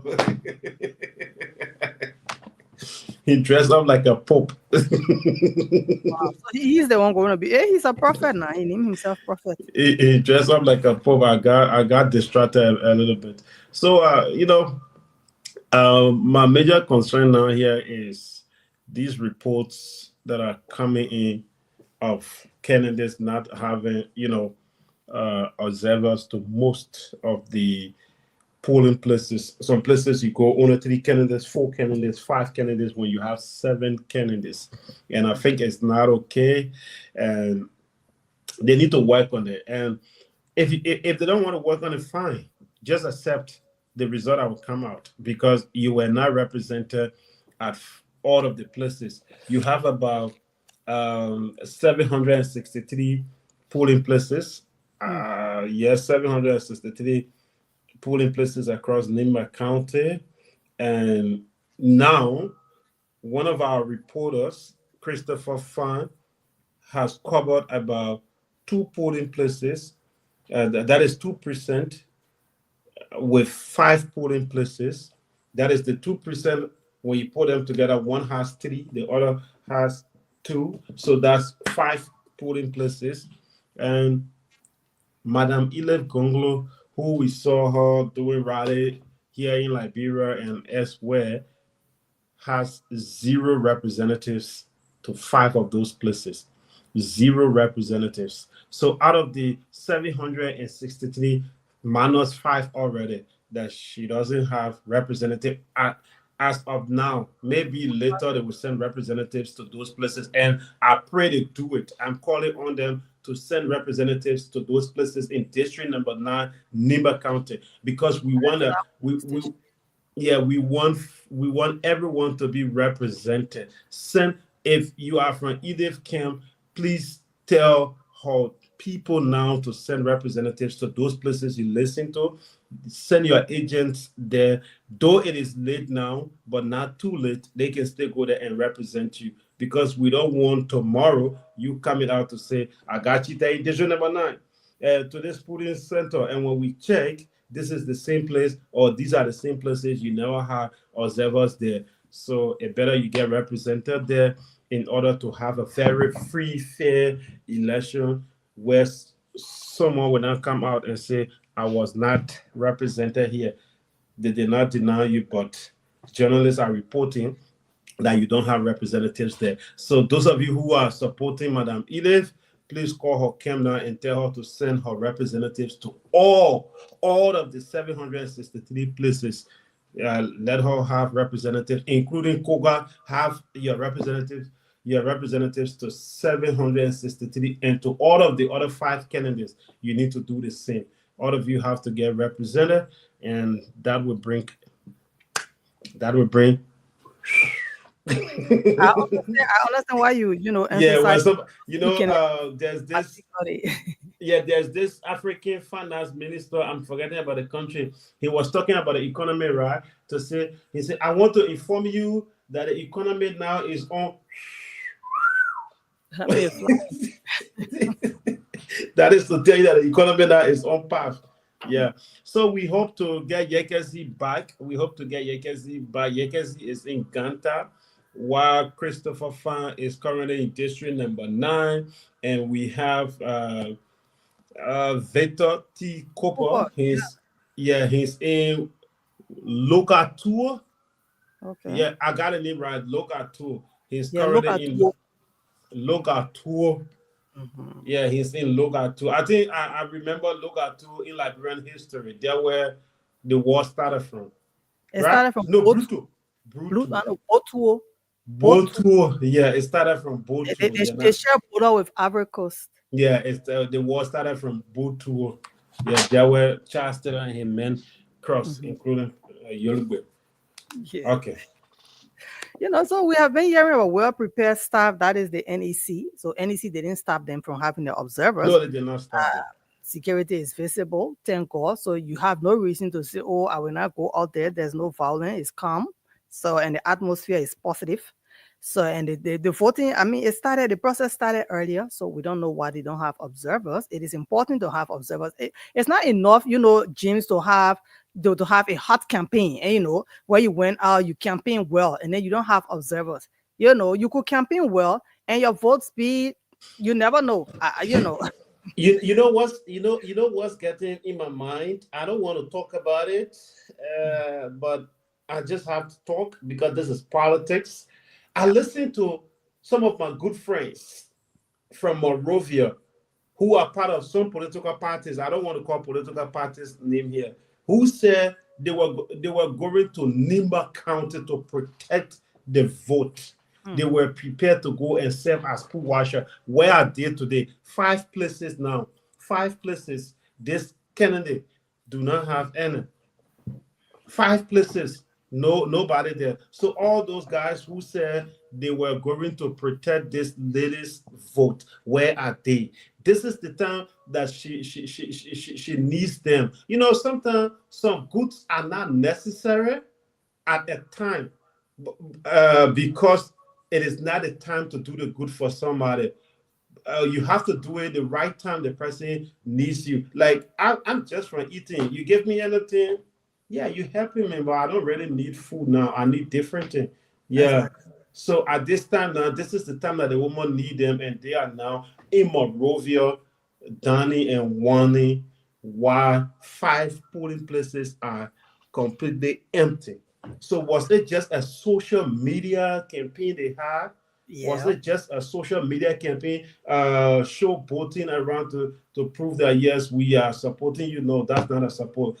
God help me, I should not get a supporter like that. Never in my life. All my supporters should be with me throughout. But it's not still late. Yeah, telling us that not in the too distant future you're going to be a part of. You're going to be taking part in I'm going to be a part of what? politics. Yeah, that's a Why are you predicting my life? James, you just said it. You need supporters not just to show off. Yeah, Because nah, but I need supporters in other field.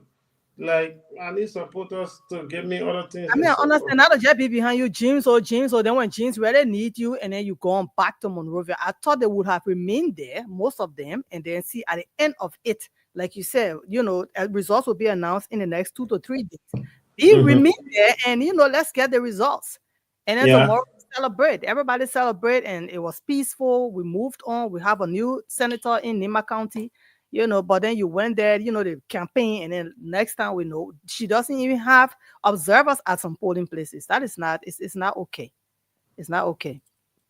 But at the same time, we await what will be what the messages and results coming from our reporters as they are there. Victor Cooper, Christopher Yeah, Funk. so I'm trying to establish contact with Christopher, who is still in district number 9, and Yekezi, who is in Ganta.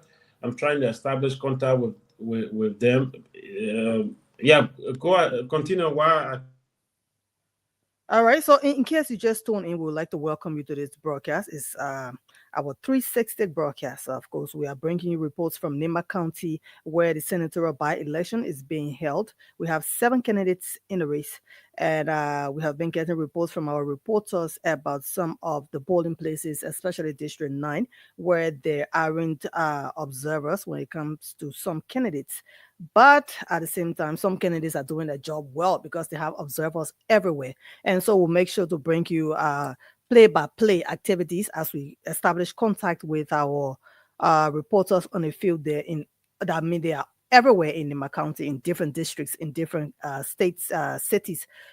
So we are live on Spoon 107.5. We are also live on Fabric 101.1, and we are live on Spoon TV, so you can watch us. We appreciate our viewers and those listening. Yes, well, we are going to open the lines later on. So you tell us how you feel about the election that is going on as we await more reports from Nimba County. But we can tell you that it is peaceful right now. It is calm. The atmosphere is good, although there is a low turnout as the districts. We don't know what happened. We saw the momentum when they were campaigning. Why is it that they are having low turnout right now? We don't know.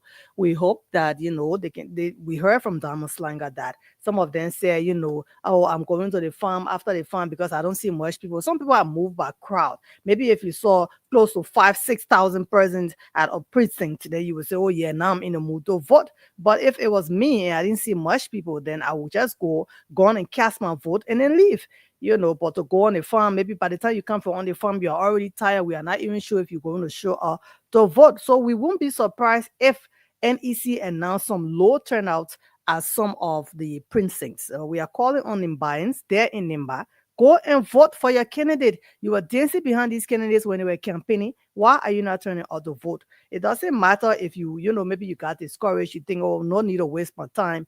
My candidate is not going to go anywhere. But your candidate is still, high and in inspiration. He's motivated or she is motivated to still go and make sure that you go and vote. So please go and vote. And for those who just love the candidates like Edith Gonglowe or Mark Blayon and the rest of them, if you love a candidate, even though you weren't paid as an observer, you love Nimba County, you love your county, you want to see a candidate win, you could just play your own observer part. You understand what I'm saying, James? Not because they didn't pay you the $20, or I know you people say how much, 13,000 liberty or 15,000 liberty, that you would say you can't turn out to go and observe. Sometimes you just want to protect your vote.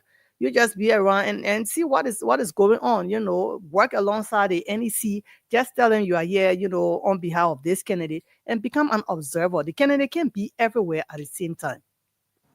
No, but that's not how it is done. You can't just walk in. I would just step back and just be a quiet observer because I Yeah, love my. you might not even be allowed to go around there. As soon as you vote, you have to walk away.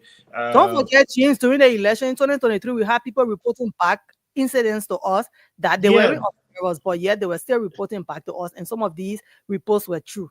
yeah, but you have to be in the building. You have to be in the room for party or whatever. So Christopher is coming on now.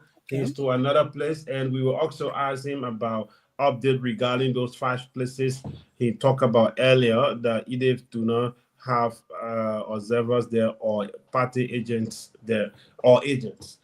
Christopher, you will have to. Okay, Christopher, you have to unmute. Okay, go ahead. Thank you so much, James. And I'm currently in Great Township in Lower Nimba, District number 9. Which So district? at this place, District number 9. Yeah, go Yeah. ahead. So this is Great Township in District number 9. And at this precinct, they have 4 polling places. So they have polling place number 1, polling place number 2, polling place number 3, and polling place number 4. I'm just told that they have 5 here, 5 polling places. And so I just visited all of those places, and yeah, 5 polling places. And so those 5 polling places, the 3 candidate representatives are present in those places. So beside the 3 candidates, all of those candidates, we are yet to see their observer. We have the CMC candidate, which is Honorable B. Mike Brinwon. And we also have the NDR candidate representative, which is Honorable Samuel Gongwen Koga. And we have Manan Ide Gonglo Way, an independent candidate observer here. But beside that, we are yet to see Honorable Aaron Matonoke Tinkman representative who hail from district number 92. We also are yet to see Honorable Garrison Dodo Yeru, a representative of observer here. We also are not seeing T. Wanoke Fangalo representative. We are not seeing George Gompu representative as well. Okay, let's go back in time. The 5 places you reported earlier where you said EDF do not have representatives or agents there. Have you gotten any confirmation from there that she has people representing her there now as observers or agents? So I spoke with Lawrence Fan, who happened to be one of the campaign person of Manangide Gonglo Way.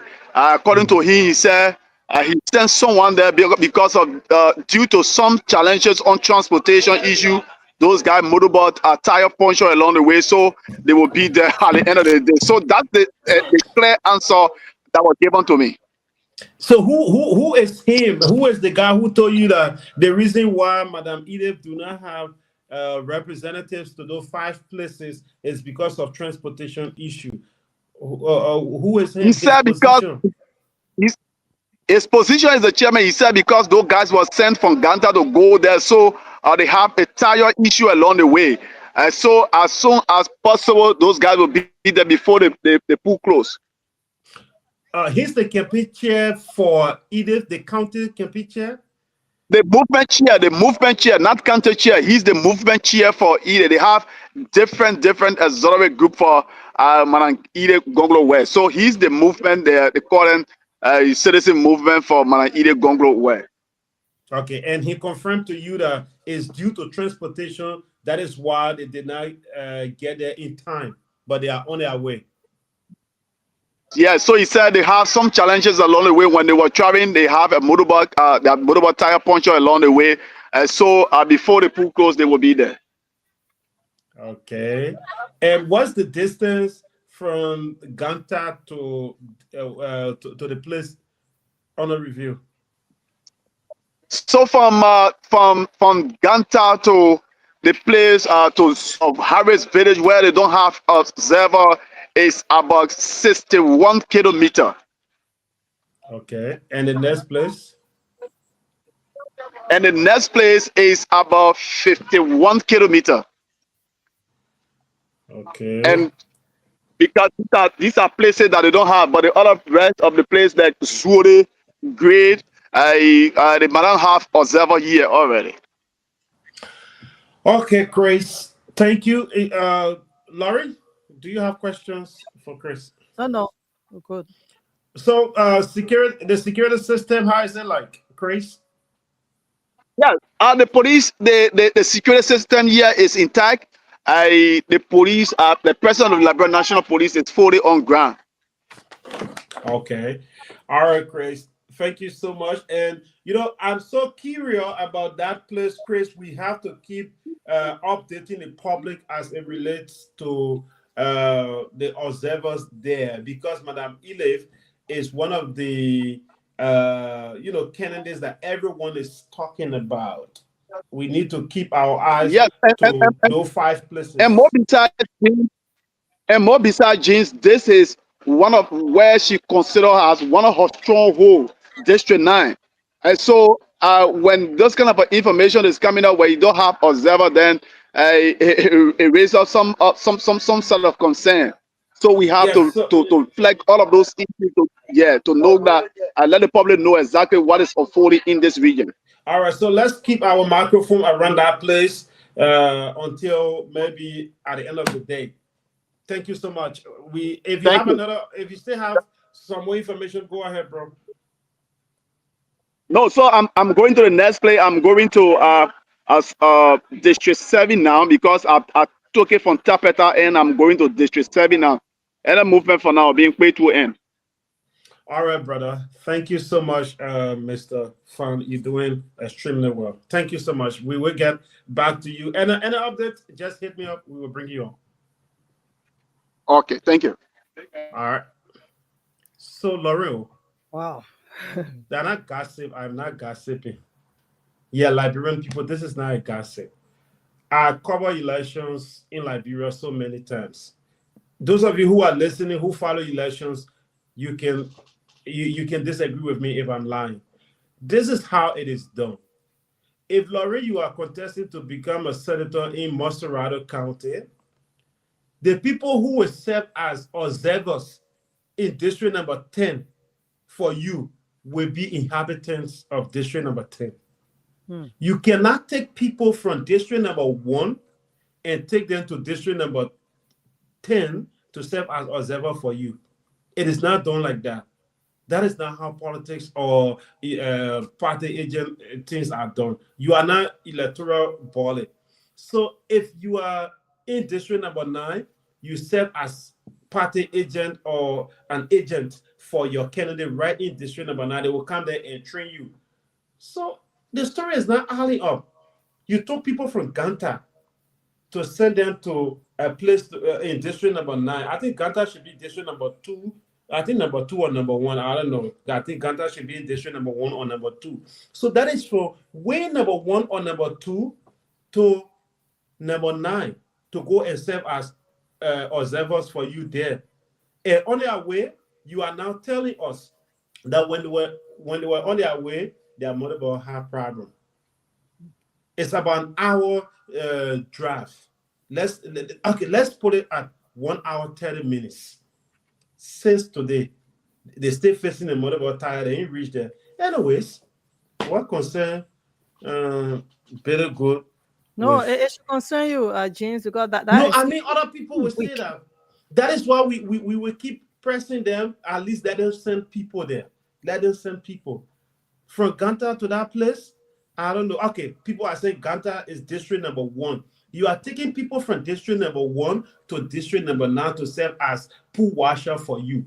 Trucking observers. No, forget about trucking. But the fact that you take the observers from one district to another district. They make sense. I think those who plan that to take people from Ganta to go and serve as observer in district number 9 for Madame Edith, I think they score 0. They score 0. If their story is true, they score 0. You cannot take people from 1 to 9. You take people from 1 to serve as observer in 1. People from 9 to serve as observer in 9. So you see, because of the poor planning, if the story is true, they were on their way, their mother will get problem now. And now you left with nobody. Go ahead, Laurie. How sure are we that the motorbike even has a problem or the motorbike even has issue? I mean, you could just give us that excuse because you want to give us that excuse. At the end of the day, people could say that politics going on, you know. You can tell us that, because motorbike punch out. And maybe that could also be the reason for the low turnout in district number 9 or other districts, because people being like, oh, you people came here, you were in your campaign, and we can't be observers. You're taking observers from other places. We vote when we feel like it. The low turnout is really concerning. I'm looking through some of the headline stories, and I see that even Vice President Jeremiah Kuhn is concerned about the low turnout in the senatorial by-election. But yes, it is serious now that we know that the observer that should have gone to that particular district in number 9, the fact that he is telling us that his motorcycle had a punched out, then we understand why he wasn't there. It is sad that we are not sure that Elif Gonglowe is going to even have an observer in district number 9. When is he going to get there? That is an excuse that I would not accept. Me, if I was Edith Gonglowe, I can't accept that kind of a excuse. But then again, people will say she didn't play her card right. This is a very serious election. I don't know why people will play with it. We are here in Monserrado. We see this election as a very serious one. You understand? So I don't know why in Bayans themselves, most of them are even playing with it. Look at the turnout. It's so low. What is going on? We saw the campaign. We saw crowd. We saw multitudes. Is it that people just went out there to hear what the candidates had to say or to benefit whatever was being shared? At the end of the day, you people didn't even turn out to vote. Yes, you think the time is still early, but right now in Liberia it's 1:24. All right. The NEC employees are not going to be there until 6, 7 tonight. You understand? So people should turn out to vote. All right. And there are two things going on here. Even though we have a peaceful, a nice, good atmosphere, the sun is shining. It may not be scorching hot. The rain is not heavy. There is no heavy wind. So there's no excuse to say, oh, wow, I wouldn't go and vote. With that kind of an important election in your county to replace your godfather who passed, and people will say, let me go on a farm. When I finish farming, then I will come out to vote. I believe if I go on a farm, I will be tired to come back to vote. I'm not going back to vote. From the farm, I'm going home to prepare for bed. That's what happens, So we shouldn't even expect to see people turning up. At the same time, at times look at even the observers might just be like, well, how many persons coming to vote that we should come to even observe? But we'll still listen to whatever story they have to tell us. We'll report it because that is what we do. We are here to provide a platform to make sure our people get the information, and that is why we are here. James? All right. So, it is important. We have some of our people coming in. We're going to welcome Hachi Masale. Now that he is here, maybe he can give us one or two G's when it comes to the election. So let's welcome Hachi. He's in studio already. James Kudeflomo. We have been Haji here. has linked with Nimba. I think his former girlfriend or fiancée should be from Nimba. The man woman not from Nimba. She's from Cape Mount. He's Cape Mount, Kokata, kind of man. He's Mankibi guy. So I'm going to bring him on camera. Please keep the audience as we await more reports from the districts in Nimba County. But if you just tune in for our listeners, we should open the line, Jim, so that people call in. Maybe they want to share their own views. While we when you are done with Haji, okay, you can do that. Then I can take a water break a little bit. Yeah, please. You want a water break? I also want a juice break. You just joining us. Well, folks, welcome. This is Spoon TV. We are bringing you live coverage of the special senatorial election. That is the by-election in Nimba County. And voting in Nimba is going on smoothly, but the turnout is very low as per places we have visited, according to our reporters and what we are seeing on camera. People are not really turning out in their numbers. We hope at the end of the day they will come out when it is after maybe 4 or 5. We hope they will start trooping in to cast their votes to make sure that we have a new senator in Nimba County. My name is James Samuel Gudeflomo, and Damo Slanga is heading the team there in Nimba County. Nelson Colette, Lorena, Haji Masale, and Trukon, we are here to make sure you get all of the latest updates from our team there in Nimba County. Yekezi is also there. He was with the vice president, and he's still in Kanta. Welcome, brother. Yeah, thanks so much, the Right Honorable James Gudeflomo. Where you been? It's been a long time, bro. Oh, I've been on base. I've been looking for you everywhere. I mean, you're a boss man, you're to create The topic. last time I was told uh, you were preparing to, get engaged, I'm like, okay, okay. And that one was, you know, yeah, bro, congrats. That's good. I will join you later, maybe 2, 3 years from now. But So you what? didn't ask for the confirmation. You're just concluding so Do I need so confirmation from who? You? So welcome to this special senatorial election, bro. You have been covering elections. I think you started covering elections before me. Did you cover the 2005 election? 2005 election. I was in Kakata working Did with you cover the election? and certainly I covered the 2005 election, You covered 2011 elections. 2011 election, 2017, and My right hand salute, sir. I salute you. oh, You are a legend when it comes to election coverage. yeah, My first, election recruiting, yeah. Man, yeah, I my bet. first election, my first major election was 2017. Oh, Yeah, 2017. not even today, Leon. No, 2011, bro. I was still a little boy by then. I was still telling my mom where you put my own food. Yeah, I my see why first you're doing election it was behind your 20. back. My first election was 2011, and all other by elections that came before 2023. Yeah. I was not in Liberia to cover 2023 elections. Yeah, it pained me. Yeah, I read it. I read it felt that pain. But anyways, it was also good that I was not there because yeah, it's good to be to where I am. But 2029, we will be there. So welcome. You've been following the elections in Liberia and also this election. You can go ahead and give us some analysis as per your own observation, professional observation. Yeah, so in Nimba County, it's quite amazing. And earlier, I heard our colleagues, talking about the turnout, the atmosphere. Yeah, we expect the turnout to be, low because it's not general election. Many of the citizens in the county who participated in 2023 elections came from far and near.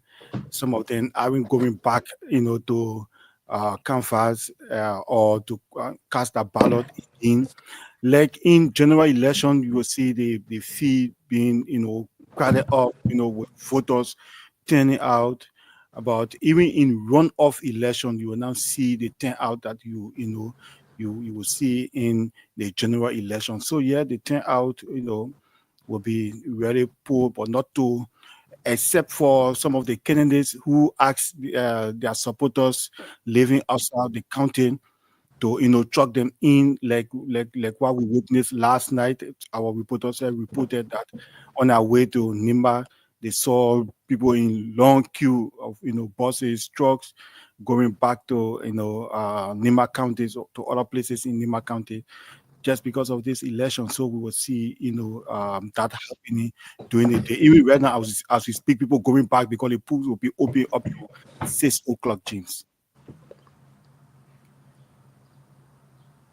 Yeah, what's your take on this report that we're getting? Our reporter Christopher Fan visited two polling places that contain two precincts rather that contain five polling places in different locations. And one of the most talked about candidates who we saw opposition politicians trooping into Nimba County to support and vow to protect her vote. Five places she doesn't have supporters. Yeah, so I there mean, she were, doesn't have observers yeah, there yeah, or pool washers or party agents. Yeah. yeah, yeah, pool washers for her. Mm-hmm. Yeah, so there were now, if people some of the candidates will come up to make what allegations that they are being cheated in those particular areas where they don't have representation. So it's not a good thing for her camp to not have representation in that room, because when anything goes wrong, you don't blame anyone but you blame yourself. So it will not be it certainly is not a good thing to not have pool washer there. So she whatever result comes from that room, she should have herself blame.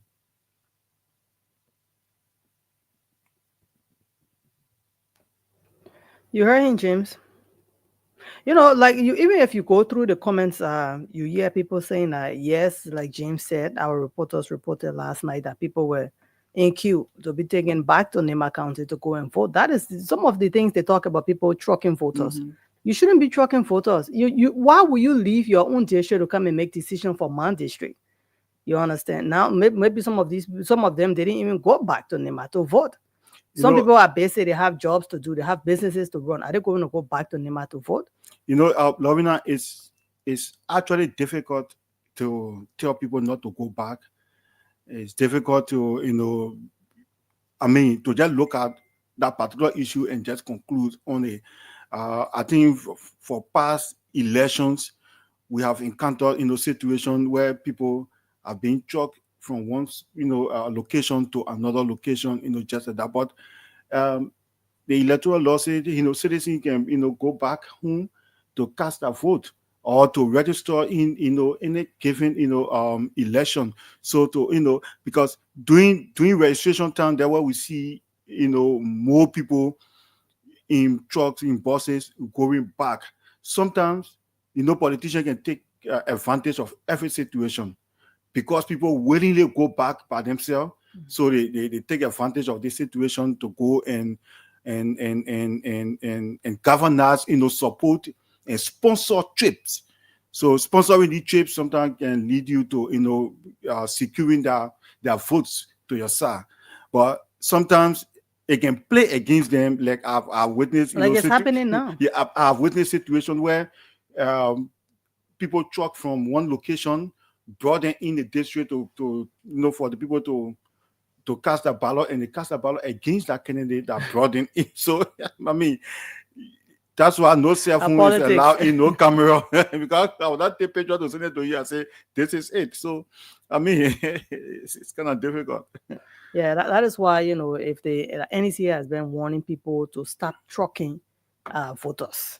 Yeah, we are now. We see the low turnout. So yeah, you said, they were in queues, they went back. So why aren't we seeing them, voting?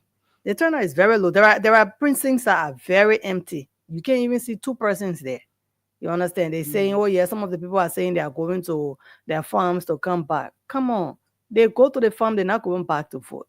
We expected more because we saw the campaign, we saw the multitudes, we saw the people, we saw them, sinking, we saw the performances, we saw different kinds of activities and events being held just because of this election. So at the end of the day now, after going through all the formalities, time to vote now, then you people are not going to vote.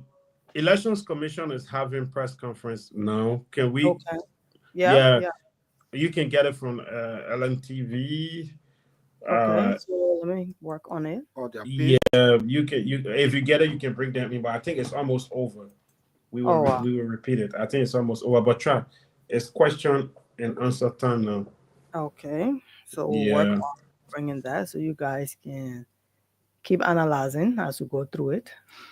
Yeah. So we want to look at some of the numbers that we think that will be playing in this particular, by election. Okay, so I have it. If you guys, I can bring it in now, right? Please, Haji. I'm sorry. Just yeah, you can bring it in.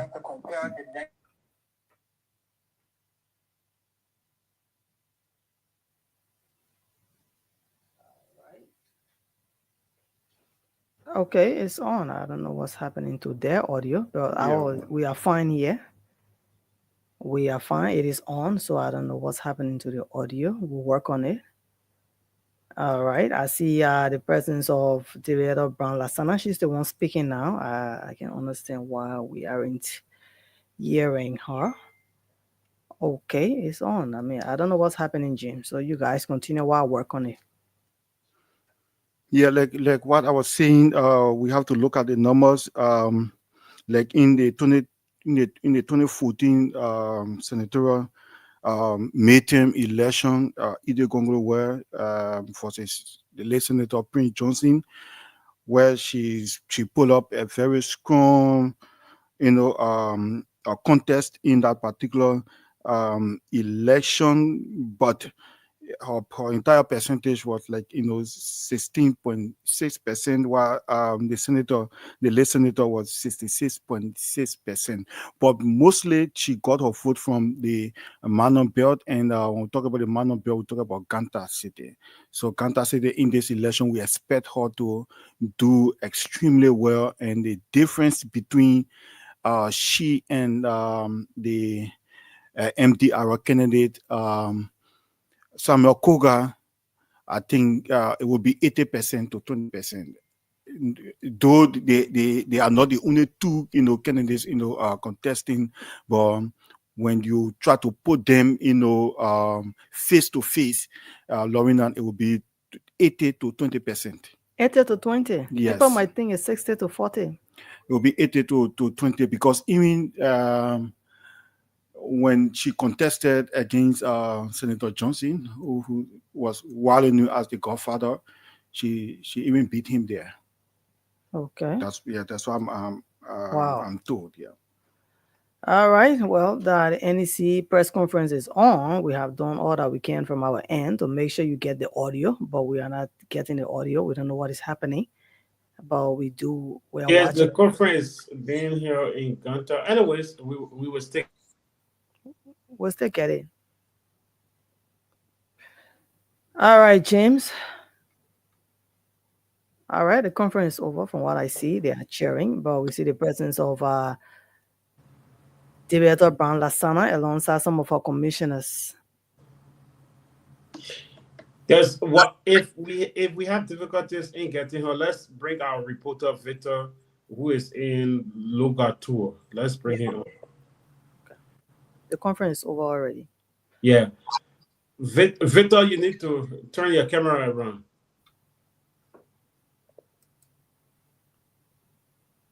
All right, he's there. Victor, you need to. Okay, you are unmuted now, Victor. Go ahead. Yeah, go ahead.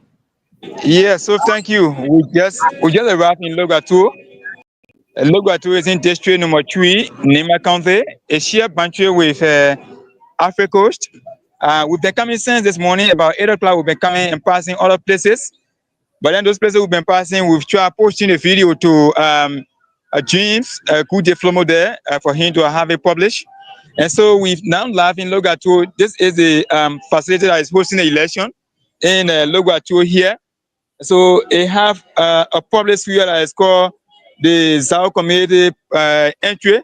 So we've here this far, they play now distance from Logatu town itself, but it's very close to Logatu called Zao town. So we're going to enter there where we're going to bring forward all of the happening. But here you have over 3 police officers that have been assigned here so far. And you've seen the attendance here very poor. We've been told that people will come and catch their food and go back to their rural farms and villages because this is a rural area where people come and catch their food and go. No one stayed here for that time long that we expect to be in the street. So this is a rural area where people come and catch their food and go back. So usually you will see the queue being very empty. People will not be in the queue as you expect it to be. But then you have all of the workers of NEC, they are all here. Liberia National Police may also here as well. And then the citizens from the belt around, they are all here. And they're on ground as well. Now in Nimba County so far where we have visited. Okay, Victor. Tell us about some of the candidates that do have observers there in Logatu. Those places Victor, we are not hearing you. You muted. Let me unmute you. Yes, go ahead, Victor. I'm saying those places we've been following, some of them have like 4 or so, but when we ask you hear them saying that the candidate of Fangalo and Dalof Gompu, they don't have a observer in some of those places. Then in some places you don't have maternal getting by observer there as well. And for Logato, I haven't entered this precinct center. Those places they put in places to know whether those people have their observer there. But most of the places we've been visiting, you got 4 or 5 observers. And you will see that there is no observer for the other candidates. So when we have some places you don't have maternal getting ban, some places you don't have Gompu and you don't have Fangalo. These are people that don't have observer at this side of the election so far. Okay, only those 3 candidates don't have observers at those places. Yeah, in so many places. Now you are about to enter another precinct. Yeah, I'm about to enter in another precinct center. Very shortly, I'll be entering to the polling places that are here to tour it and ask for their observer as well. But as they All can right. say, none of their fault. It is none of their fault so far. That's what they can say. All right. Thank you, Victor. We will get back to you. Thank you, Haji. It's my pleasure. I tell you, he didn't tell us about his security presence, but when he gets back to us, we are sure. But that Allah didn't even talk to him. know, Said thank you, Haji. the man know Haji is in studio. No, I'm a boy. I go Nima. Yeah, the man can host me. Okay. So it's clear that you can call Nimba. Well, you heard him. He said so we see that even though we have 7 candidates, Haji, there aren't much of them having their observers around. All right. And yeah, you people are watching and saying this person is lying, that person is lying. If you are there, you have reports you want to send to us, send it to us, and not just by message or comment. You understand? Make sure we see the links, the videos, anything you can send. Spoon Network is here to make sure your concerns are aired. That is why we are here. I would say again, we will offer the platform. All you need to do, send in your own information. What have you observed? What do you see? Who do you see? What is going on? What is happening? You want us to know? Send us reports. We will make sure to report them. You are helping the Liberian people. You are helping the people of Nimba County. Today is the senatorial by-election. It was made possible by the death of fallen senator, the godfather of Nimba County, and that is Senator Prince Ward Johnson, who passed off last year. He was buried this year, and that is the reason why that seat was made available. Now we have 7 candidates in the race, and we have been talking to our reporters back and forth. The NEC recently held a press conference. We'll make sure to bring you clips from that press conference. That's what we do. We are live on Spoon 107.5. We are live on Fabric 101.1. You can catch us via the radio. We want to open the lines now and make sure our people call. We know people from Nimba, just Liberians as a whole. You want to, share your own view. You are concerned about what is happening in your country, Liberia. So we say, call us on 0555-101075. Let's hear you. You are interested. This country is our country. And if you are interested in knowing what is happening, then we want you to be a part of the show. 0555-101075. Again, 0555-101075. Let's hear from you, our first caller. Good afternoon. Good afternoon. How are you? I'm okay. All right. So there's a senatorial by-election in Nimba County. Tell us your name first and where you calling us from. My name is Bian Isali, and I do join from Baburu County. All right. So Nya, what is your concern when it comes to the election? Young people continue from Pure radio station saying that the tender is full. The tender had to be full. We don't control the people in power, make it rich. Then we go, we something, and we got natural resources. We vote in the country. Thank you for having me. Okay. All right. You are welcome. Let's take the next caller. 0555. Hello? Hello? Yes, you like. So what is your name? Yeah, my name is Kemokai Cowell. Mr. Kemokai, the election happening now in Nimba County. I listen to you people carefully. But I'm so shocked that Brother Christopher Fan is telling us that one of the biggest candidates that where people took from Monrovia and went to go support. In fact, on the scene there where I heard that they were giving almost 800 points to this lady. In fact, some of them said they went big war room in the place. So if there is no observer in that station now, is where that lady came from. So you want to tell me in your own place she came from, she not trust anybody, then other men say a motorbike, tire punch up. He can't go there and that station now, that's where either going where it came from. So if she not trust anybody that she can be observer and taking people from maybe Ganta carrying them to that place, I hope we will not be a code because they like too much code, then they play what she not get observer. Yeah, what she can bring North from. Thank you. All right, 0555-101075. Senator, I'm sorry, I already got. All right, candidate Edith Gonklo, where not having observer in District 9 is concerning for lots and lots of Liberians. Is that District 9? Yeah. Anyway, it's good afternoon. Hello. Yes. Good afternoon. Good afternoon. Hello, are you from Nimba County? Yes, you're live on the show. Yeah, this morning we had what is your name? The vice president. My name is Jerry. Yeah, calling from Duburo. Anyway. All right, Jerry, go ahead. Yeah, we had our president went and voted this morning. Mm-hmm. So as Madam Ide or cast a vote, if yes, then what she's saying about the very area that are not represented when it comes to pool washer. All right. That's my concern. Well, we are trying to establish contact with the whole team. So hopefully they will report back to us. 0555101075. The only information we got is that the observer Haji that was on the way to District 9 motorcycle tire got punctured. Yeah, Okay. that's the excuse that we got. Okay. Good afternoon. Good afternoon. But How are you? Hello? Yes, you're live on the show. What is your name, sir? I'm Tiff calling from Moravia. Go ahead. What's your concern? Yes, I want to say thank you to all of you for the analysis that has to do with it not sending representatives to the area to just talk about. Mm-hmm. That is concerning. But my main concern is the low tenure. Have we investigated to do analysis? What has led to the tenure? So security, huge security presence. We investigated to know what is the reason. Have you talked to people what the reason is? We're just talking about he did not have a representative since this morning, 7 o'clock. But bro, Cotto, I think you just joining also because we kept telling you. So, these are concerns you should be looking at. Thank you so much for that. All right, you're welcome. So we have to tell that caller that it's not because of security presence. In past time from 2005 up to today, the first by-election was held in District 2, Magibi County. I covered that election, the first by-election, post-war by-election. So it's always the case. It's not only about security concern, it's about voter fatigue. It's about people who migrated from one area to go register and they come back already, but they don't have any interest in the by-election. Just telling you people that already whom you're selected, you're select or elect our senator or our representative. That's all. I don't know. It So shouldn't be. James, yeah. Yeah, are you hearing me? All right, so let's take more callers. Are We you have more hearing me? calls. Yes, James. Okay. James, you are loud.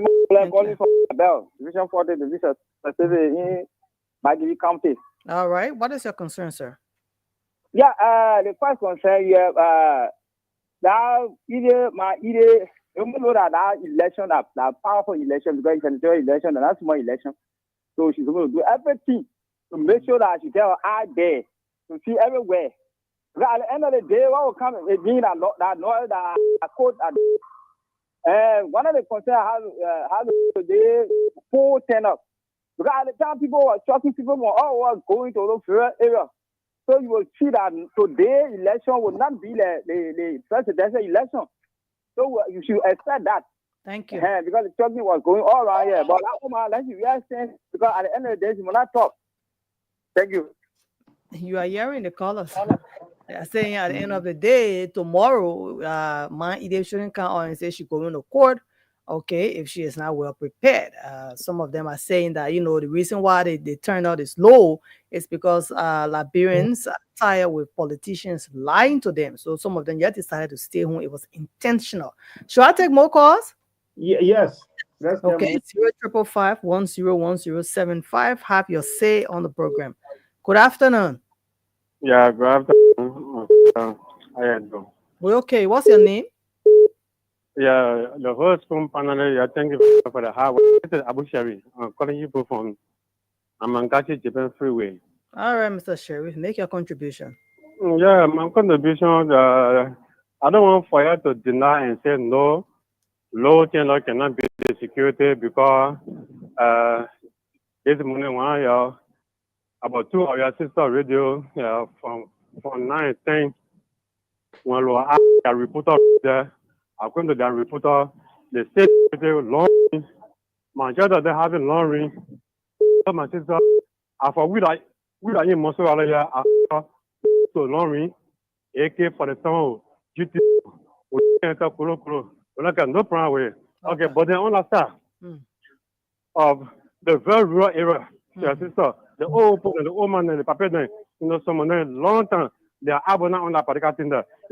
So when I was the senior with the security people, then so when I get a friend, the opening, they will stay away. I want the place to. Okay. Like, don't look at reporter. Because you were on the ground, and what, the report. So, Thank you. So be the cost for most of the opening, to return back or to play low. Last night, then in the union, then people will say you are low tender, this and that. After the hour, Sheriff, to thank secure you. the people, it's very, very good.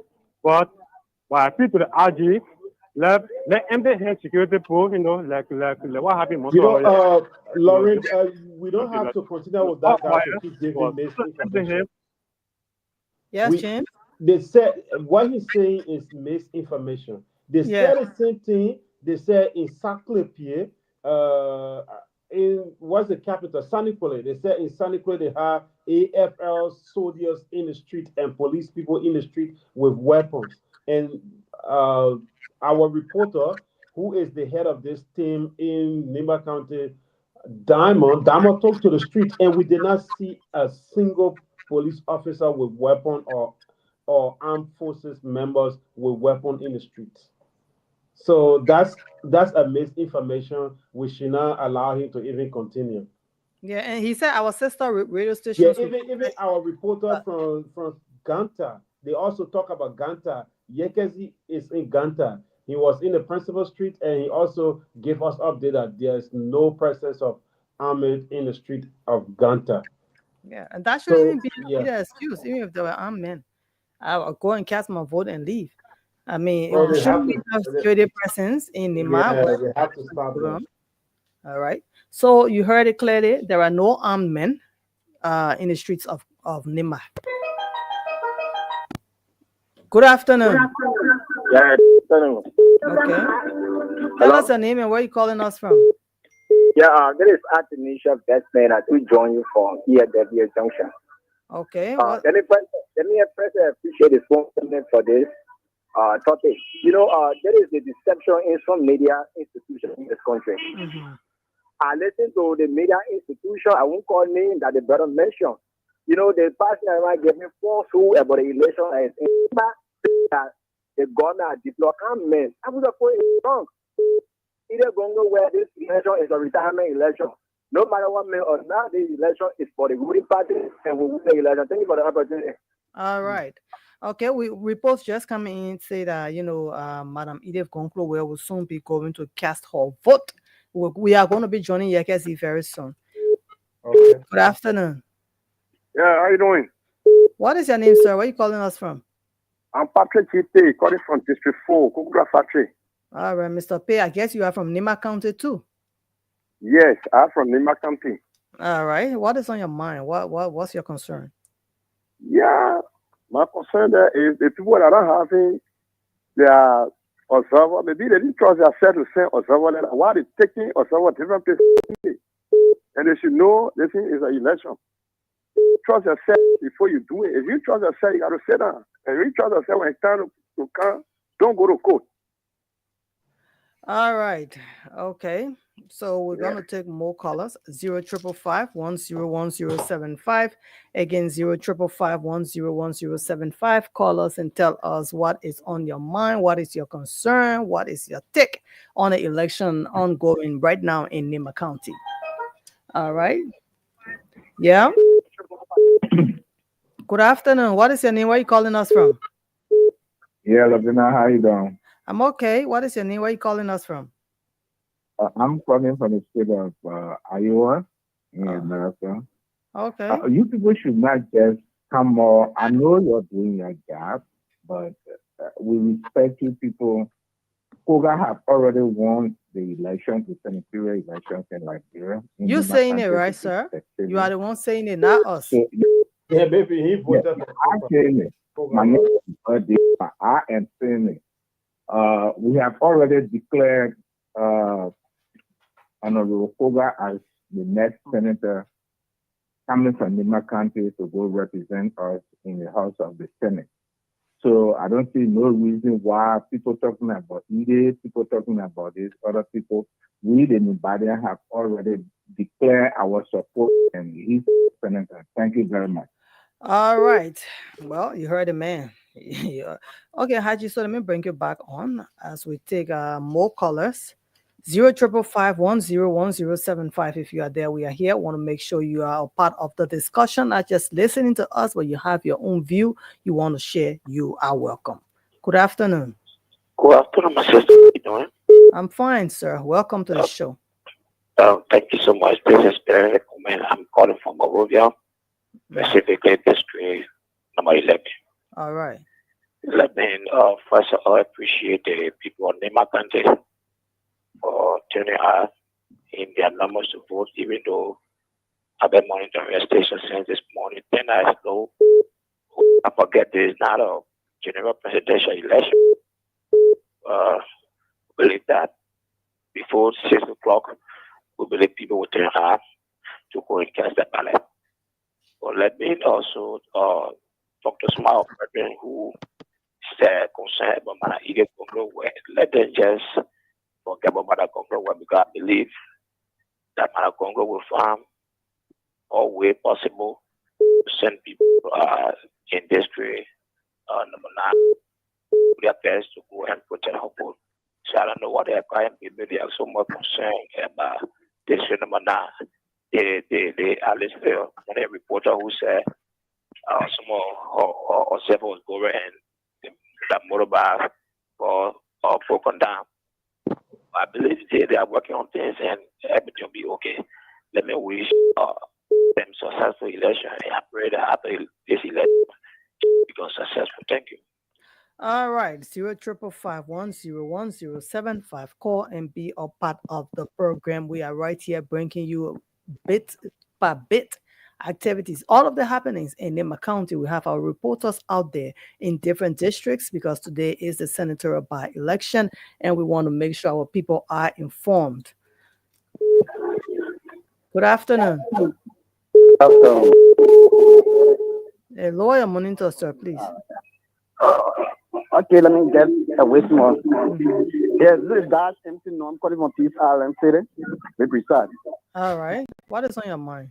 Yeah, I just want to use this medium to encourage my people in Nimba, wherever they are and whatever they are doing, to stop and go and catch their food and select their choice. Yeah.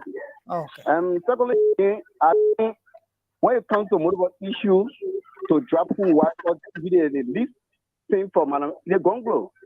You got the ex-president, 2 different ex-presidents, one there to come back for a horse. I don't think the model to be the issue right now. We should be discussing Nigeria to be taking people to the very police places. And those who were slept to the place they don't have the focus.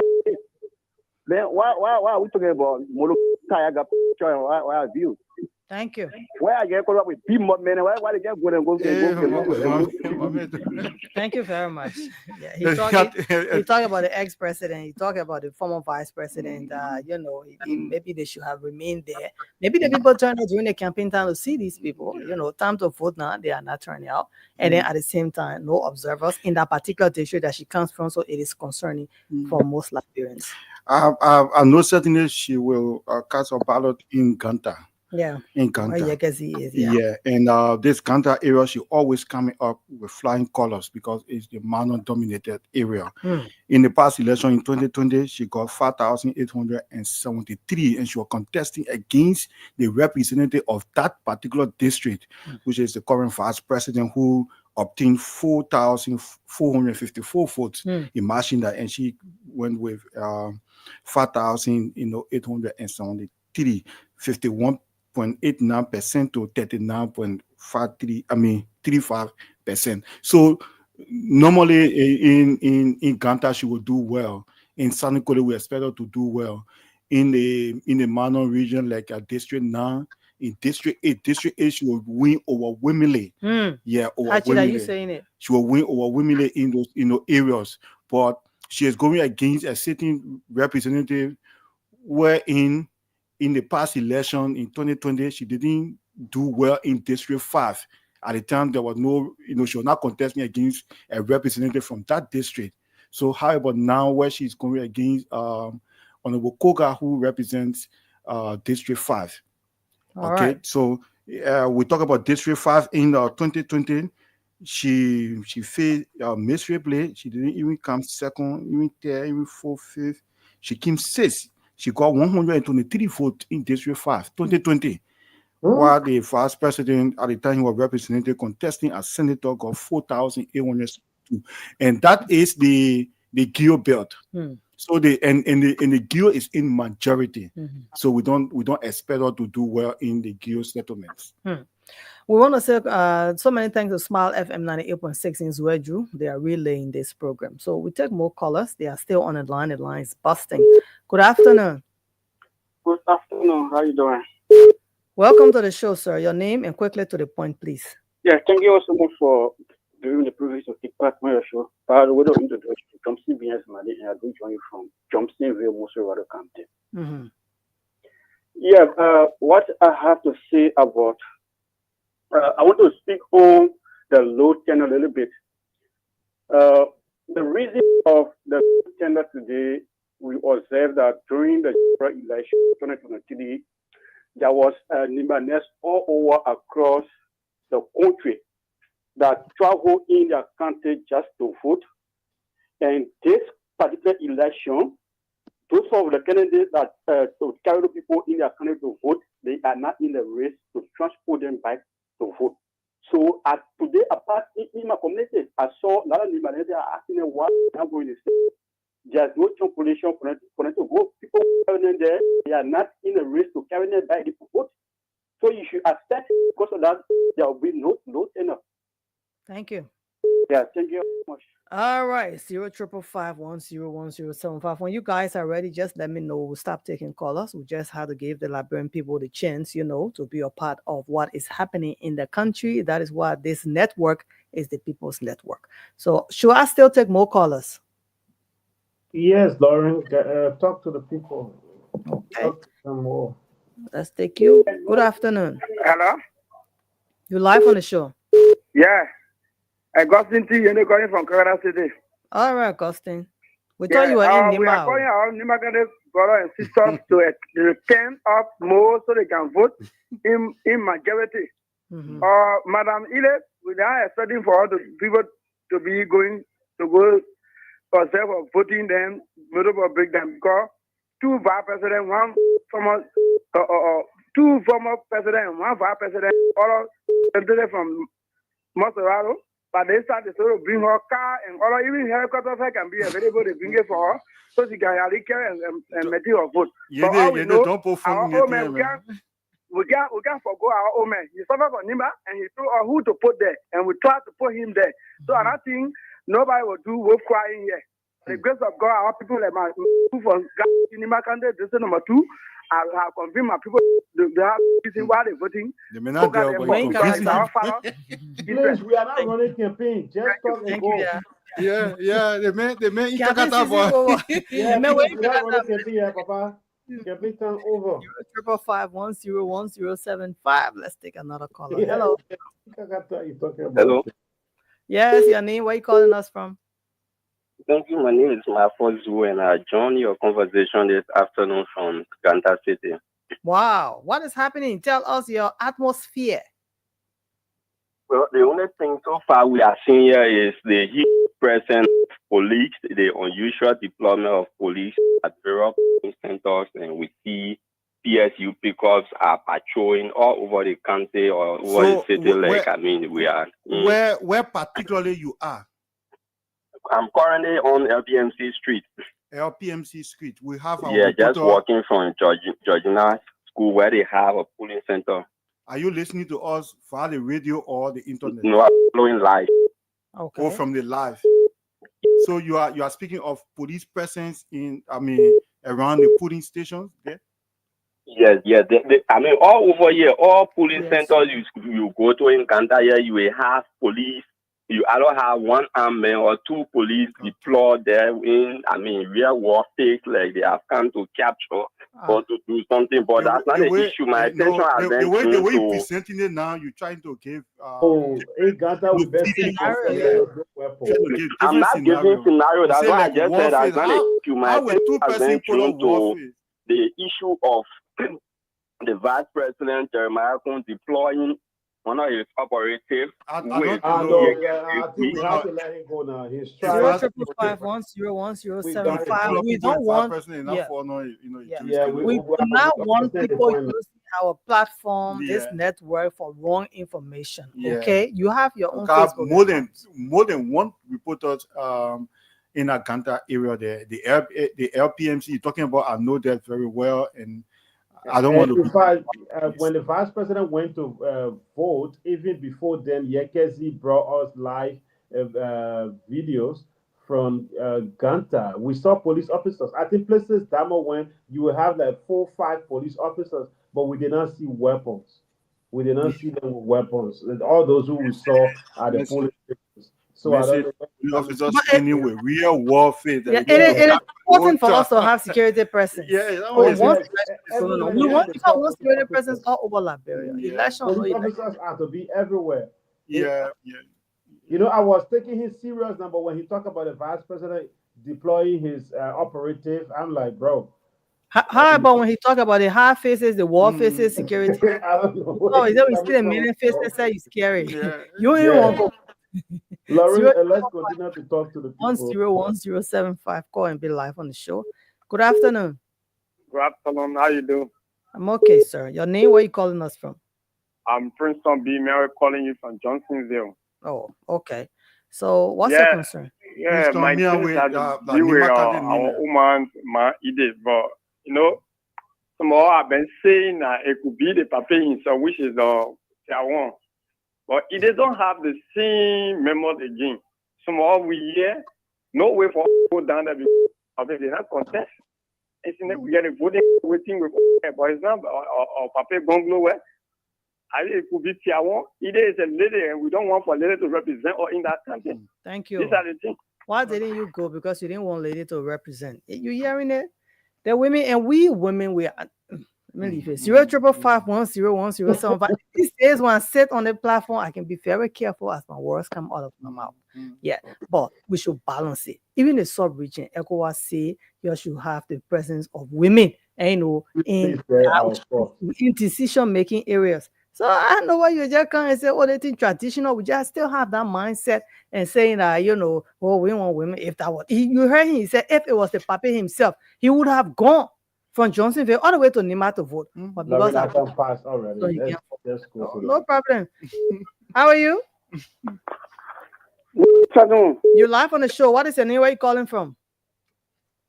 I don't want to be from 540 Congo Town. You didn't go Nimba to vote? No, I didn't go there, but I want to encourage the Nimba kind of people. To do the right thing. No, let them vote their preferred candidate. So the problem I have is my candidate is either Congo where. But in Congo where most of the area I've been hearing about on the station is actually they don't send representative to her area. So I don't want to be a fault on her. So she can be seated there. And she will not do any other thing. Thank you. So I'm trying to admonish her to do whatever. They're not saying late yet. She can still send her people there to go and represent her for the counting of the ballot. Thank you. Thank you, madam. All right. Even though there are no observers there for the voting process, but they should be there for the counting of the votes. And that is what he's saying. Let's bring up her previous statistics in the election in 2020. In District 2, we talk about District 1, the Ganta region, where we expect her to do extremely well. In San Nicole, that is District number 2, the capital will also expect her to come up with flying colors. She obtained 5,828 votes. Yeah, and then the current vice president at the time contesting as senator, though he won, he obtained 3,712. So we expect her to do well in that particular area. Okay. In the San Nicole area. All right. But District 9? Then District 3, Garrison Yellow did well in the first election 2020. He got 4,877.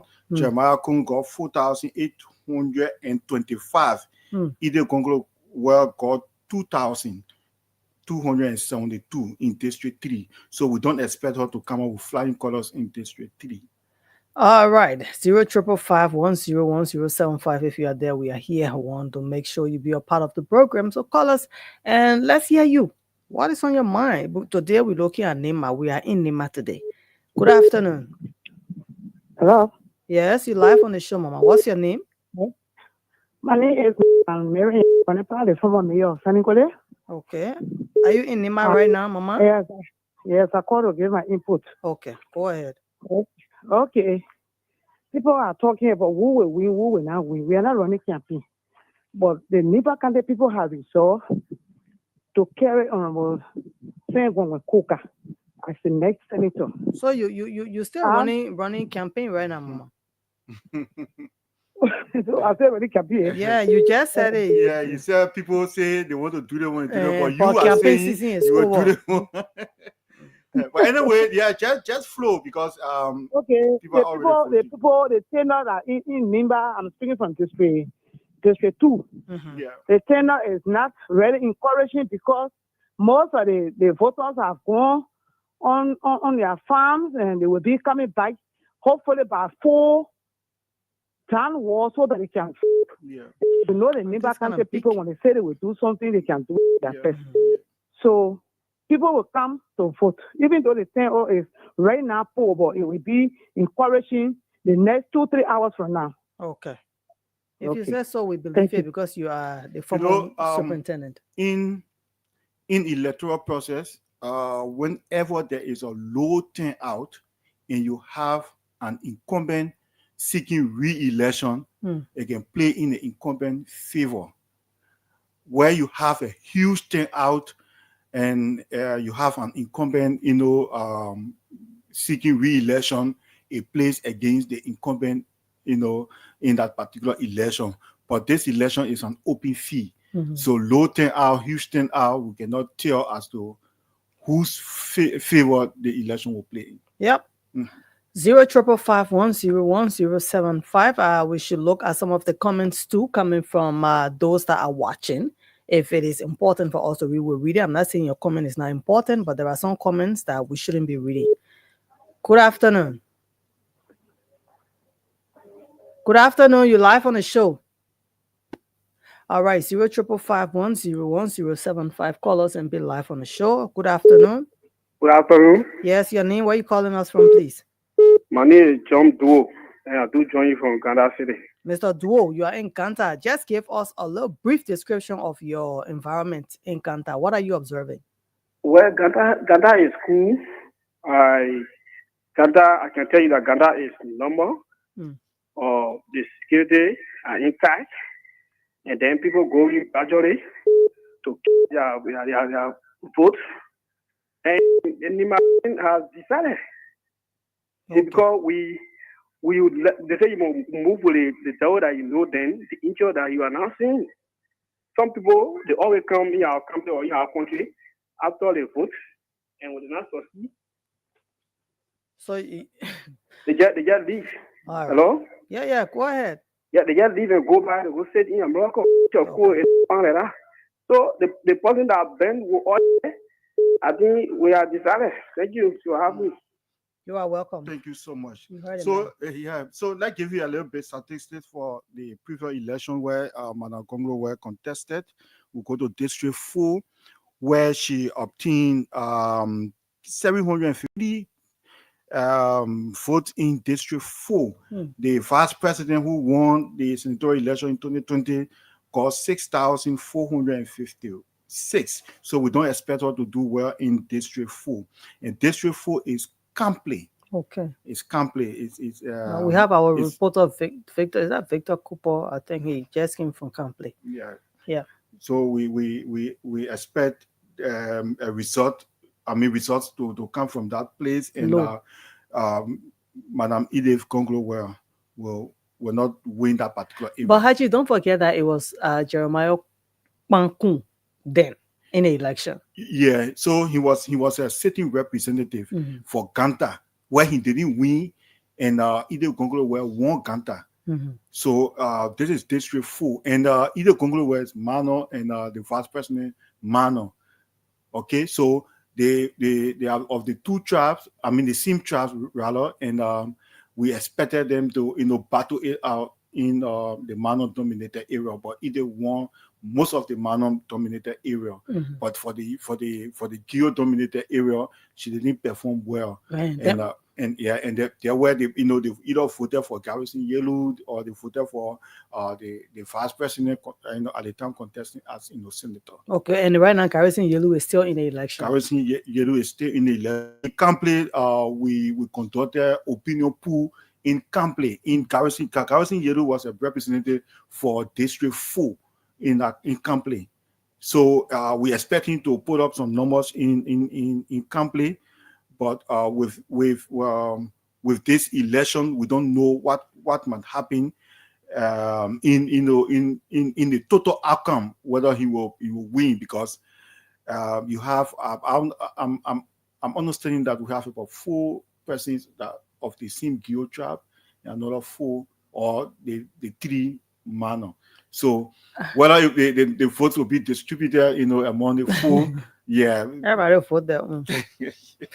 Yeah, if it was up to me, people would kind of wonder, like, our country is so small, and when we have an election, there are too many candidates. Yeah, but we passed that time. Yeah, we should have 3 candidates. It's going to be really competitive. I listened to the vice president when he said he called some of these, aspirants at the time, asking them to drop arm, but everybody wants to be now.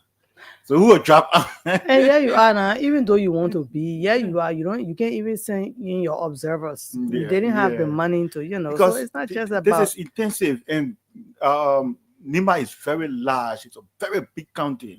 So how many up to 700 polling places? You have to have 700 poll washers automatically. 700. So if you want to pay them $20, per day, for them to bring the result to you, so times 20 by 700. That's a lot of money. So if you didn't have the money, why waste your time to? And you have to transport it. So the $20, you paying them. It's not part of the transportation. It's not part of the feeding. Yeah, everything. Just compensation. When they come back and bring the result to you, before turning the tally sheet over to you, you give them the $20. So the money you pay them you transport them with. And for that feeding, is not part of it. And probably even the where they are going to stay. Yeah. They need that DSA. They need a little DSA. So election is capital intensive. If you don't have money, you're on to go. And don't take part. And we have had reports of people, observers complaining that those candidates that they went to, carry on observation for, didn't pay them. Yeah. So maybe that's why some of the candidates just decided not to even, employ observers. And who knows, some pool washers will conspire to do something, features, because they know that a candidate going nowhere. It could happen. A lot of things happen in election, Hachi, so we won't be surprised. We now have the press conference that was conducted by the Elections Commission chair. We now have the video. If you are able to play it. All right. I should play it? Yes, please. At Messiah Christian Academy, precinct number 33075, the school was locked due to late precinct payment. Security was at hand, and the school reopened later for the beginning of polls at that time. At Giolando Public School in the same district number 1, precinct 33076, there was tension as party agents asked VIOs to call out names of voters. This was, however, resolved by the polling officials along with security officers present. In district number 8 at Ventown Public School, Saclipie District, the building was de-roofed, thus allowing the NEC to use a church very close by. Security was also present. In district number 6 Tapita Civil Compound building. It was occupied by the LDEA. Therefore, the NEC had to construct a tent in time to conduct polls. The team only moved polling places 4 and 5 to an unfinished building in the same compound. Lastly, at Vampa, with precinct number 33111, polling staff were denied access to the school due to renovation that was ongoing. However, our NEC team transferred to a church facility within the same compound and began to conduct the polls from there. With these concerns, as reported by our magisterial offices, we can only encourage all candidates, their supporters, and voters to please go to the poll peacefully and cast your ballot. Thanks to the Liberian National Police and other security agencies for the level of security provided to this process. In closing, the Commission again assures all Liberians, mainly the people of Nimba County and stakeholders, as well as electoral actors, that the NEC will continue to work with you to the successful conclusion of this senatorial by-election.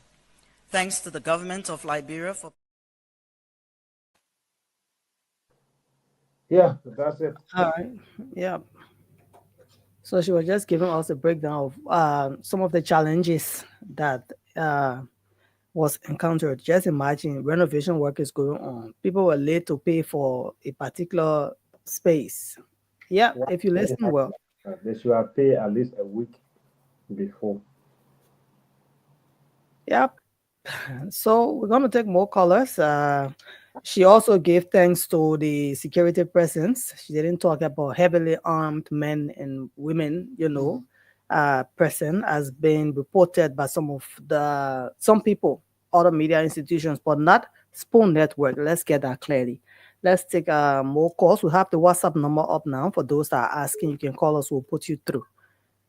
Good afternoon. Hello. I'm going to break out when you get back. Yeah? Hello. Yes, what's your name? Yeah, I'm Brother Achi Yile, speaking from Sanigole. Mr. Yile. Yes, sir. What is your concern? Yeah, I left from Maruga yesterday, and I arrived in my so I just came to my home, but I came Sanigole to just see some stuff going on. Mm-hmm. For pretty soon, I'm trying my way back to my hometown and catch my vote. So what have you observed? Yeah, some of the things I observed is some of the rough wooden places in Sanigole. They look very poor. All the people are saying all the people have gone on the farm and they will be back like 5 to 6. Like me, even from my hometown, from Sanigole, hometown is not. I just 30 minutes drive. Okay. Our people do on our side, we left from Moreover, we came on the side because our presidential election, we came here, we cast our vote. So we went back there to even talk with them, they should vote. Vote the person that you want to vote for. Okay. So Thank you. all go on the farm, but they will be someone making their way, they are coming back. All right. So you be around 4 to 5, mm-hmm. It will be better and see how you will be. You are telling us that we should expect to see a lot of people voting very soon.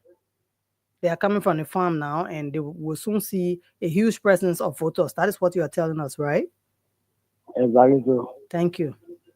Yes, all right, so 05551010075. I'm saying that the WhatsApp call is for WhatsApp. I mean, people outside the country. That was what I was saying with Haji. Now we have people from right here in Liberia. Don't call direct on the number that is been scrolling. Yeah, don't call direct. Only for those outside can call on WhatsApp. Good afternoon. Yeah, good afternoon. Where are you calling us from? Okay, this is Chairman B. Allen from Nimba, but I'm based in Moserado.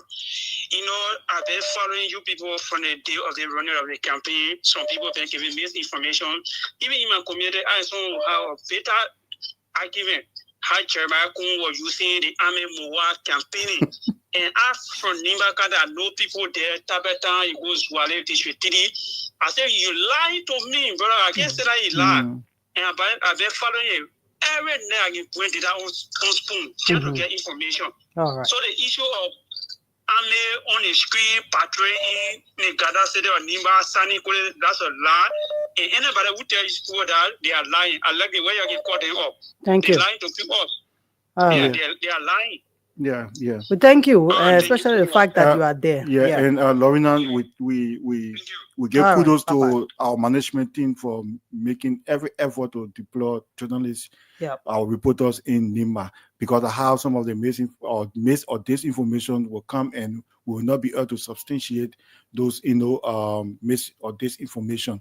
Now we got Yekesi on his way to LPMC. Yeah. We are viewing, and we'll put him through anytime. Hello, I see a very strange quote. How are you? Yeah, I'm good. All My right. name is Etta Ove, calling from Perth in Western Australia. How Okay. you doing? We're okay. Thank you. We are glad to have you on. Okay, thank you so much. I come from District 5 in Nimba County, but I'm just asking, do you guys have someone on ground, like representative from District 5? We have our reporters posted. Our reporters are all over Nimba County right now, ma'am. I haven't heard anything from District 5. That's why I'm asking. Okay, just keep following. Reports will come from District 5. All right, thank you so much. Any other concern? There's no concern I have, but I'm sure the Nimbalians will go and cast their votes. They are always doing that. So they are going on their farms now, and by the evening time, between 3, 4, 5, you will see the result coming through. So it's sure that they're going to do that. And I also want to tell you guys, thank you so much. You are really doing well. Just keep up your good job. Thank you so much. Okay, thank you so much too for calling. They're All sure right. they're going to do it. All right. Thank you so much. You're Bye. welcome. Bye. Bye. All right. Yeah, it was very important to put a WhatsApp number. Oh my God, we're gonna have a lot. WhatsApp. Hello. Hello, you live on the show. What is your name, sir, madam? Yeah, Good afternoon. Yeah, my name is Nimba Kosiba. I'm following live from Rwanda. Okay, welcome. Welcome to the show. This is Spoon TV, Spoon I'm FM. monitoring the process to admit I must applaud the Spoon Network for the level of deployment in the county, giving information to our people as to making it to understand how things go in the county. I must applaud Spoon Network being balanced in the process. Thank you so much. All right, hoping to hear more from you guys as we are away from home for study here in Rwanda. Okay. All right, you are welcome. I tell you, well, that's what we do, and that is why we are here to make sure you people get all the information you need to get, and that is why other networks are relaying us in rural parts of Liberia. If you are listening, we are following you. Yeah, he came on later and went back, Okay. but we were very encouraging to go around that LPMC area where the guys there. You have police people with war faces, standing there, trying to capture contact. All right, let's take another caller. Good afternoon from Liberia. Yeah, hello, Lorena, and I want to say hello to my brother Haki. I'm scared to my Darius. Yeah. California. But you are from Nimba. Saros. Yeah, Saros, go ahead. No, I'm from Bapuru. Okay. I've been observing, I've been calling the tenor for bar election always that way. Okay. You understand? Yeah. Because people know that only one person in the race, let's say they are for representative and I'll go for president, so that just want to come and cash. So they don't have for them, so they will go to all their running around. At the end of the day, they kind of drop their thing and go. But we pray for the peaceful election. I'm happy for the tenor of the security because people are saying, oh, Nima, there will be a serious tension. We need security. Security kind of complain.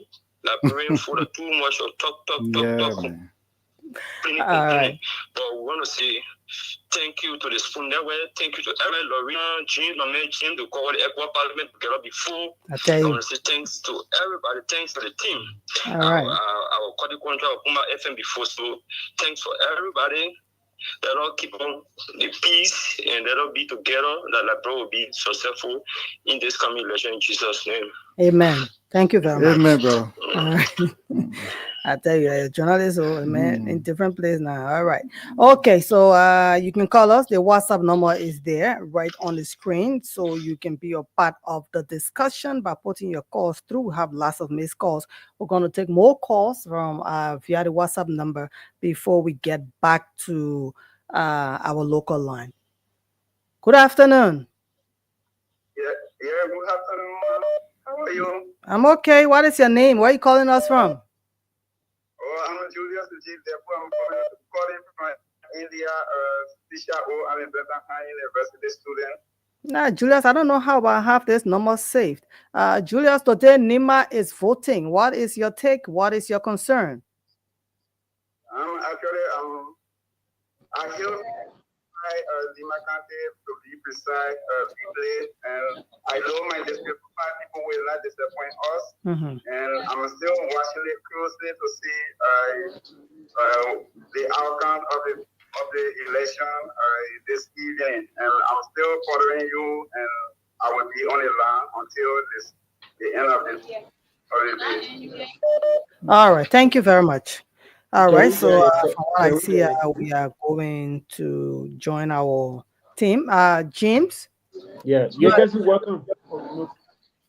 All right. Yeah, James, thank you very much.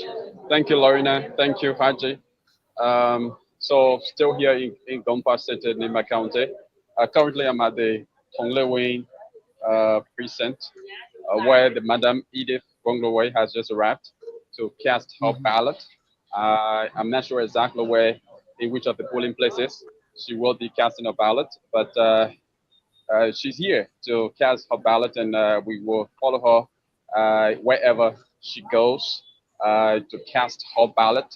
Earlier on, the Vice President of the Republic of Liberia was at the YMCA High School, where he also cast his ballot. Yeah, so Edith Gongolwe is one of the formidable candidates in the race. If you're talking about two top candidates in the race, she is one of them, and she's always been one of the two top candidates in senatorial elections here in Nimba County. Just that she's been unfortunate. She's not been able to win the seat. But this is another senatorial election, a by-election. And let's see how it turns out.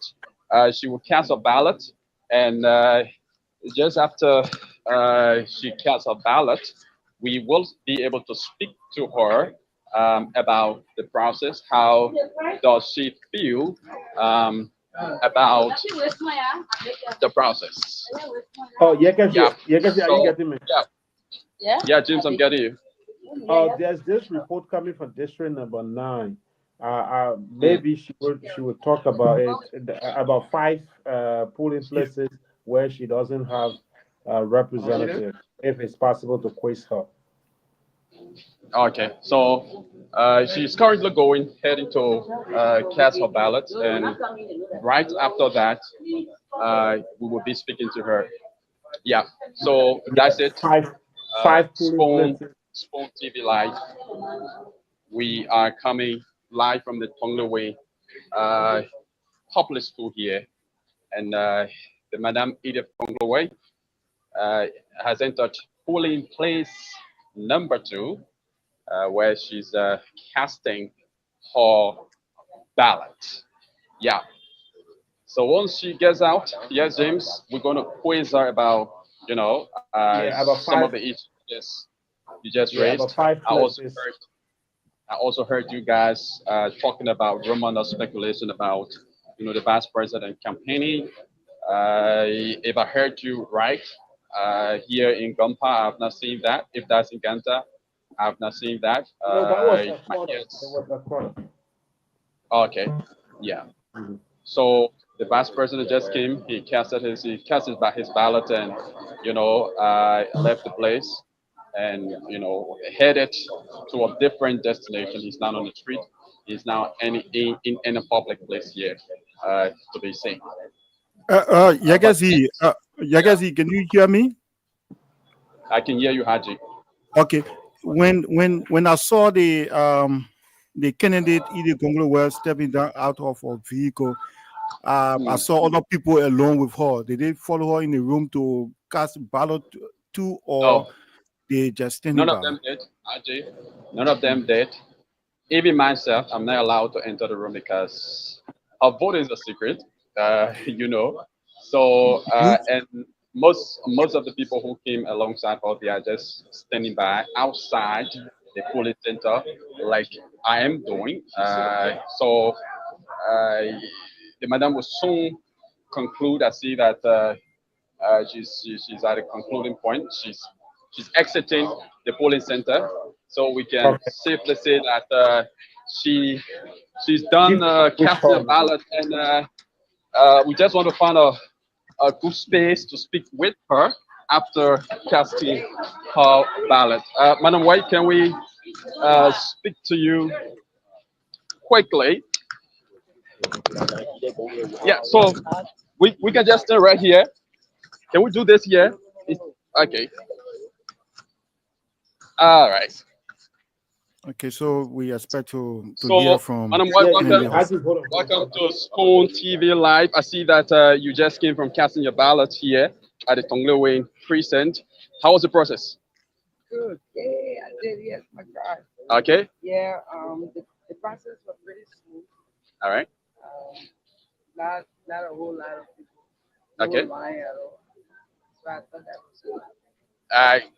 Are you in a way disappointed about, the process being like this? No, I mean Low turnout? it's by election. Okay. Historically, by elections do have low turnout. But I heard that earlier today there were a lot of people. Okay. So a lot of people voted early and that is not uncommon for by elections. Okay. Yeah. So you've cast your ballot and you are the candidate, one of the candidates on the ballot paper. Tell us, have you received any complaint from your team since today? A lot, but I wouldn't talk about it because they have been um, taken care of. Okay. In that they filed their complaints using the proper channel. We've heard a lot, and more complaints continue to come in. But we'll let the process take its course. Okay, we also understand that in district number 9, there are about five polling places where uh, there's no observer there for your team. District number what? District number 9. Really? Yeah, there are reports coming from there that you don't have many observers there. Has that report reached you? Well, I guess I heard about one. Okay. In Xiongeng, and I asked the coordinator to take care. What has happened is that we didn't have a lot of observer tags. Okay. And we wrote the NEC about that, but they said that was what was allotted to us. So we did make some photocopies. Okay. And at some of the polling places, they refused our observers to enter the photocopy of the tag. So that's something we are aware of. Okay. All right. Thank you. Thank you very much. So she's Madam Edith Gongo Way, the candidate there of she's been supported by So the opposition. James, you guys got her. yes. I guess if you can Yeah, just go over what she said. the takeaway there is that she didn't receive the total number of how you call it cards from neck. Yeah, but the expectation for her pool washer. I think that the takeaway there. Yeah, I guess can you please just explain to us, summarize what she said for our audience, please? Yeah. So basically, firstly, I must say from her facial expression, she doesn't seem happy. Yeah, I don't know what's the problem, but she actually does not seem happy. The Edith Gonglo way that I know is an all smiling Edith Gonglo way, especially when she's around people, even during elections. Even though there are some worries, there are worries that you may win or you may not win, but she's always all smiling, but that is not the case today. Uh, so I don't know what's happening. But then, like she said, hello, Yeah, go ahead. You pardon, can am I causing any harm here? Yes, you live. You live. You guys, go ahead, please. Pardon? No, I think the officers are talking to him. Hello. Okay. I'm not entering in the polling center. So media practitioners are not allowed to enter here and do anything. Get his face. We want to be Okay. getting. Yeah. So the polling staff here are saying they were given a strict mandate that media personnel are not allowed here. Yeah. So they are similar thing at Jolinda. They told me similar thing, but later on the security came and intervened. And yes, they are telling me here again to leave the queue. But I'm just going to do that to give you a better explanation of what's happening to avoid interference.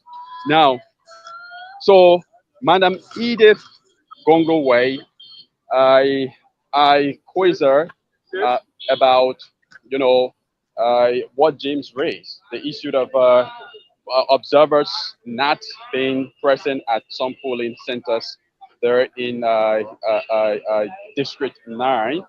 And she says so far she hasn't received such a complaint except about one polling center there in District number 9 where she received a complaint that, there was no observer. But what she said was that the did not give her team sufficient tags. The accreditation cards weren't given to her team sufficiently, but according to her, she was given the go-ahead to photocopy. So they went ahead and photocopy a lot of the accreditation cards. So probably that is one of the contributing factor to that. But she made it clear that that has been resolved since they got the complaint. They were able to resolve it. But she said there are a lot of other complaints that have been coming in, but she does not want to talk about them right now because she wants to follow the proper channel of observers are present and using the proper channel.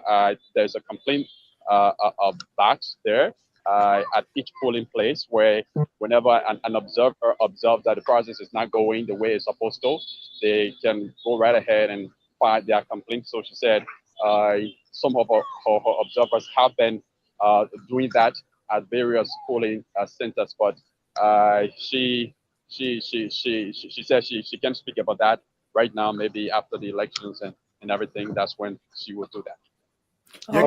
Yagezi, sorry. Please hold the line.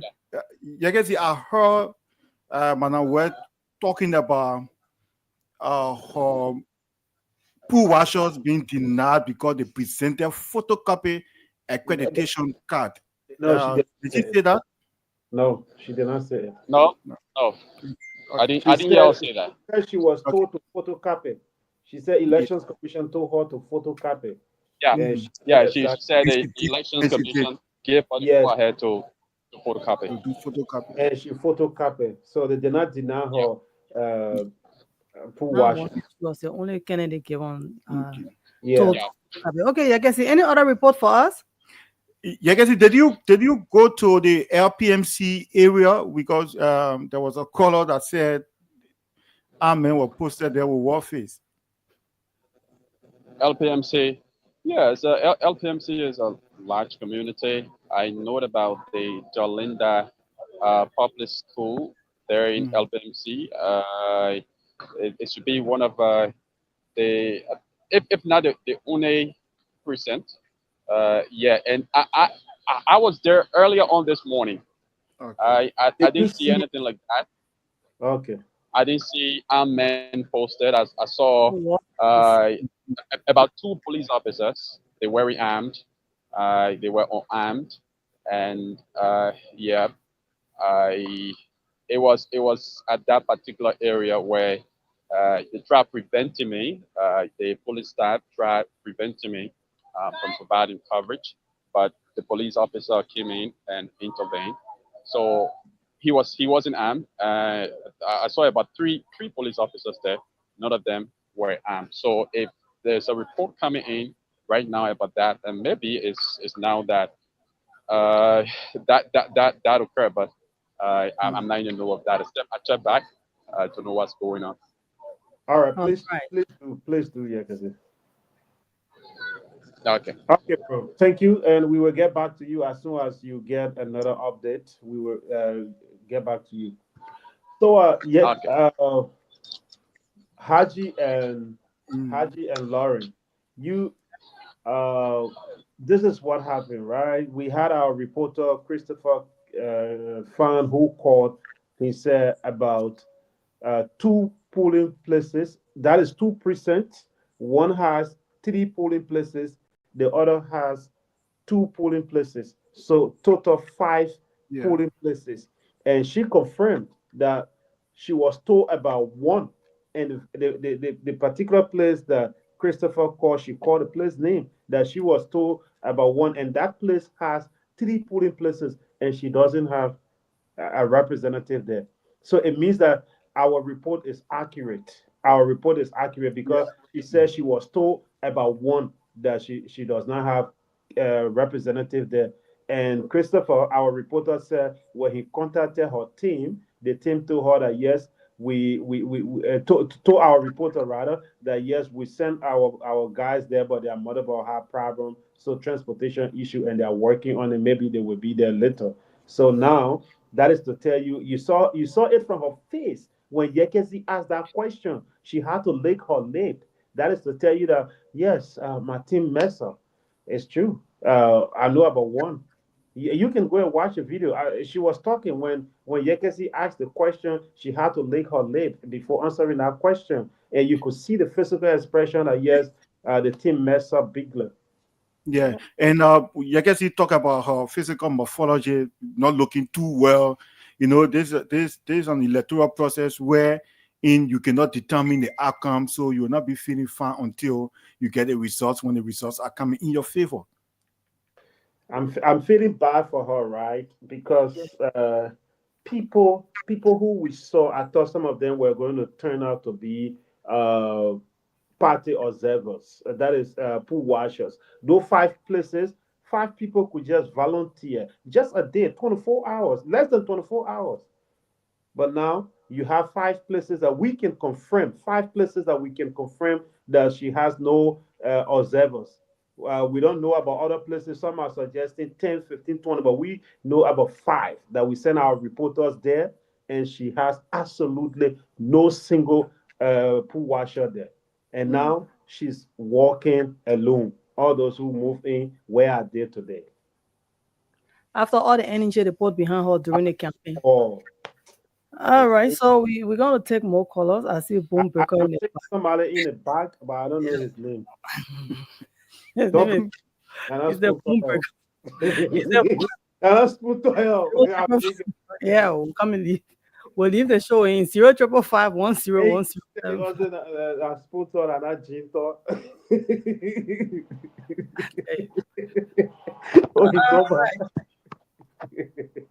Okay, so we still have calls coming in, especially on the WhatsApp number.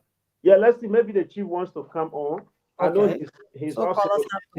I know. Yeah. So James. Yes, Lorena, how you guys doing this morning? 14.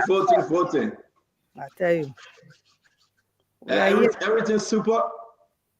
Yeah, for some candidates, but we're not too sure what is happening. You guys just talked to Madam Edith Gonklo where she doesn't look happy.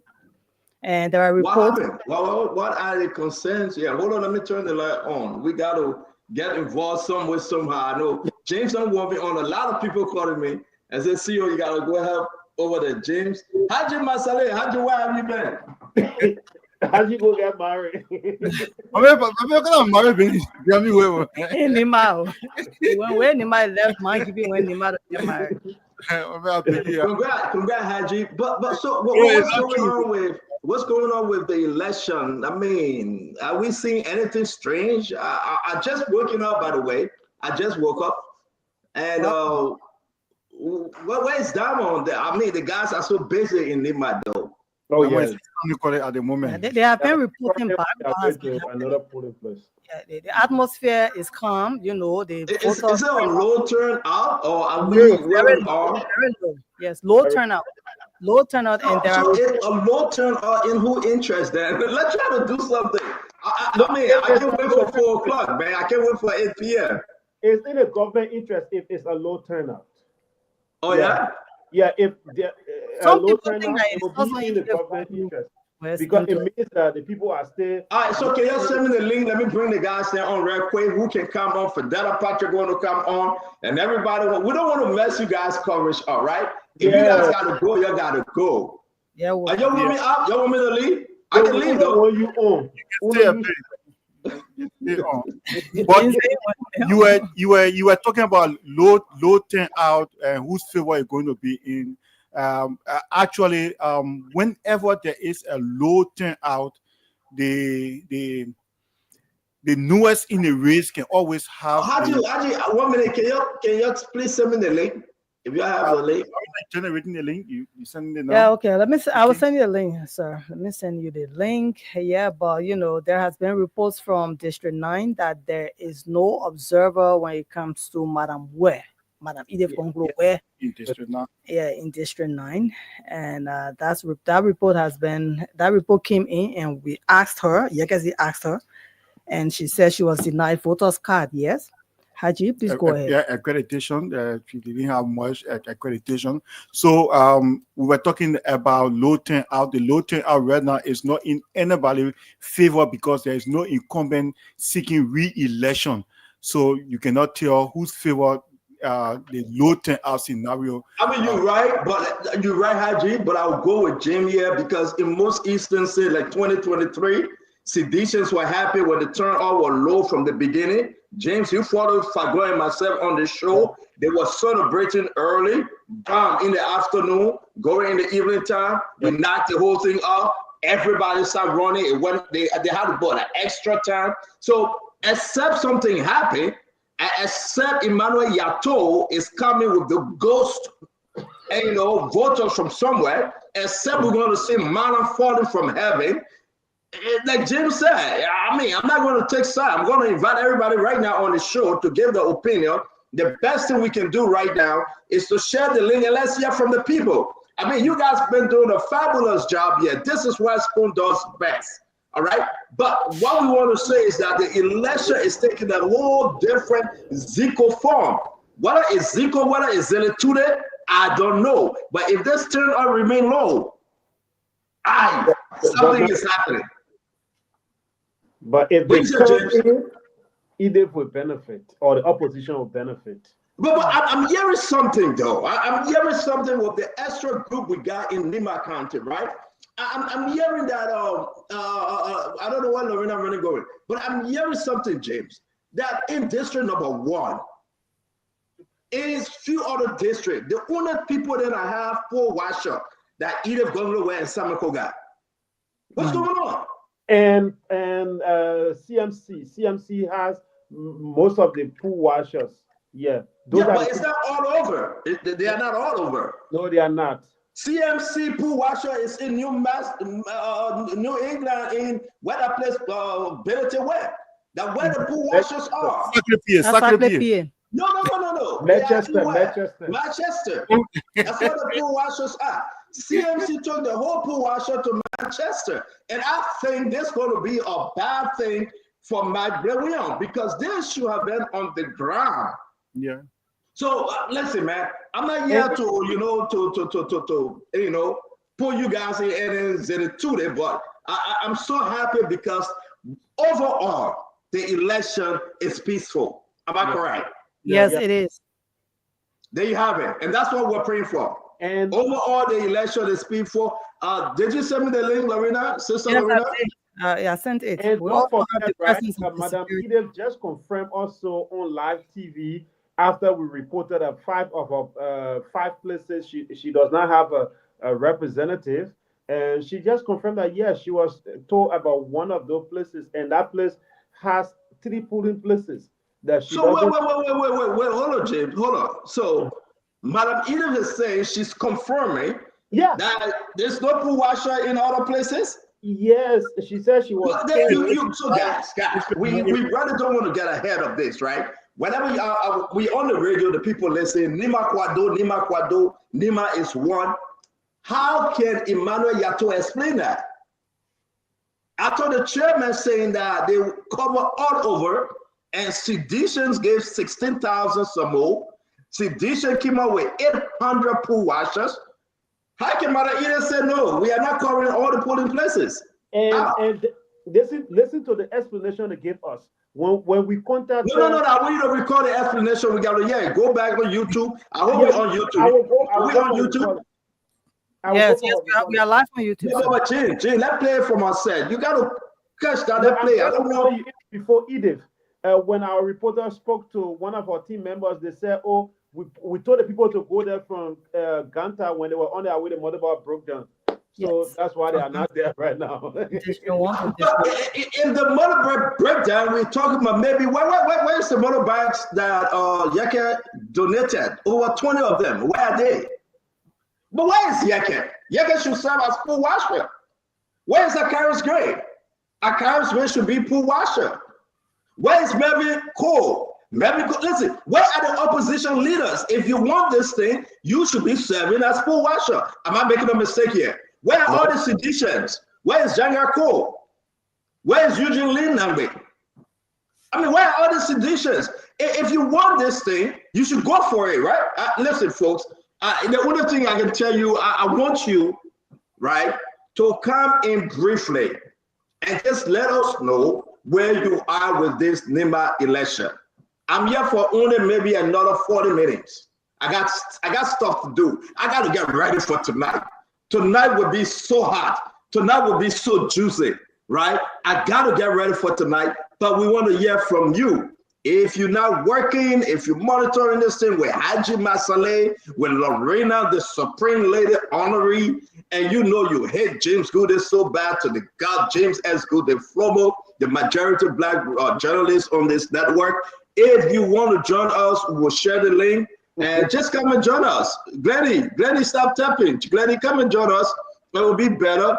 Yeah, we are going live now, Glenny. It will be better, we are going live for only 45 minutes. I'm trying to, bring everybody. Can you share the link? Lorena, can you put it on the live feed? Let's see. Patrick Kennedy is joining us. Patrick Kennedy. Yeah, after you finish talking, plenty Tabata, you can join this morning. We got Cody Coty, Jeremiah Fire Joe, Nima Kwado, Emmanuel Cooper is here. Rose Quartet is in the house. Again, we want to welcome all of you. Come and join us. Come be part of this show briefly. We want to hear from you. But Lorena, yes, I don't know where you are. I don't know where you are. I am saying to you right now, something is happening in Nimba. We are missing a couple of candidates. We are not seeing them. Have you guys seen all of the candidates? Have they voted yet? Nope. We saw we only saw Madam Edith Gonklo where when I came on. We also saw Vice President Jeremiah Kuhn, who went to vote, but the candidates themselves, no, we haven't seen them besides Madam Edith Gonklo where. So people are saying that people will turn out and poll washers are needed. Ladies and gentlemen, Fangalo, where is Fangalo? I'm going to play some calls to some of the guys and let's hear them. Where is Matt Brewin? Edith spoke. Have you guys heard from Sam Koga? No. Have you guys seen Sam Koga? Did he vote? We haven't seen him, sir. We haven't seen him. Dr. Gompu, Timbe, and Garrison Yeru. So I'm going to say to all of you, let's share the link. Let's share the link. Let's bring in everybody. Let's hear the position right now. Where are they? How can we make this thing juicy? Ladies and gentlemen, join us. The link, we have shared the link. Let's just go back quick in history. Quick in history, you know what's up. This is Samuel Koga getting the blessing. I don't know what I should call the blessing from the tribal chief, right, James? Yeah, those are the tribal chief. From the tribal chiefs, there you have it. Let's go back in history. You know, this is the network. We're not part of the national election thing to say we're campaigning. No, but let's go back in history. While you're getting yourself ready to vote, we got some videos coming up. James is cutting those videos. Let's see this one. Oh, this is Jeremiah Kun going to vote, right? Yep. Yeah, walking alongside his wife. Oh, wow. Jeremiah Kun and his wife going to vote. As you can see, there you go again. But this place look empty. I think we need to bring Dama in for overview because somebody reached out to Dama real quick. We got to bring Dama in for a quick overview. I just spoke with Dama. He said he on a little break. He will be coming on later and trying to refresh, a little. Okay, you're trying to make some adjustment. Let's listen to, I don't know, folks. Listen, Edith got huge endorsement from the former president, Madam Salif, from Joe Howard Taylor. We just got to remind people that, again, I don't know what I should call this endorsement from PYJ. I don't know what I should call the endorsement from PYJ. So as a minister of the gospel of Christ, I believe in whom I trust. I believe in reconciliation, and I want to say to you, your support for peace is the reason I invited you. Liberians are home, they want their peace. Not Liberians abroad who live there, who settle there, who become American, and they only every day calling for things that will not affect them. When I told they say, oh, Prince Johnny threatening out the peace of Liberia, how do I threaten? I built one of the largest university in this country. That's the last building there. I cannot make trouble to break my home. My children here, my whole family here. I got nowhere to carry them.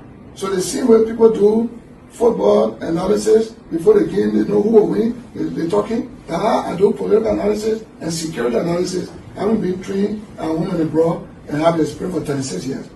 So I only speak to create awareness. I don't pursue this because it will not be good for you for now.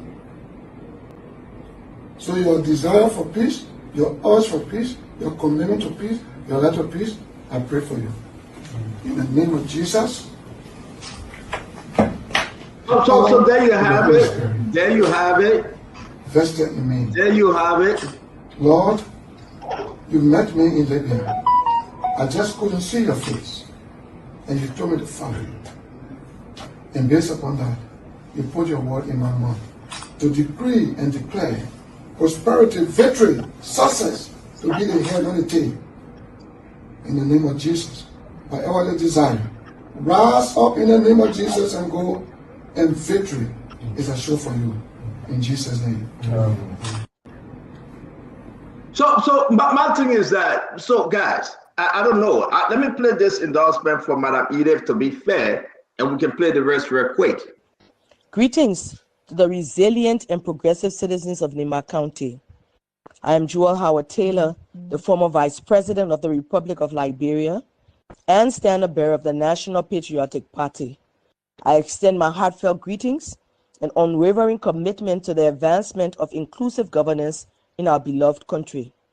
Today, as a long-standing gender advocate, I am honored to publicly endorse the candidacy of Madam Edith Gonglo-Ware, the only female contender in the Nimba County senatorial race.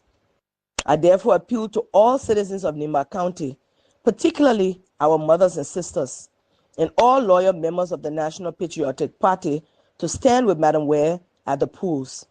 Let us unite in support of a competent, reliable, and visionary daughter of the soil who has dedicated her life to the service of her people. Indeed, the time has come for Nimba to balance the senatorial scale by electing a qualified woman who will represent your voices with integrity and passion. Vote wisely.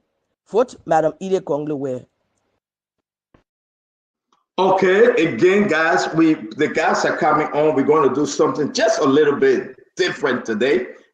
Let's go back again to the different count, right? We play one Edith and one Sam Koga. These are the only two, I believe, leading candidates in the race. Am I making a mistake, IG? Yeah, sure. Yeah, the two leading candidates. Yeah. Yeah, because I'm not seeing the other people though. Please correct me if I'm wrong. I need to see something. Do you think from the Edith camp, ladies and gentlemen out there, Let's play this. Do you think this would be an amazing one for Edith when we saw the people on the street jubilating? Can Edith turn those people into real voters for her? Just take a look.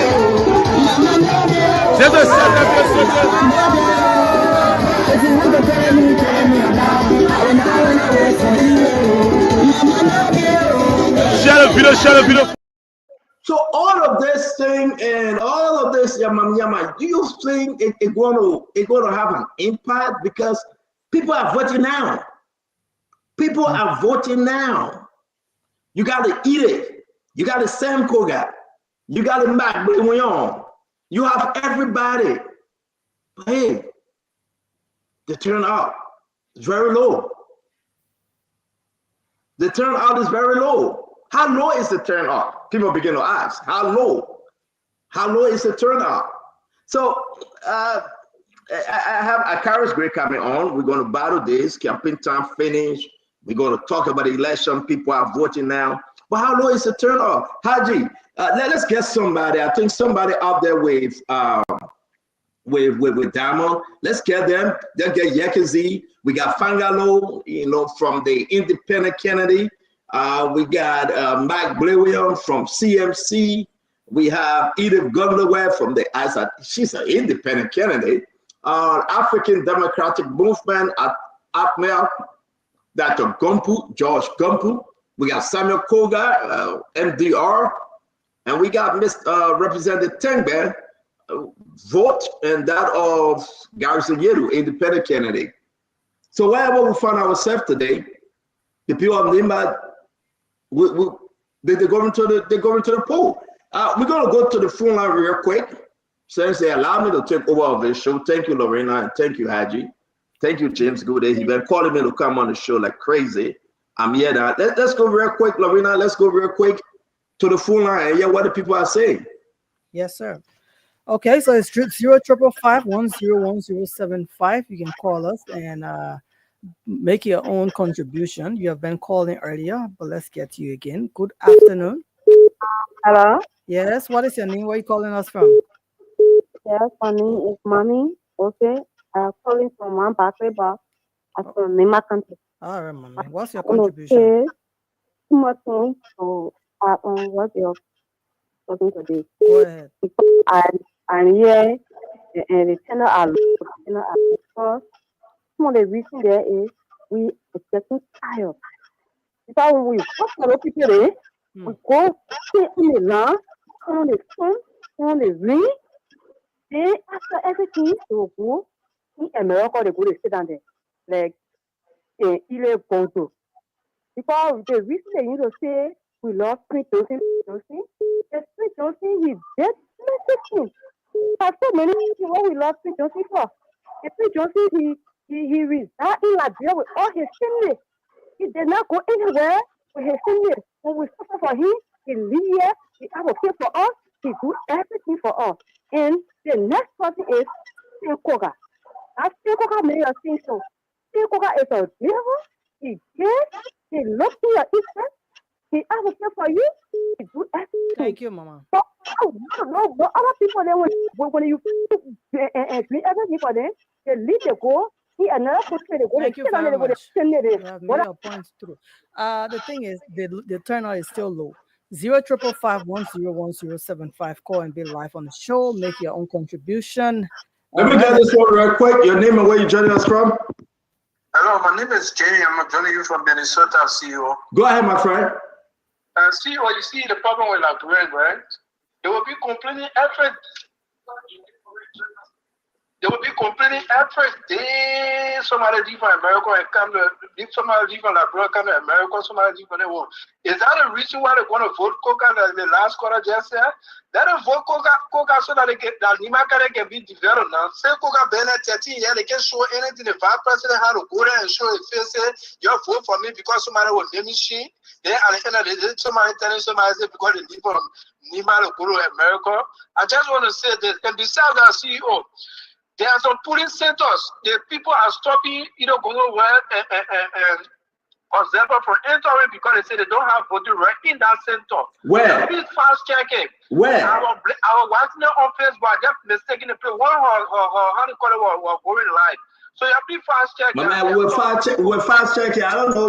When you see this thing, send it to us and let's look into it. Okay? That would just we see it, then we'll go over. But thank you.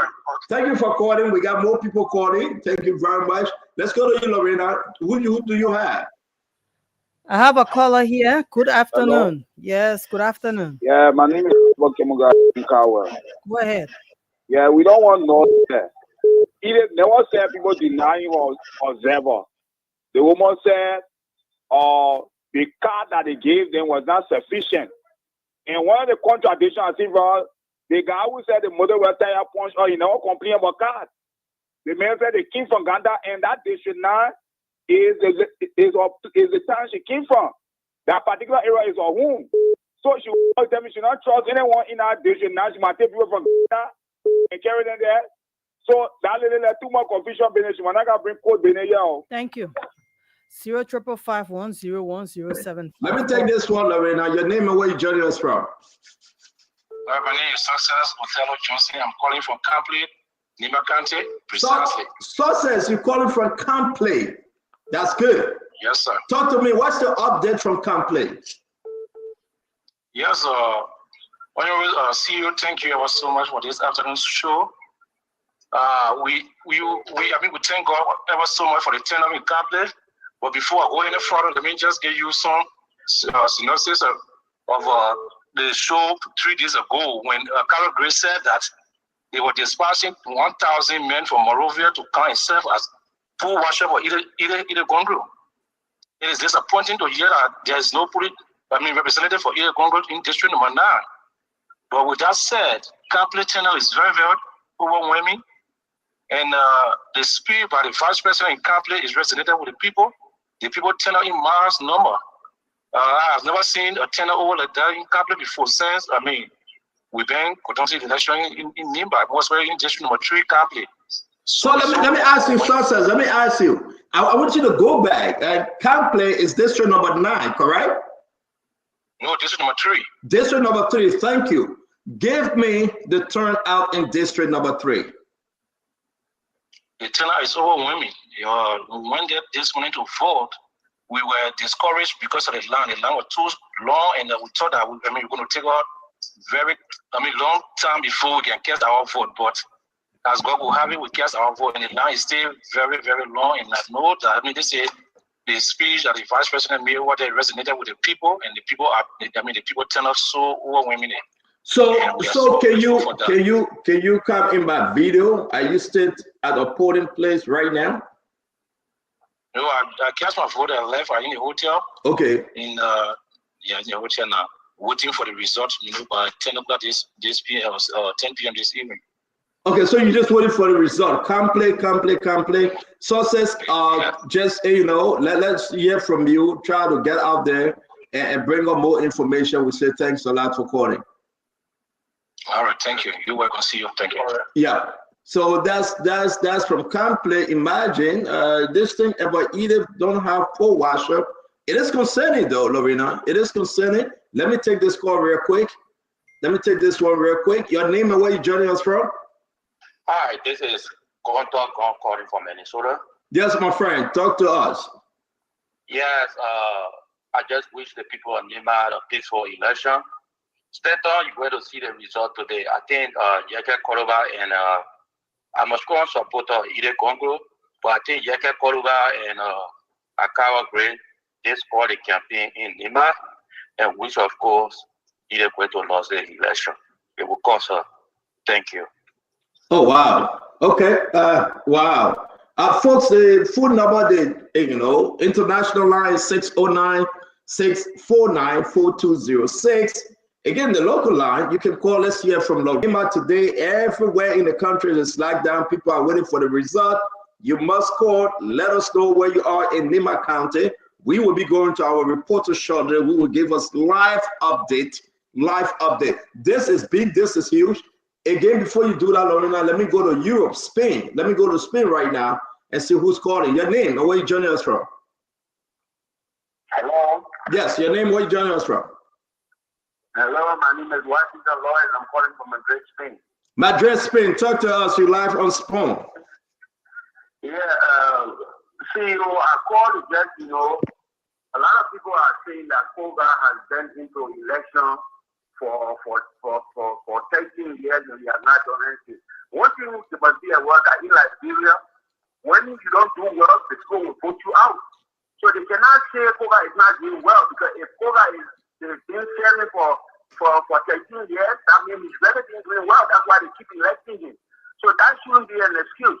So Honorable Koga should be the next senator for Nimba County. Thank you. No, thank you for calling. Thank you very much for calling. I'll take this one. Your name and where you joining us from? CEO, the name is Jerry Dobley. I'm calling from Springfield. Jerry Dobley from Springfield, Mass. Talk to us, my friend. CEO, the message is clear. The message is clear. You guys just take your pen and paper. The message is clear. Nobody can stop the message. Thank you for the opportunity. Wow, wow! This thing is coming from a place that let me hear you, Lorena. I mean, I'll take some people from Liberia. Take folks from Liberia. Well, I mean, this emergency show, folks, we're here for another 40 minutes. Give it your best shot, Lorena. Yep, we already have. Good afternoon. Yeah, how you doing? What is your name? Where are you calling us from? Yeah, my name is Benjamin Isaki now, and I'm calling for Danforth Street. Okay. And I want to tell the CEO thank you again for the election that going on Nimba. I believe strongly that someone are going to win the election because what? Nimba, Bon, Lofa, these are the countries that follow tradition, and women cannot take main place. So the reason of John Watson Johnson body is that they were turning power to him that they look all among the people they take Coca to be the one that will John Watson Johnson body. So the power that they pass over to Coca for the lead the people for him Nimba, so that Coca go to carry the election. Are you from Nimba? And I'm from Nimba from Bon, but God come up with them. I play to go Nimba Nafa. All right, thank you very much. I will take this caller. Your name and where you joining us from? Hello, I'm Madam Jad. I'm calling from Paris, France. Madam Jad, talk to us. Welcome to the show from France. Yeah, I'm observing the pool workshop from Nimba County. First of all, let me say thank you to Spoon. You guys are doing a very great job. Thank you. But for my opinion, the turnout is very bad. It's looking so bad for the county. Nimba County should take this election very serious because it's their senator that they are electing this time around. But what I'm looking at, I know that Koga will win this election because from what I'm seeing, from what I'm hearing. Are you from Nimba? I know that Koga will win. Yeah. Are you from Nimba? Yeah, I'm a Geo person. Which district? Which district are you from? I'm from Tapeta.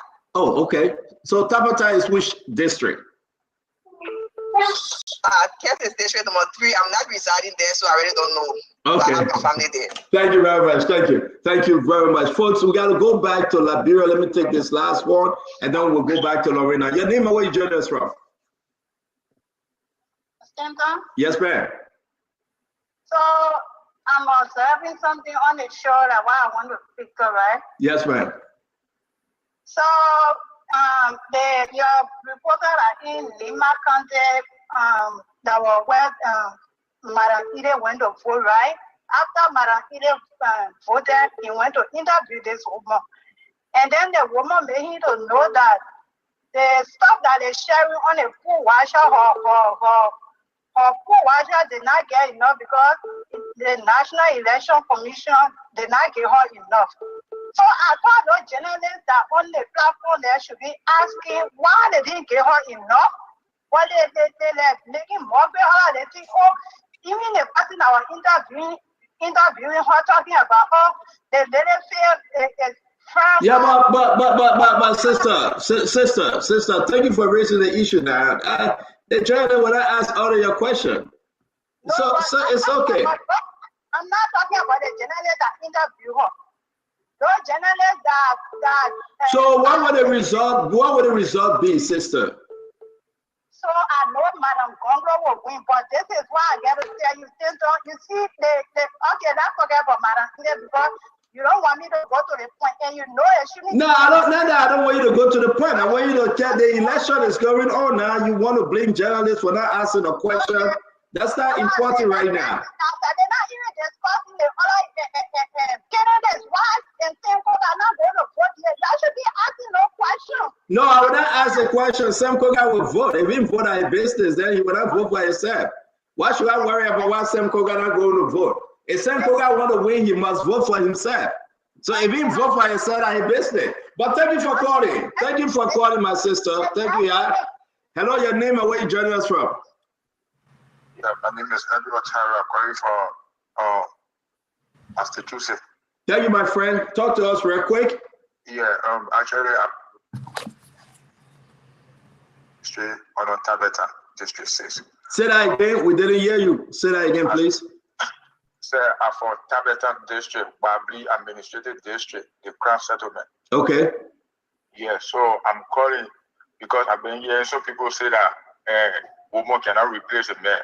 Women have the right to replace any man. For example, during 1906, during the Ghanaians and the British War, there was a woman called Ya Asatwa. She fought for the British. Oh Lord, 1906, my man. Yeah, she fought for the Ghanaian and then she won the war. So when the husband and the woman marry and the man die, the woman can be the head. So either Congo wife will win this election. Thank you nobody very should much. not say that. Oh, because President Johnson died, then man should replace him. No, it's not how it works. Thank you. If the woman qualifies, she can win. Thank you very much. So you say either will win, right? Yeah, either will win. Thank you very much. Because she qualified. Thank you very much. Thank you. So let's go back to Liberia. Let's go back to our sister, James Gooding Flomo. Will come to you. You will play some of those things. Again, the line is going crazy, folks. This is what we do for you. It's all about Nimba right now. So give it your best shot. We want to hear from you. We will be going to Nimba Kwado, in Ganta, in Sakeplay, in Tapeta, in Beverly, in district number 1, district number 2. Is there anywhere to call Beverly in Nimba? No, I think you creating that. They get compa. No, James. Is there anywhere to call Beverly? Okay, let me go. Bendy. Oh, I think they get Beverly. They say Bendy. Oh, Bendy. Yeah, okay. Bendy. Okay, you'll find it. So we're going to go to district number 1, district number 2, district number 3, district number 4, district number 5, district number 6, district number 7, district number 8, and district number 9. Something big is happening today. Nimba election is today. Let's go back to Liberia and hear from our people, one people. All right. Good afternoon.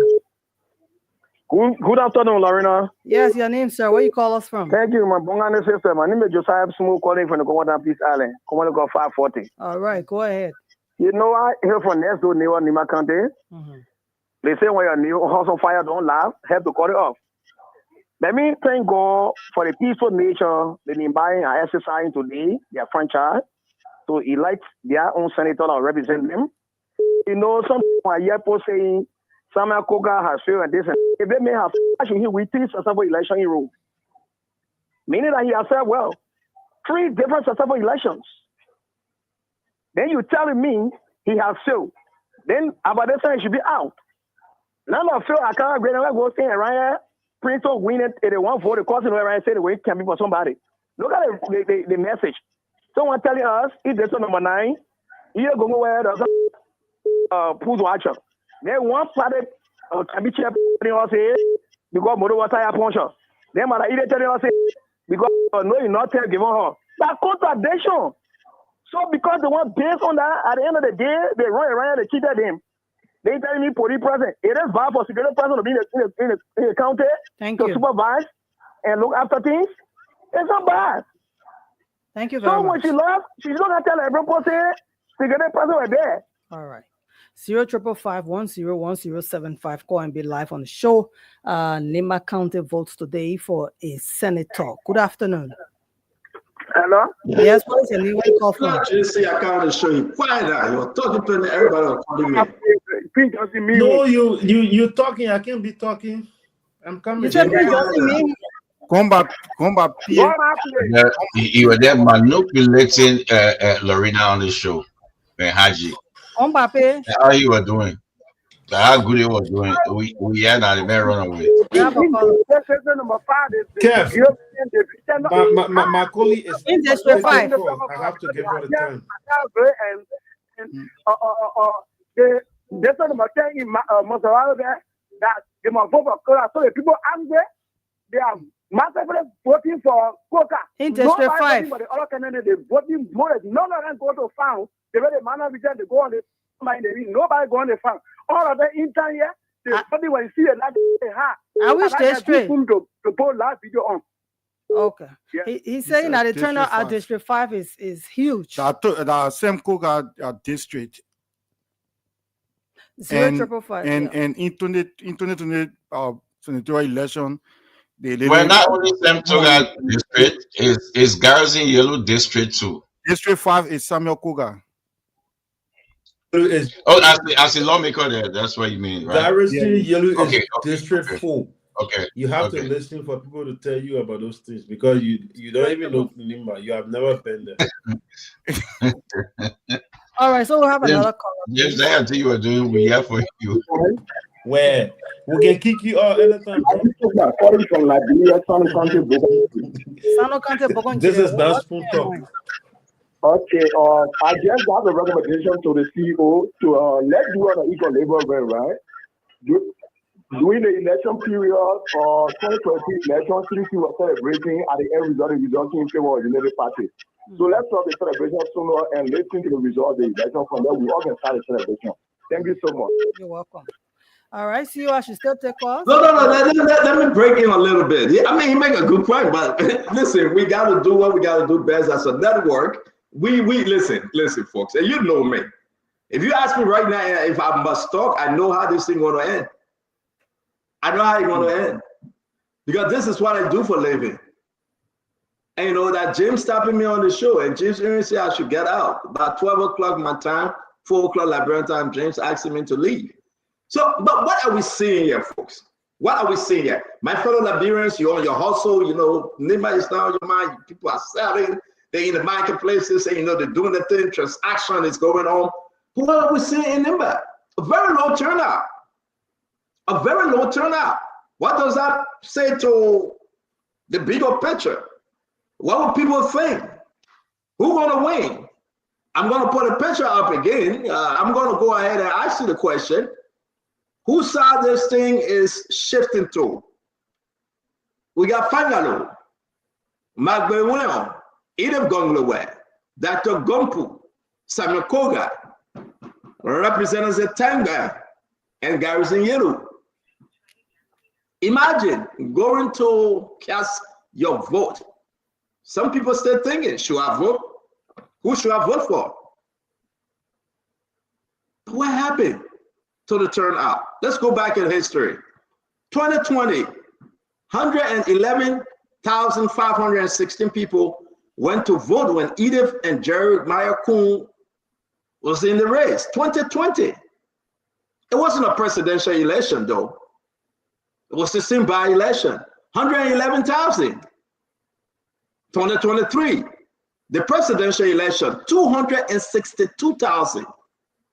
2024, no presidential election, 115,000. So understand when it is not a presidential election, the thing remains low 40% turnout.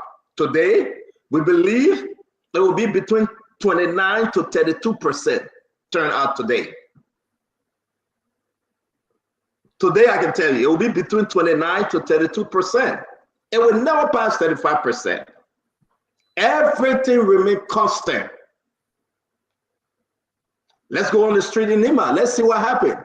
Look at polling places, empty. Take a look.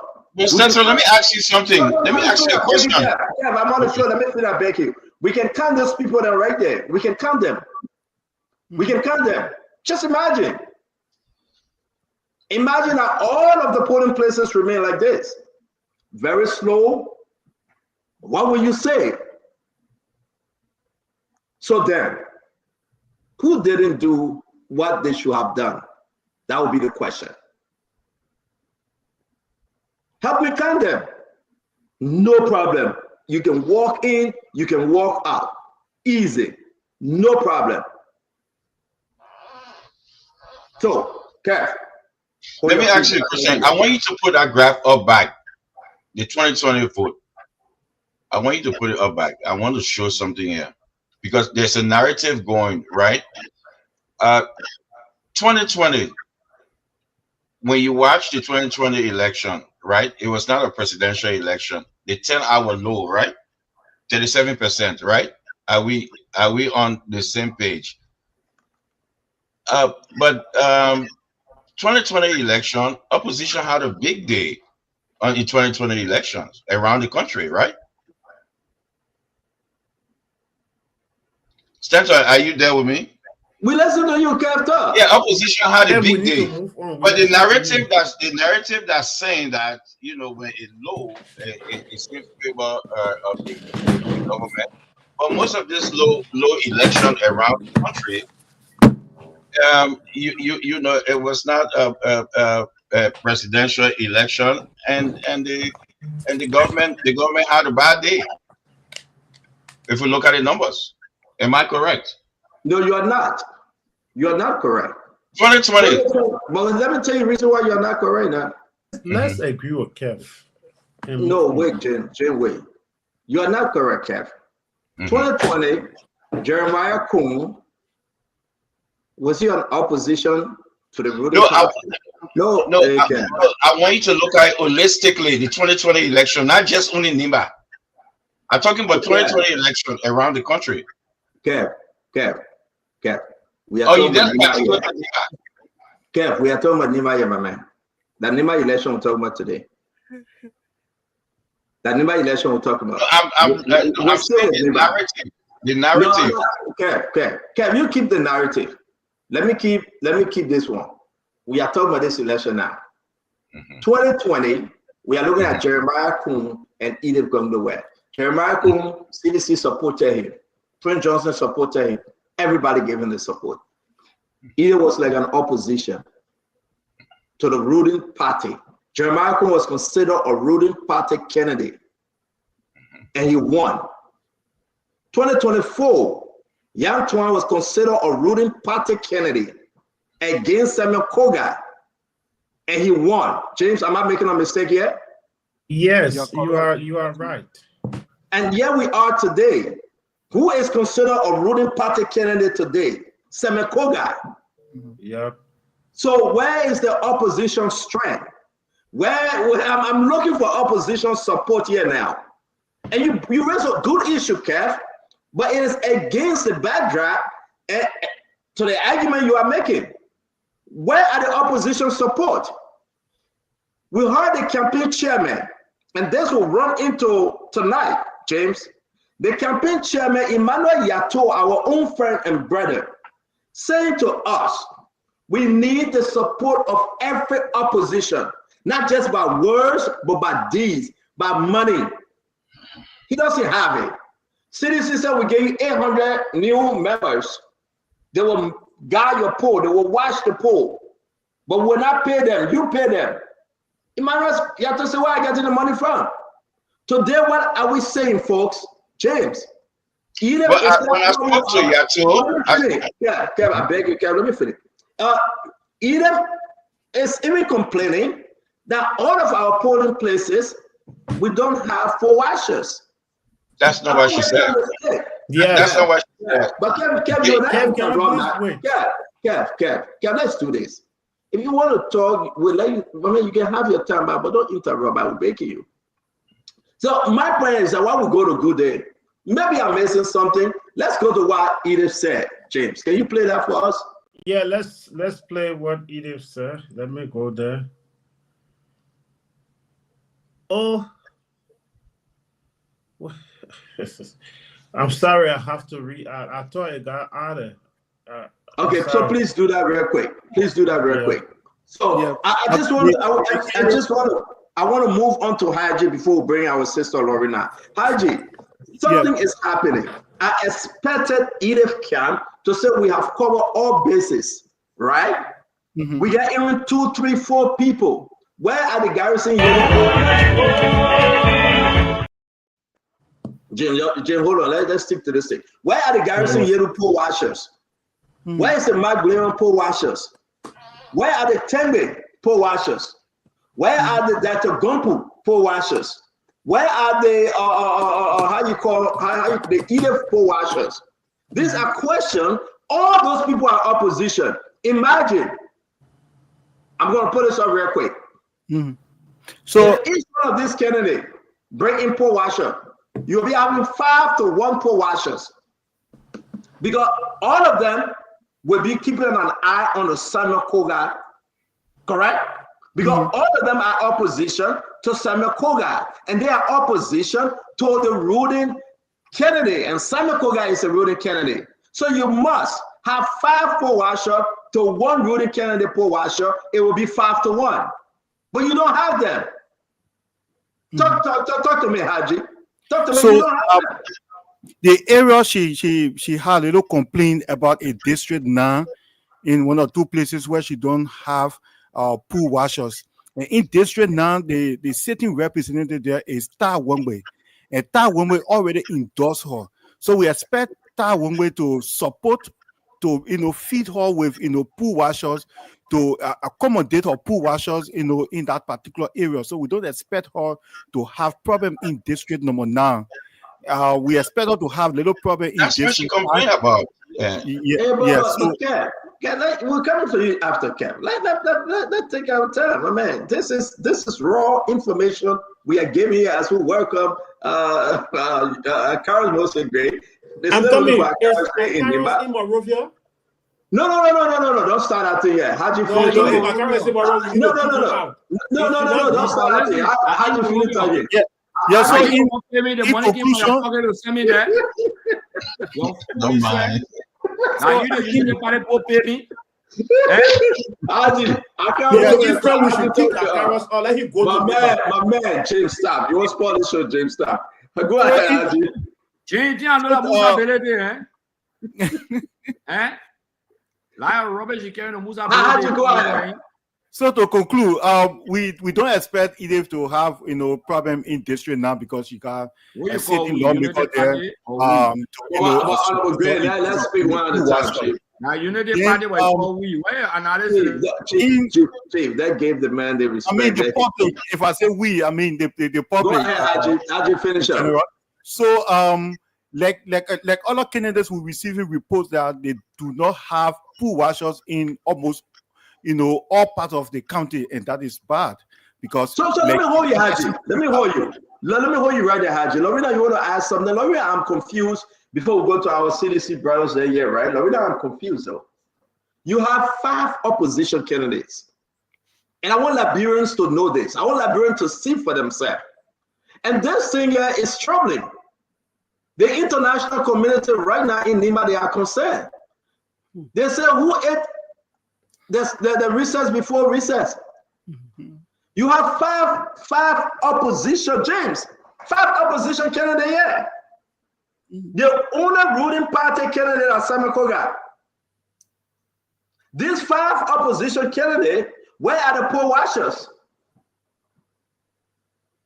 Lorena. Let the run people yell now. This is a game. I don't want to do what I want to do 4 o'clock. I want to hold my peace. Lorena, allow me to hold my peace. Please. We have Fangano. We have Magleon, but Magleon has poor washers than in Manchester, Europe. So we're not going to count Magleon because all the poor washers in Manchester. We have Ida Gonglowe, Dr. Gompu, Tangbe, and Garrison Yeru. 5. Liberians, you got to understand, why are the polling station, the places empty? So why they got on wasting their time and say they won't go have election? When they get money, they got poor washers. Who are they voting for? Let me not talk to me real quick. That will bring in even most of the candidates haven't yet turned out to vote. Most of the They candidates, themselves. according to our reporters, the only candidate we saw that voted was Madam Edith Conclowe. We haven't seen other candidates yet, but the vice president is still there, still driving the momentum for Samuel Koga. We saw him, he went to vote, and he even called on the Bayans to vote. Now, reports coming in saying that the Bayans, and most of them went on the farm, and they said they will come in to vote later. But, I mean, I know most people, when they leave the farm, they're going home. They're not coming back. Lorena, my question. These people ran on their own independent ticket. They ran as a political party. Where are the poll watchers? Where? Mark has more poll watchers than Edith Conclowe from reports coming in. So when Mark Breon poll watchers, they flew in, but I will leave it at that. Don't say anything. Let me leave it like that. Let's play the video real quick. Then we'll go to Kev Hassan. James, can you play the video? We also understand that in district number 9, there are about five polling places where there's no observer there for your team. District number what? District number 9. Really? Yeah, there are reports coming from there that you don't have many observers there. Has that report reached you? I guess I heard about one. Okay. In Xiongeng, and I asked the coordinator to take care. What has happened is that we didn't have a lot of observer tags. Okay. And we wrote the NEC about that, but they said that was what was allowed to us. So we did make some photocopies. Okay. And at some of the polling places, they refused our observers to enter the photocopy of the tag. So that's something we are aware of. Okay. So I am surprised though. Today is election day. And listen to my Ida saying, wow. No, I am surprised. She's tired. She seemed not to be too well. I wish her well. But listen to her saying, wow. It hit her. She's surprised. Let's hear you, Kev Hassan. Let's hear you. No, Stanton, let's make it clear. I think the report of what James said was wrong. She said 1.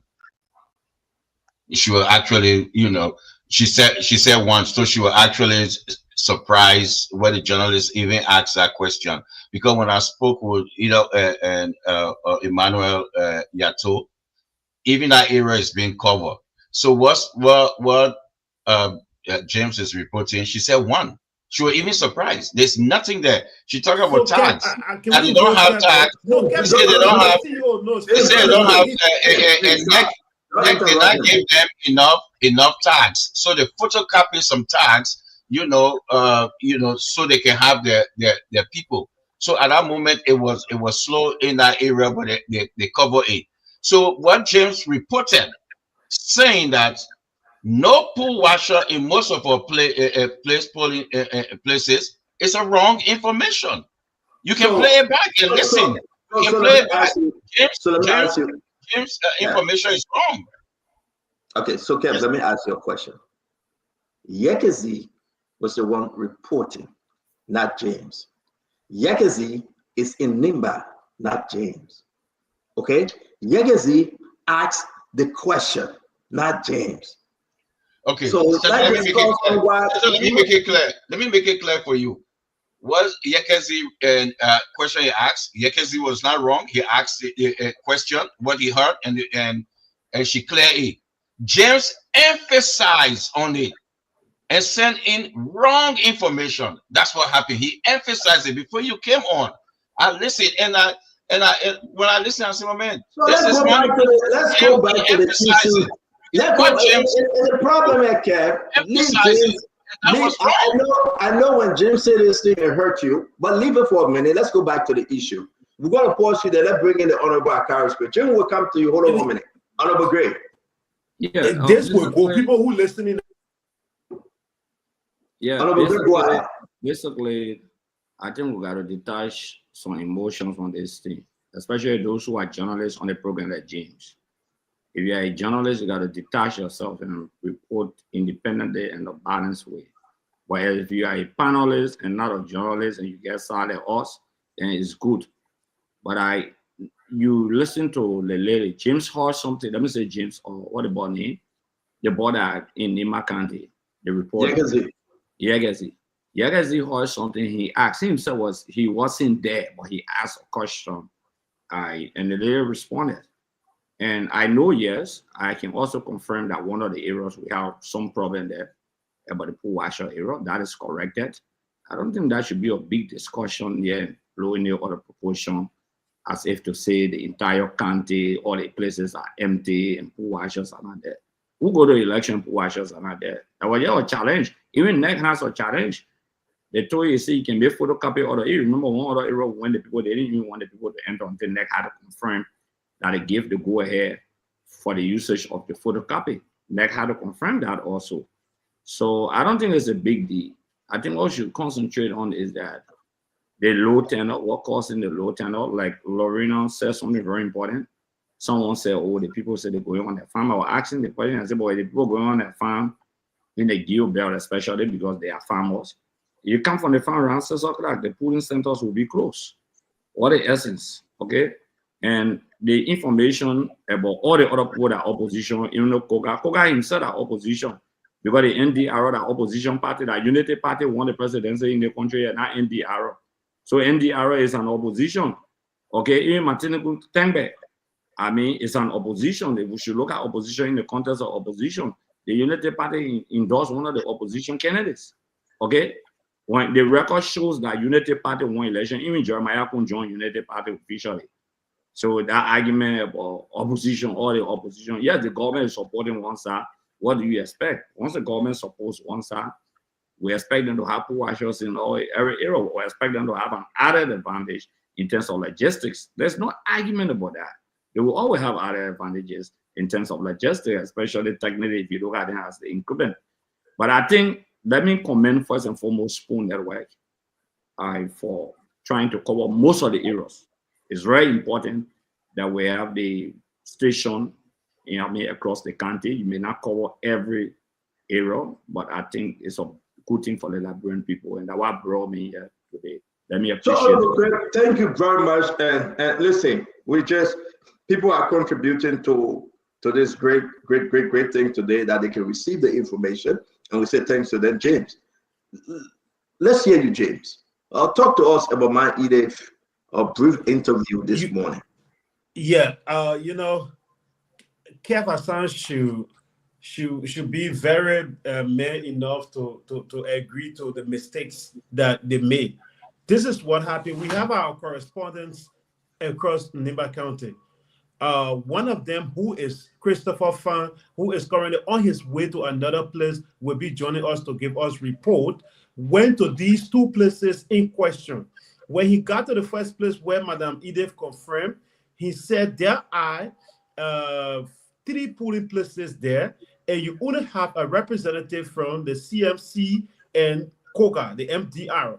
And then he went to the next place. When he got there, he said, there are 2 polling places here. You only have the CMC and Koga. He said they are the only people who have representatives. And then I told him, what you have to do, contact those who don't have. He said, okay, let me contact Madam Edith Kim. When he contacted, according to him, the Edith movement in Nimba County, when he contacted them, the chairperson for the Edith movement informed our reporter that yes, we send our pool washers. They are on their way to those places that you name. He confirmed on the radio. Our reporter confirmed on the radio. He told him that we send our pool washers. They are on their way to where you talk about, those 2 places you talk about, but their motorbike have problem, and they are facing the motorbike. After that, they will get there. So that was how, when Edith went to vote, we told Yekesi to ask Edith, because Yekesi was also part of the broadcast. Yekesi asked her that we are hearing that 5 places in district number 9, you don't have pool washers there. She said, I only know about 1. She said, the coordinator told me about 1. So she confirmed 1, meaning she's not aware of the other place. I don't know where Kev is coming from. No.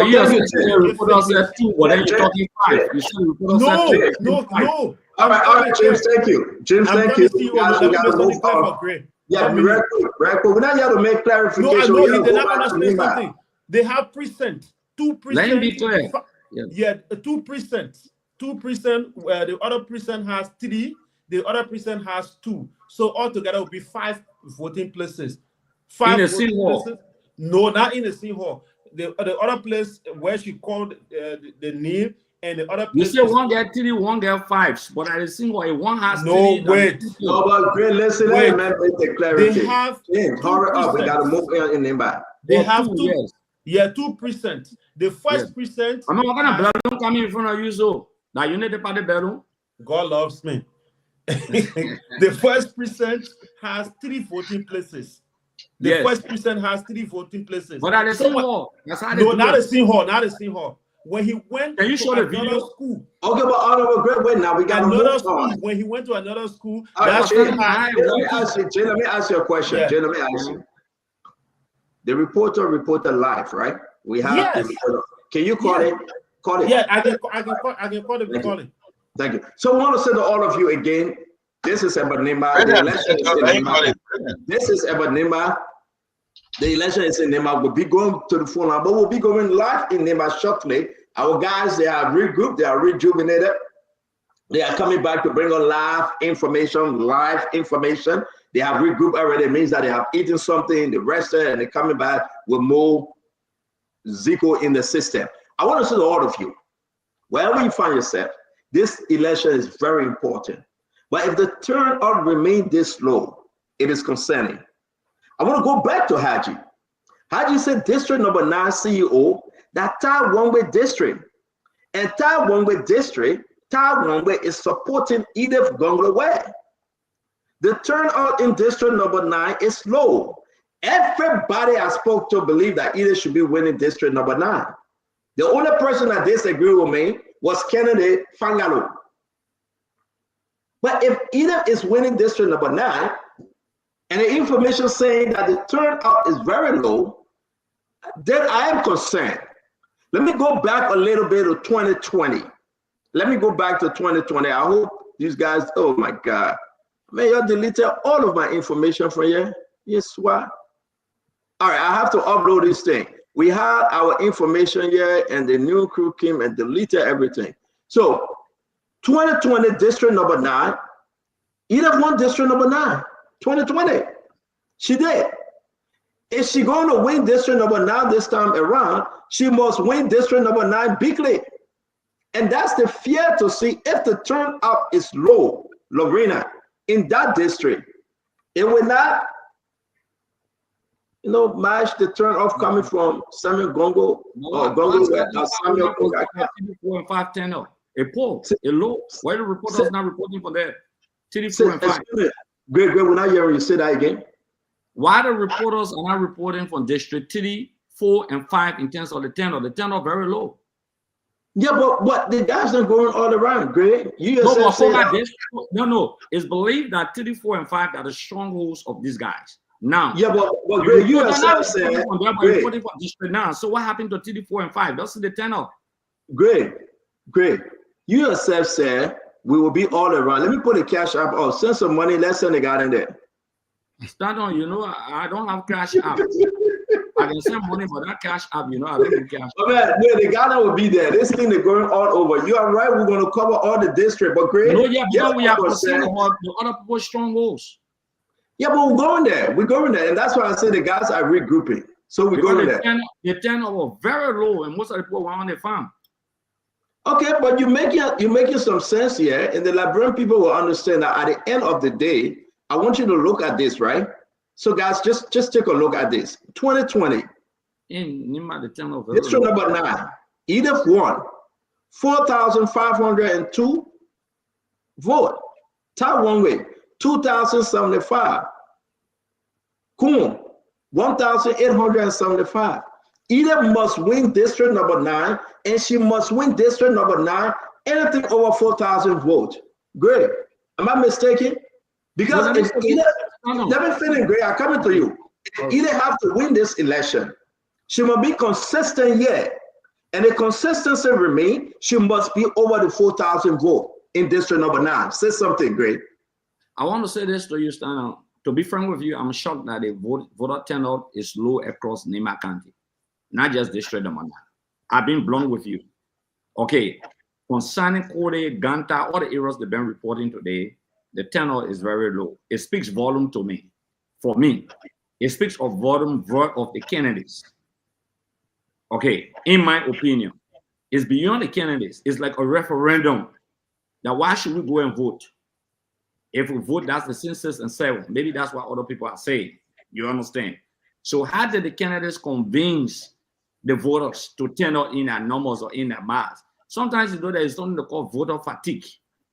Okay?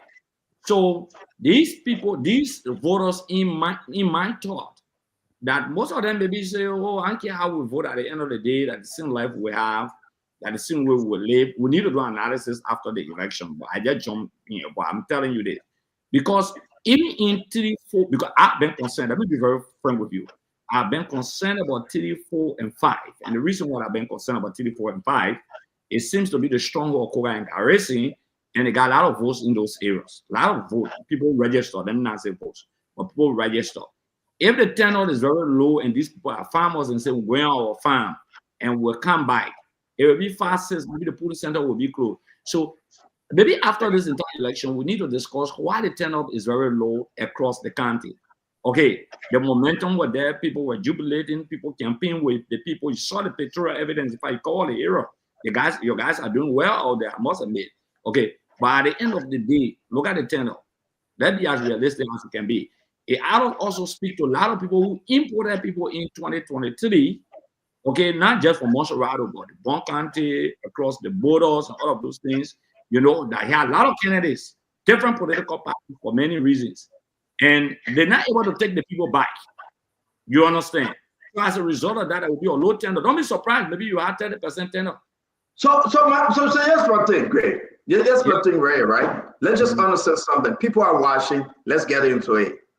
2020, between Edith Gwangdewe and the vice president today, Jeremiah Kwankun. 2020, look at the numbers. Great. 3,000 and change, 3,700. Yeah. Jeremiah Kwankun beat Edith.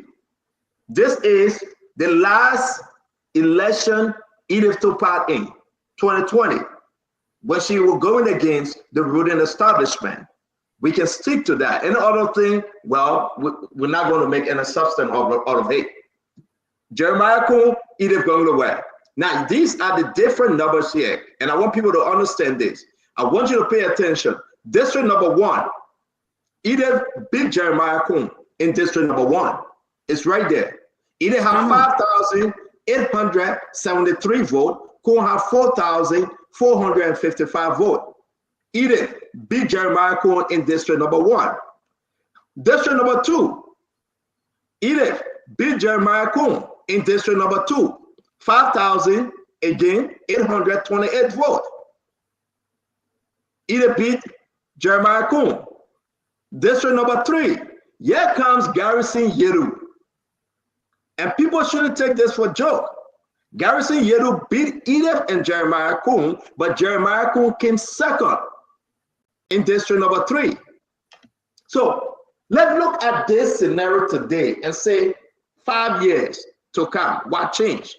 District number 4, Kwankun beat Edith and Garrison came second in district number 4. District number 5, Kwankun beat Edith and Garrison came second. Great. I want us to stick with 4 and 5. 4 and 5. Can Edith pick up? Look at Edith's numbers. District number 5, 123. District number 4, 753. Can she do better? Okay, my prediction is this, that in District 4, Garrison will win for the fact that Kwankun is not in the race. That's my prediction in District number 4. Garrison will win district number 4. That's my prediction.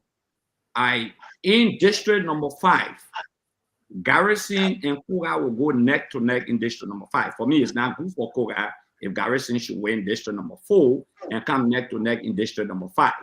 Okay, with him. Now, the next thing here is I want to see district number 3. Because no. Let me hold you on this 2 district first. I beg you. Okay, yeah, the 2 district. Okay, yeah. Okay. So, but another thing, Stanton, you should understand is that the turn-up in my mind, that was 2020, right? 2020 you put up, right? Yeah. The turn-up was high because you have Prince Johnson actively involved in the election down there. Okay, he evoked the spirit of the people to turn out in their numbers. You can't compare any one of them to Prince Johnson, in my opinion. Okay, but this election, let us not sugarcoat it. The people are not really turning out in numbers. This election, see the visual evidence. Unlike 2020. So maybe after the election, we'll be able to discuss why the people are not why they didn't really turn up. It's very important for your station to interview most of the people after the election to know the facts. It's very important. But I'm saying to you, it's not a good sign for Garrison to win district number 4 against Koga and come neck to neck in district number 5 with with Koga, because Elef is going to win him or areas. I can tell you that. The election results, maybe when but great. Let me put this up a little bit before I go to Kev here. Great. Okay. You want Edith to win? No, I support Edith. But great. Listen. If you are telling us today, Liberians out there today, and I want everybody to pay attention here, that you're going to give Garrison district number 4 and district number 5, but you're going to make Koga come second. Don't you think it's trouble for Edith? No, it's not troubling. Because the reason why it's not troubling for Edith, because if Garrison takes more vote, it's bad for the guy who expects more votes from there. Edith doesn't expect more votes from there. It's clear cut. Okay, it's Koga who expect that he would take district 3, 4, and 5, and 6. That's what the expectation. 3, 4, 5, and 6. That's where Koga concentration is.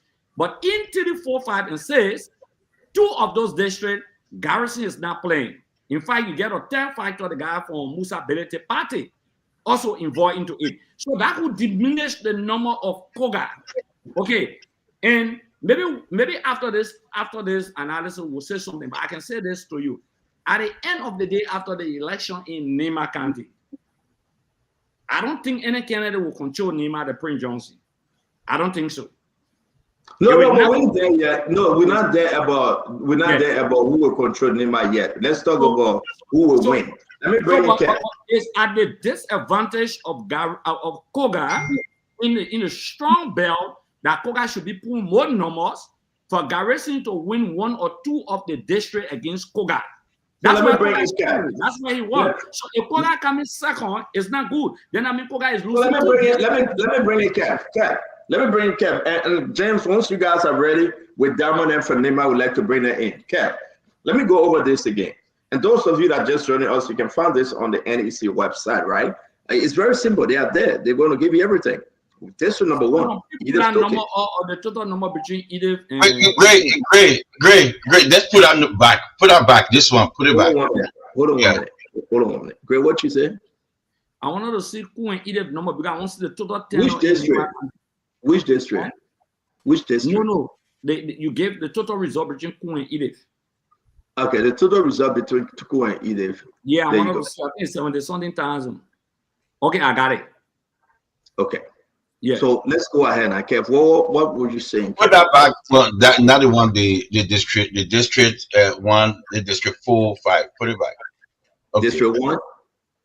Okay. When you look at the district that you put up, especially when we go into the district 5, this is district 2 you put up, right? This is district 1, 2, and 3. You want to say district 1, 2, and 3? Okay. When you look at where those districts are, right, and you look at the numbers that are coming out of the Geo belt, right, where Koga is strong. If you get Garrison yellow, right, it's going neck to neck with Gray is right with Koga, right? Stanton. That's where the election you should look. That's what the election is. What that means, the winning is coming from the minor belt, where Edith is strong. So if Garrison Yellow, as we hear right now, I just get off the phone with some folks. As we hear right now, is going neck to neck in District 5. If that's true, Stanton, the winning of Madam Edith will be in the manor belt. If she lost, the manor belt let her down. Okay. They need to come out. Because right now, what we hearing right now, the manor belt need to come out. If they come out, it will be a bad night for Koga. What we hearing? If that hold. Okay, Kev. Let me go back in studio, Lorena. Do we have the guys ready from Nimba? James? Yes, sir. We don't have the guys ready, but I have the video where the reporter talk about those polling places ready. Okay, hold on 1 minute. We can announce that yes, indeed, the Edith camp, they have covered mostly all of the polling places. I don't know whether they just did that lately, but we can announce from our people on ground, maybe they have covered up to 96% of the polling places. Yes. Reported. They had some problem before, but they have made some gain in covering of the poll. Now, if this is a problem, if this going to be considered as late James Good Flomo, I don't know, because polling places open what, 6 o'clock this morning or 7, James? When the station open? We're not hearing 8, 9, 10, 11, 12, 1, 2, 3, 4, almost 8 hours. And we can announce that Edith have made a full recovery, and she have some other people up to 95 to 98% of the polling. But Satan, quick. They are covered that place if it's 2 hour and long. I cannot confirm that. I'm confirming. I want Kev to know that we did not lie. He sent a message out that we report a fake story. But stop, James. No, that's not what I'm saying. James, stop. James, stop. That's not what I'm saying. Kev, wait. James, you don't have to go into what people say in the back. We can announce as a network that we have covered almost 98% of our polling places in Nimba. As we move on to the close of the election, the vote casting, we can announce that we have to be credible. Once we get the confirmation, we will announce it. Yes, indeed, from the beginning, it had some problem with polling places. People, they were not all deployed, but we can announce that Edith is making balancing that equation. I want us to go by while our guys are getting ready. I think, James, let's talk about this, which is important. I will bring in the district. Oh, I was coming to you, James, but I looked at you, went back. I'll bring in district number 7, district number 8, and district number 9. District number 7, 2020, Kun won by 5,366. Now, who is the representative in district number 7 today? Musa Hassan Berete, correct? Yeah. Correct, Haji? Yeah, Berete. Can we all agree? Let me start with you, Honorable Craig. That Mike Blair will win Berete district? On the papers, in my opinion, on the papers, because Mike has not participated in the election, and you're not putting Berete results or you're putting Kun and Edith results are. I don't know what Berete margin in that district. Okay, I don't know the numbers. But on the paper, with a candidate Berete supporting, I think he could win the district. Yeah. Okay. So again, I want to say on the papers. Let me repeat, because Mike, I don't think he has election history. Yeah. This could be a okay, but yeah, so let's just go back to what we are saying here, because it's important. Which district Mike Leon from? District number 6, right? I don't really know. I have to check it out quick. Okay, somebody just gave up straight. I mean, let us know which district Mike Leon from. But it's important that if Berete gonna say that. Berete Council 7 or 6? Berete is district number 7, Sacred Play. Correct, Haji? Haji, we're not hearing you. Your mic Yeah, is District 7. Sacred Play. He's from Sacred Play. So now we understand that Kun and his Sam Koga, this is what happened, and people are going to get vexed about what I'm about to say, Lorena. Benetton left his district open. Liberian, you got to understand this. And I don't know what you're going to say here, Gray or Kev Hassan. Haji, Benetton absconded. He left his district. He went to Europe. He didn't campaign aggressively in his district. And I think the payback will be Benetton's fault. I know we're talking about election. Benetton must win his district. If Samuel Koga or Edith Gunglowa wins that district, it's all because Benetton left his district and he left his candidate hanging. And people can disagree with me. District number 7, let's go back and see how Benetton won district number 7 to be the representative today. Give us the number from the NEC website, Haji, and then you will understand. But Benetton left his district in the last week of the election. Look, Samuel Koga wasn't running. Jeremiah Kun won the district by 5,363, 40%. Edith came second, very close, 4,953. Imagine if Benetton were to campaign aggressively in district number 5. Honorable Gray, what say you? Do you think this is a concern for district number 7? No, it wants Benetton from district number 7. You know, I want to be very blunt. He is from district number 7. I said that. It will be a referendum against Benetton if he doesn't win district number 7. It's not a good sign. Every politician will want to fight to win your district. So that's why I'm trying to give Mike district 7, hoping that Benetton will pull the trigger and give district 7 to Mike. But however, again, I will be blunt. His departure from Liberia at that critical juncture, I don't care how important it was. It's not a good propaganda in his favor. No, it's negative. Okay, because at that juncture, because people will be saying all kind of things, you'll be shocked. For example, when I ask for, answer will be saying, but we'll just say because he know that I can say this. He said, my man come on my phone. Okay, let's say we can talk, you know, we've been friends. I say, I can't come. I can't come on your phone. Okay. I say, you know what I mean for you and add the temperature account of Nimba County, you know what will happen? People misconstrue it. People know I'm campaigning against you, campaigning against me. So when you're in a campaign process, there are certain decisions you take. That decision to leave the candidate and go.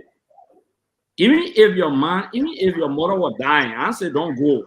But it can be misconstrued and misinterpreted.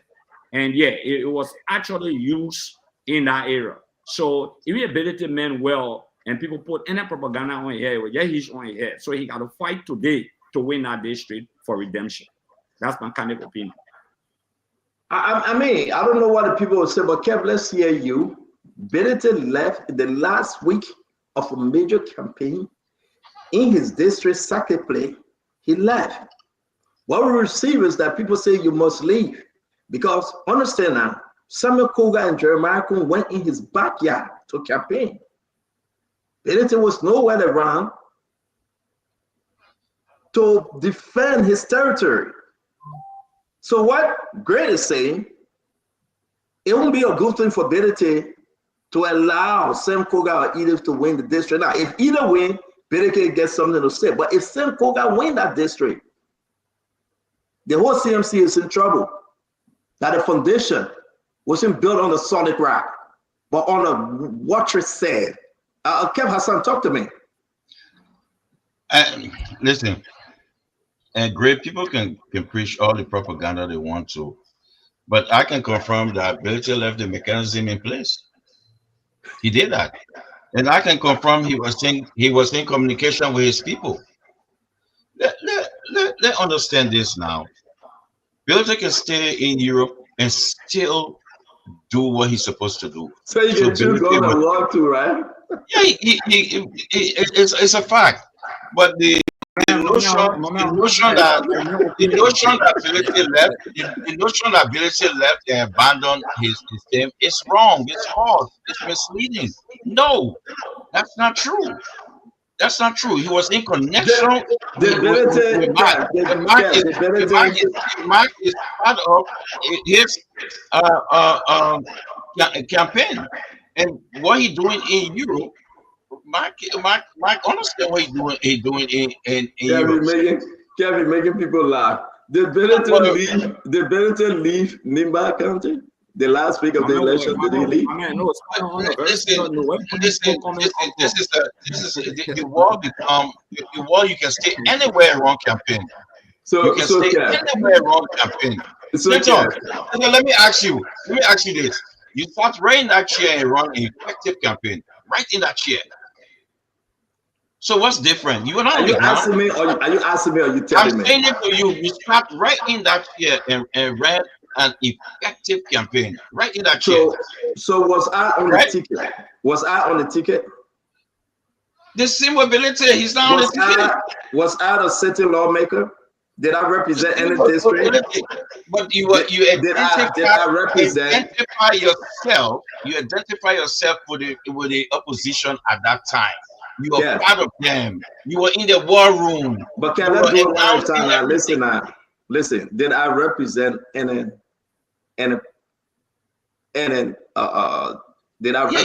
district? No, this is not about representing district. This is about the party. So what ability went to England doing? Mark is aware. Mark is aware. So he was in contact with Mark. Okay. Thank you. Thank you very much. You try. Thank you. So let's say this, right? It's only important for us to be real over here. If Samakoga beat Berete in his own backyard, it's trouble for Berete. You don't listen to what I kept saying now. You know, Kev got to defend his brother from CDC. If Samakoga beat Berete, that's trouble for Berete. The mere fact that Berete can leave. Berete can leave 1 week. That's trouble. You can't leave the battlefield and you expect to win the war. You just can't. There will be no way for you to win the war. So people are saying, but you know, the issue remains. The man can go, he leave, he got mechanism in place. They told Berete to leave. They told Berete to leave, and Berete left. And after everything was over, Berete came back, where he never had a chance to campaign. And those things are concerning. Berete is my friend. He's my brother. Kev, no, because we're talking about. So they told Berete to leave. They said, Berete said, I'm going to go Moravia. They said, no, you can't go Moravia. You got to leave the country. I was like, you can't do that, Berete. I'm like, why would they tell you to leave the country? You must be in Nimba. But Berete left. Haji, Lorena, who does that in the heat of the election? And at the end of the day, especially at the time where everybody was trooping into Nimba County for the campaign period. Yeah. It was in the heat of that time. He left, and his candidate virtually, does not have any big hands. So imagine though, and I will say this to you: the guy that came second to Berete, Roger Doma, he was campaigning for Sam Koga. It's right there. Berete won by 10,003 votes. 2023, 10,003 votes. Berete won. They're facing it.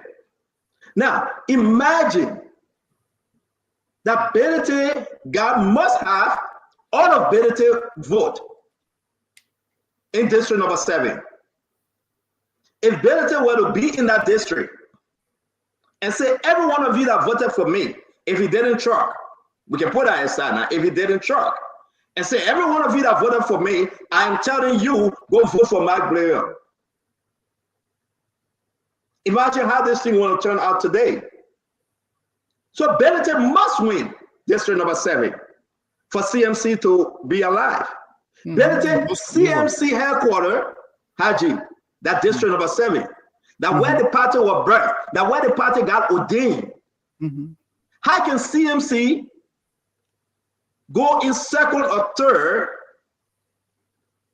and then where the party originated from? In his own backyard. In his own backyard. He should be having barbecue tonight. He should be killing cow and the goat tonight. How can CMC, for the very test in the history, go second or third in their own backyard? But look at Benet's most recent result, 2023. 10,003, 35.86% of the vote. Who's going to win district number 7? Lorena? Yes, sir. We are, yeah, we something doesn't seem right over here. So let me go back to you, Lorena. Let us try to get those guys there because we got about limited time here. Let's get those guys there and understand where we are. Can Benetton deliver district number 7? District number 7 is begging. It's begging. Where is Mike Leon? But Benetton is here with 10,000 votes. Can he give this 10,000 vote? James, you are outside down, my brother. Can he give the 10,000 vote to Mike Blair? Can he? Honorable Gray. Yes, no, sorry, I've been in and out. I'm sorry, but you see, Stanton, what we're looking at is that let's look at the flip side of it. What we're looking at 2020. That's 2023. Benetton at 2023. First, we're looking at 2020, right? First, we're looking at 2020 District 7, the first. Now we are looking at 2023 Musa Benetton in the race now. 10,000. You see the numbers? That's 10,000 votes.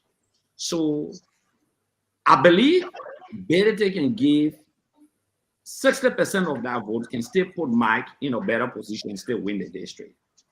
So like you and I said, we agree on one point. Though Keith and I have a slight indifference, that's the beauty of the CDC. We agree to disagree, and at a point that Benetton can stay out, but he put the McKenzie into place and all of those things. My position here is that presence is very important. Presence in politics, in Liberia, I know presence is very important. Take for example, when Nimba County, when I joined Yeke into Nimba County, there are a lot of things behind the scene that changed. There were some people who didn't want to support either, they had to run back. So if Benetton does not win that district, like you said, if either wins it, we have a defense because it's like the same opposition. But if Koga wins that district, the negativity that will go beyond Benetton for a long time, even if he's so strong in the district, it will not be a good sign for him. Okay, so that district election is not only about today. It's not only just about today. And but why Benetton left? I won't go to James real quick. Why Benetton would leave his district? No, last week in the beg you. You got James ready here, Benetton. No. I have to bring James in now. Don't do this. No, James can remain in Poland. All about will deport him. That James deported where? Yeah, you're deported where? James, where in Poland? Well, let me, James. Let me ask you a question now. I'm asking you, Gray. In the heat of the election, right? In the heat of the election, why Musa Benetton flip on Mike Braven? Why? I can tell you right now. In district number 7, 2023, President George Malawia had 2,882 votes. President Bwaka had 20,119 votes. Yet still, Benetton had 10,003 votes.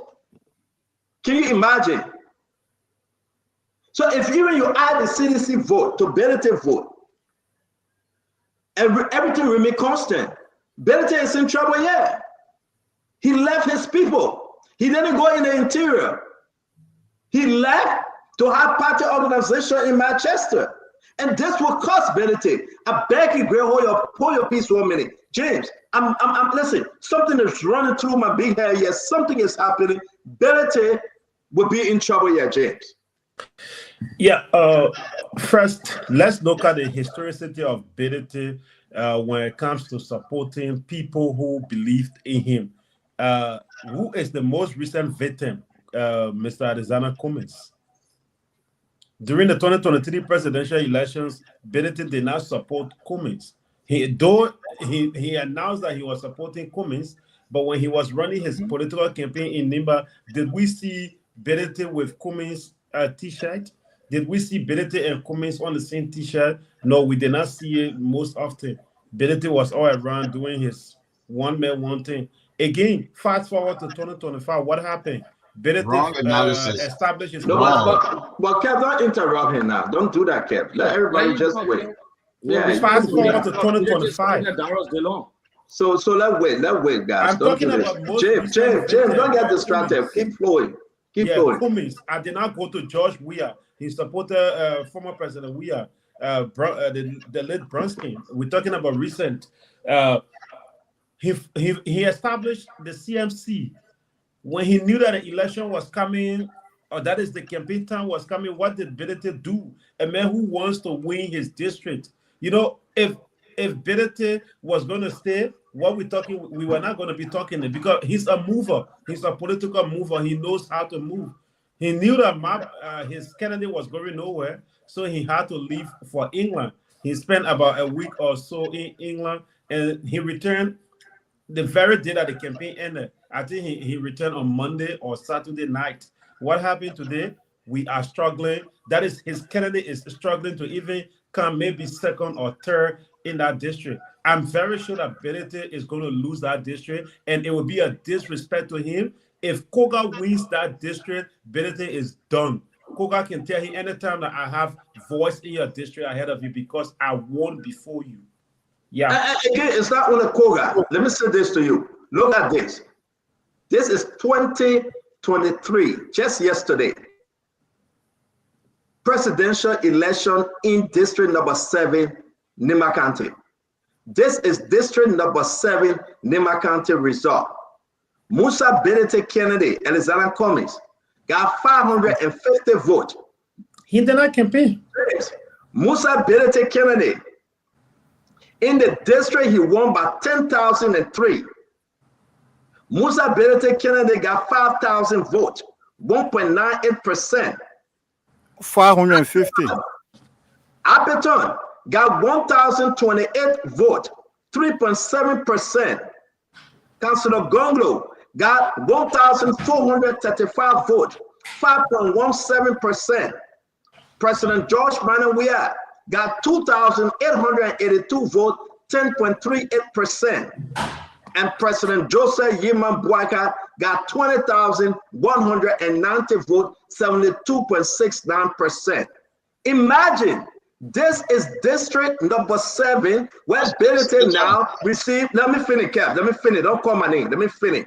Imagine, this is where Bidete obtained 10,300 votes. But in that vineyard, I'm still talking to you, James. Mr. Cummings got only 550. So is my turn?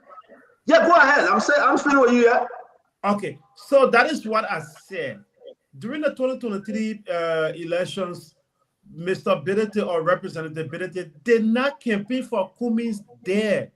In fact, when the media began to raise the issue, that was how I think Bidete just did a showboating there. He took few T-shirts with him, and I think that the T-shirts that he took with him resulted to the 550 votes. But all year round, Bidete did not have sample for Cummings. There was no T-shirt for Cummings. There was no rally with him and Cummings in district number 7.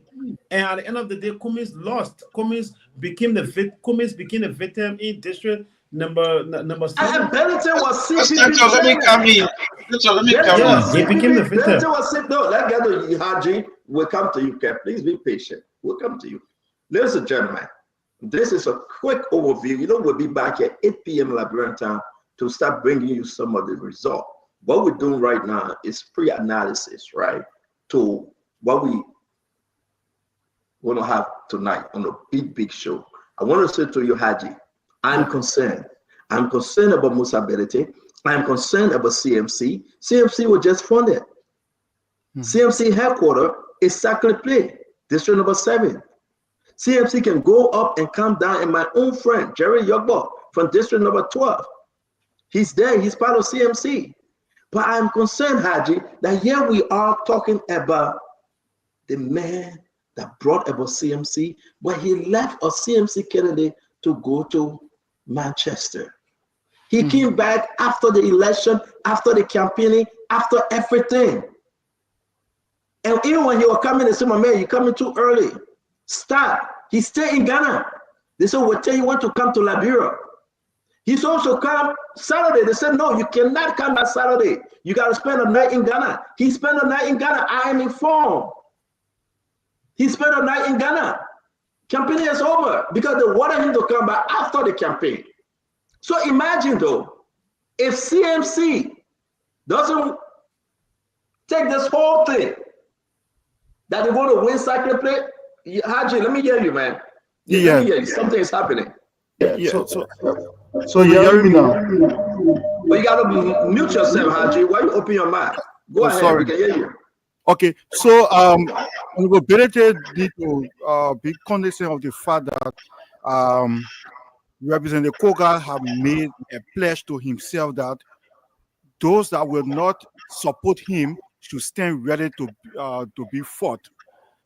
That is, in 2029, Honorable Koga will not be going to election.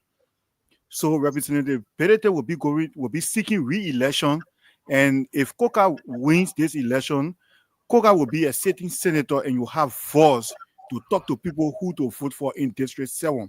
So let's look at the numbers here. In District 7, Koga came very close of winning District 7 in 2024 when Yantoyen won just by slight margin of maybe 1,000 votes or 900 or so. So if everything is to go in Koga's favor, Koga will win District number 7.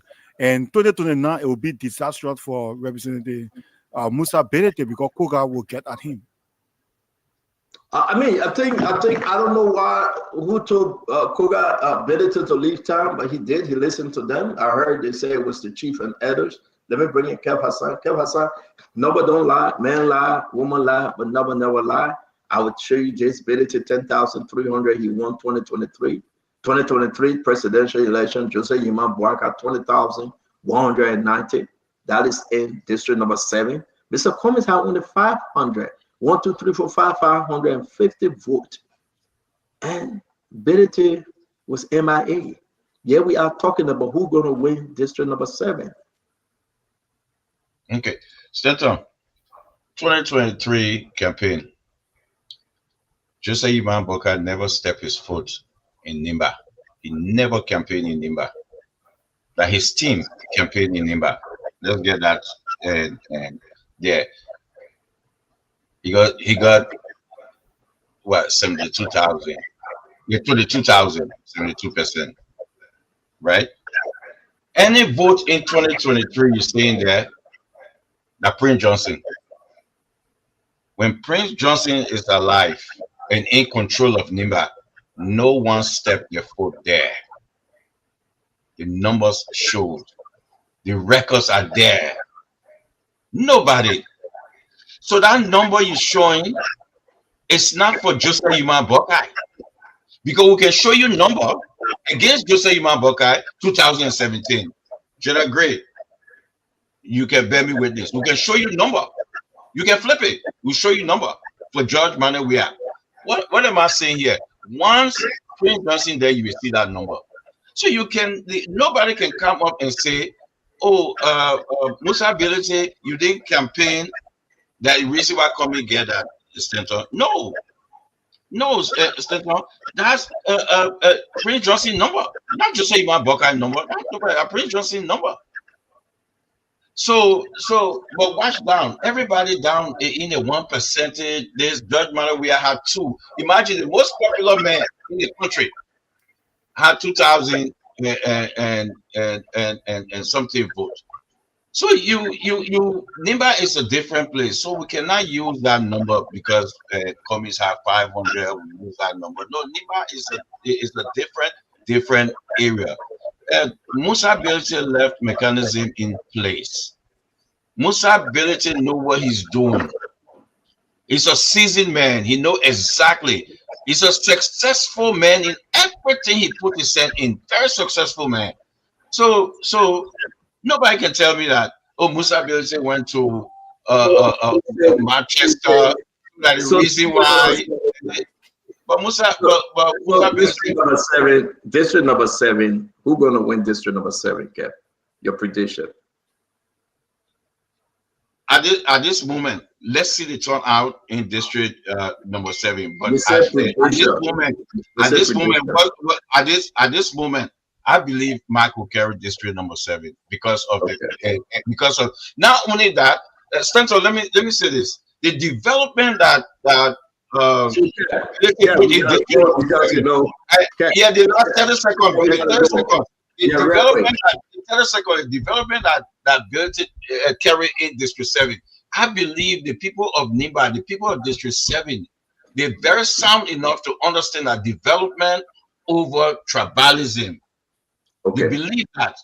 So there's a choice here, and the people will choose development. And because you say the ability candidate going to win District number 7, right? I believe that, but if he did win it, that's fine. But I believe that. But I don't think Koga who will run it based on tribalism. Thank you. Great. Let's hear you, Greg. This is I don't believe that. This is concerning Greg. What we are seeing, when the guys are ready, James, we really want to bring them on before we leave. We got a few more minutes. So please reach out to them. Greg, let's hear you. Election is going on. District number 7 is concerning. I want our folks to listen. 2023, we can go back to 2023. And you say, well, it's 2020, who won district number 7, 2020. Most ability was in the picture then. Comes to 2023, ability won. Ability won. But what ability was winning, just say Yema Bwaka won by 20,000 votes. And in that same token, we saw the ability candidate, Mr. Combs, had only 550 votes. I'm concerned that everything we've been talking about, the ability, abandoned ship, he left district number 7 for 1 week, straight into the major campaigning period. 1 week. Do you think this will pay off? Do you think ability Canada will win district number 7? What's your prediction here? Oh no, I think, like I said initially, I think on the papers, Mike will win district 7. That's what I said initially on the show.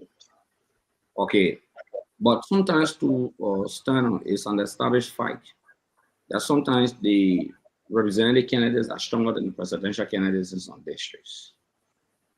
That have been shown in presidential elections in Liberia, where sometimes the representative candidate, or the senatorial candidate will win more numbers than even the presidential candidate. And Prince Johnson is one of those examples that you can rarely talk about, that you can hardly talk about. Ability won both votes in his presidential candidate, okay, and maybe it could be as a result of different factors. You know, I don't want to be acne, I don't want to be, but maybe they saw ability as ability. They saw his presidential candidates differently from ability, so they're detaching. Some of the candidates can take, some of the voters can take straight to your face, I'll vote for your presidential candidate, I will not vote for you, I will vote for you, and I will not vote for the presidential candidate. But overall, I'm been hearing ability been committing himself to people that if you vote Mike, this is what I will do across this district. This is what I will do. That's what I heard when I went to Nimba County. So that will provoke the courage of the people to vote. But one thing that is certain, that is, it was not, in my opinion, it was not a good material for him to leave at that critical juncture. Even a lie on him that he saw, or some people would tend to believe it, just a lie on him. Okay, which I thought it was not right. I mean, he's my friend, I like him. Okay, but again, I believe Ability will have to win that district because he knows his people, and winning that district is not for Mike. It's about Ability. It's about the perceived stronghold of his own political institution, which is very important. But I think they can win the district.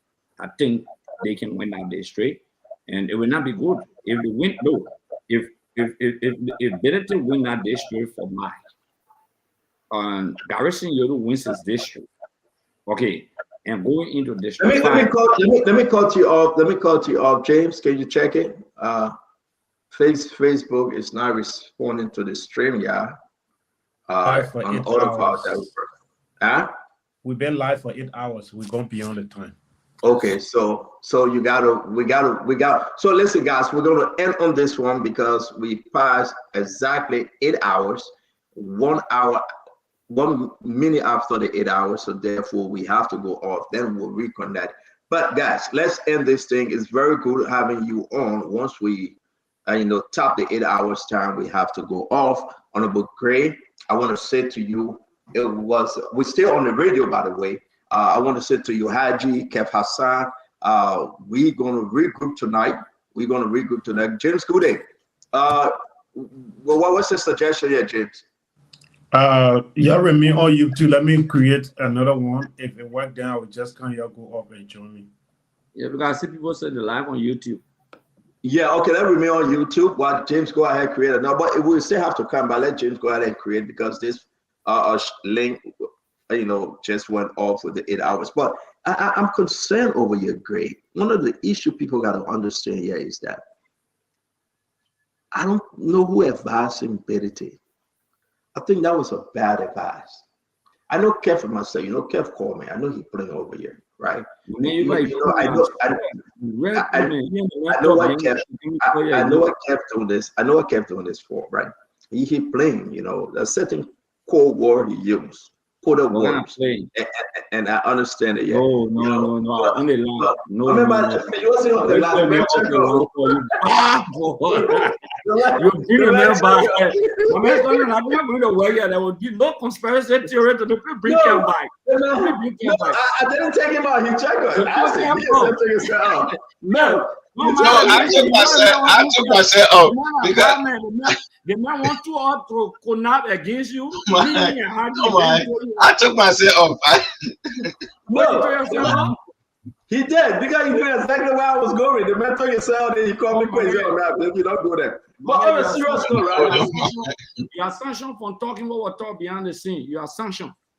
No, not that. I'm not talking about it, but the man know exactly that Benedict Blunder. You see my own. The reason why I get so many good friends, because I keep it real. Benedict Blunder. Benedict is my friend. I wouldn't have advised Benedict to take that trip. There was nothing important than Benedict staying in Nimba County for the rest of the election. There was great. There was nothing. Even Benedict was moving anything in Europe. There was nothing important. It makes you weak as a leader. Craig, you understand? Go to the end. Who does that? Who leave the country and say, Joey, I'll leave the country for 1 week and say, there the election go, I will be back after the election. Are you kidding me? Have you seen that? The last week to the election, have you seen that the president, Joseph Baka, will leave and say, I'll come to sit down and hang out with Stanton, you go ahead? On the day of election, Barack Obama playing basketball, but he in America. If Barack Obama are going to leave America, they're going to beat him. It's an insult to the people. But Graham, you know that. You cannot leave your district. It's an insult to the people. And I would say this again tonight. It's an insult. So I don't think it's right. I think it was a bad PR. I think it was a bad message. I don't know. I love Musa Benedict so dearly. And I'm thinking that what happened, it was a bad thing by Benedict. I don't know. It was bad. Guys, I'm sharing you guys the link because we got to close this show.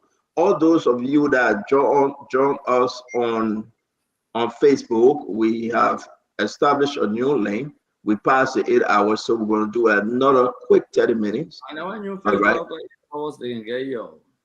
Huh? I know when you the groups 8 hours, then they get you. Yeah, 8 hours because you are mad. Right after the program, you have what 70 thousand viewers.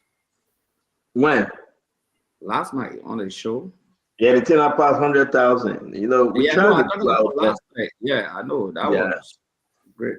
Yeah, but we're trying to do our best. So I think, where are we, James? James is coming. Oh, let's see. James, where are we? Yeah, you can end this and join me.